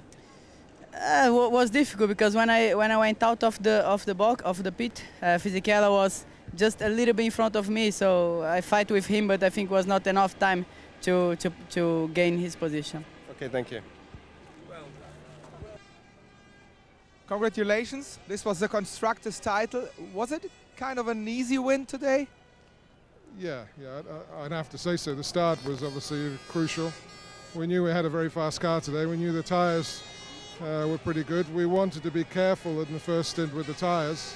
But yes, it was pretty straightforward today, I have to say. When I saw Michael placing the fastest lap at the end, at the closing stages, I thought maybe he could win. So how was the strategy of the team today? Well, just the whole position. I mean, you drive a racing car as hard as you need to. It's a very fragile item, and you don't drive a racing car any harder than you need to get the results. And so we controlled the pace today, and after the pit stops, the drivers were asked to hold position. For the rest of the season, will you take it easy now? No. We got Rubens. Rubens deserves second place, and so we're going to work very hard on that. Thank you. David, at the end of the day, if you compare with yesterday P10, P11, and today 4 and 5, so you should be happy, no? I think it's a good recovery from a bad qualifying. No big surprise that our performance is quite good in race trim. Obviously the big surprise of the weekend was how poor we were in qualifying. It's really difficult to overtake over here. We saw that again today. What should we do with this track? Well, it's very bumpy as well, so the whole track could do with being resurfaced, but I think that, the nature of the circuit, it's got very long corners. Yeah, the hairpins before the start-finish are long, so it's very difficult to follow another car because you lose downforce. One word for the championship runners-up? Well, I think it's great, obviously, today that Rubens was winning for a change. He stands the best chance to be second in the championship because he is the quickest package. And obviously, Williams are still that little bit ahead of us in the overall package for the other constructors' place. Okay, thank you. Did you change the setup of the car? Hey, man. Fantastic.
us at the Hungaroring. Nelson Piquet produced the first victory here in 1986. We've seen 3 wins from Ayrton Senna, and now Rubens Barrichello is the latest Brazilian to triumph in Hungary. A 1-2 for Ferrari. That's the 5th this season. Ralf Schumacher, his first podium in Hungary. Both McLaren scoring, and that really is a result after their qualifying horrors. Fisichella, his first ever point from Budapest, as Ferrari claim their 12th Constructors' title.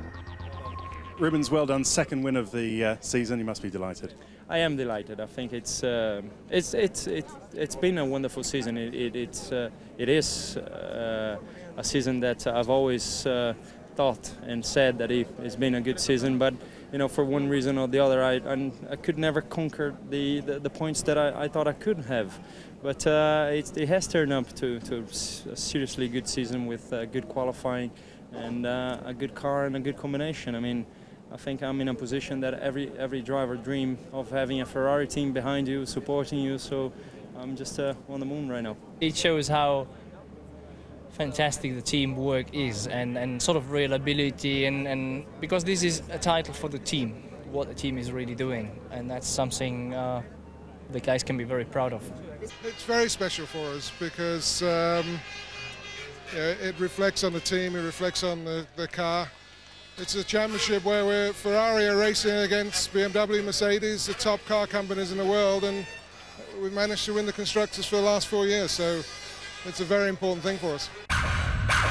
It's quite obvious that a team like us is not very happy with and satisfied with always coming 3rd. So it's now down to the team in total to change the situation. I mean, we have to. It's only 4 races to go, and it sounds more and more unrealistic, but we have to make it. Juan basically had a bad start and a pretty bad first lap with a bump with Jensen, and then had Raikkonen behind him, and he made a mess of the chicane over there and went off and tore the aerodynamic devices off on the left-hand side of the car. And he immediately came on the radio saying he had a puncture, but he didn't have a puncture at all. He just had lost downforce, and so it was an unnecessary pit stop. And then he had problems with, obviously, lack of downforce, having damaged the car so much. So I'd say he had a pretty bad weekend altogether. You know, everyone talks about Montoya. Undoubtedly, he is a great talent, very quick, talented racing driver, but they talk about him as if he's the heir apparent to Michael. And what I'd like to remind people is that being ballsy and defending your position is all fine and well, but if you then drive yourself off the circuit, then actually that's not being very smart. So maybe he's got big balls and a small brain. Are you pleased with the weekend? Yeah, I'm pretty pleased. Disappointed to have sort of got in the way of Jensen, and so I ended up ruining his race, I think. I'm really sorry about that, but it's a lot harder than what it looks. So Hungarian winner Barrichello going 2nd in the Drivers' Championship. Ferrari's perfect season unfolding. The Williams pair neck and neck. Don't forget Ralf Schumacher won in Malaysia. Coulthard now the outsider for 2nd place, and Kimi Raikkonen, well, he was absolutely super today. Ferrari are the Constructors' champions. Williams looking odds-on for 2nd place. Both McLaren drivers in the points, and Fisichella adding just 1 to Jordan's tally. OK, Mark, let's look back at the start of this Hungarian Grand Prix. And I don't know if I was the only one, but I thought Ralf Schumacher was just a little bit polite to his big brother there. Well, you see there's a clean start. The 2 Ferraris get off the line. Brotherly love, yeah. I think there was a lot of brotherly love there, but with Ralf giving way for Michael, because he could have really made a lot more of an effort there. The other problem as well was Trulli. The guy just didn't have any aggression there. We see from Trulli's in-car camera, there he gets a good clean start, but he doesn't have a lot of aggression going into the first corner at all. He doesn't defend his position. There you see Massa going on the outside of him. He gets a little bit of a squirrel on there. Then his teammate Button's already on the outside. And then you've got Montoya again down the inside. So he's lost 2 or 3 places already. Because of that lack of aggression, he then gets caught on turn 2. You've got Kimi Raikkonen comes right round the outside of him. That's not good. What a weird mixture he is, isn't he, Jarno Trulli? Brilliant over 1 lap, but really dodgy in the races. The guy's outstanding on 1 lap, 1 qualifying lap, but that doesn't make a complete race driver. And there's going to be a lot of questions, and he needs to deliver some answers. Yeah, your man Montoya wasn't a happy fella today. Before the race, he said, you asked me what I've got troubles with. It's absolutely everything. And he had to come 2nd to Raikkonen after the damage he suffered there. Yeah, you saw there's some carbon coming off, a lot of understeer in the car there. Kimi got up the inside of him on a corner. Controversy with Williams, Patrick Head and Sam Michael. A lot of frustration there with Montoya. I'm not too happy what's going on with him at the moment. At the moment, Ralf Schumacher is the main man in that team, isn't he? He's leading the way. It's took a swing again, isn't it? I mean, that's Formula One for you. You've got this guy who's strong, then all of a sudden it goes, question marks get raised. Rubens Barrichello, he was always going to win this race today, I felt, because beforehand Michael Schumacher said, I'm not going to push him off, I'm going to keep him honest, but we always got the impression that Rubens would come through, and there was a stop, his second stop, and again, looking at it very coldly and dispassionately. If it had wanted to, perhaps Michael, if it had been any other colour car, Michael could have got past him. Well, if it had been any other time in the season, you know, Michael's already world champion. For me, it was all a little bit too friendly. Nothing away from Rubens Barrichello, outstanding job. But, you know, Michael just looked like he was just giving way. What do you make of Rubens Barrichello's chance of finishing second? It looks pretty good now, doesn't it? Yes, yeah, I think it's going to be. Michael will do everything he can to help him. Ferrari obviously now have gone and won the Constructors' title. The only other thing left is second for Rubens Barrichello. And that does mean a heck of a lot to Ferrari, that Constructors' title, yet again, fourth time running. Well, for Ferrari as a manufacturer of cars worldwide, for Fiat, you know, the parent company, for them to say they're the Constructors' champion in Formula One means a great deal. I can't leave you without talking about Anthony Davidson, our rookie. I mean, he drove 166 laps in total here, over 409 miles. Goodness me, they worked him hard for whatever money he got. Well, you know, I think he did a great job during the course of the weekend. A little bit disappointed when it came to the race. We see here he's being a little bit cautious and too polite. He's letting the Ferraris go by. He's a qualified Grand Prix driver now. He's on the racetrack. He deserves to be there. The problem you've got there, you back off, your tyres get full of rubber, dust, then you've got to get them back up to speed again. What can happen is something exactly like this. It gets to a situation where he runs off the road, spins off, doesn't finish the race. I'm sure he's going to be thinking twice about what happened, but still a good effort. It'll be an easier weekend for him in a couple of weeks' time in Spa, won't it? Certainly will. He's got one Grand Prix distance nearly under his belt, but, you know, don't take nothing away from the guy. I think he drove the equivalent of nearly 2.5 Grand Prix here. Anyway, Mark, thank you very much indeed. So it is next stop, Spa, in a couple of weeks' time. The full service for you, qualifying live on the Saturday morning from 11:30. Big pre-race build-up from just after midday, and the highlights normal time just before midnight. As Ferrari celebrate their latest success, one man will be sleeping very soundly tonight, the workaholic Anthony Davidson. Welcome to the big league. Good night.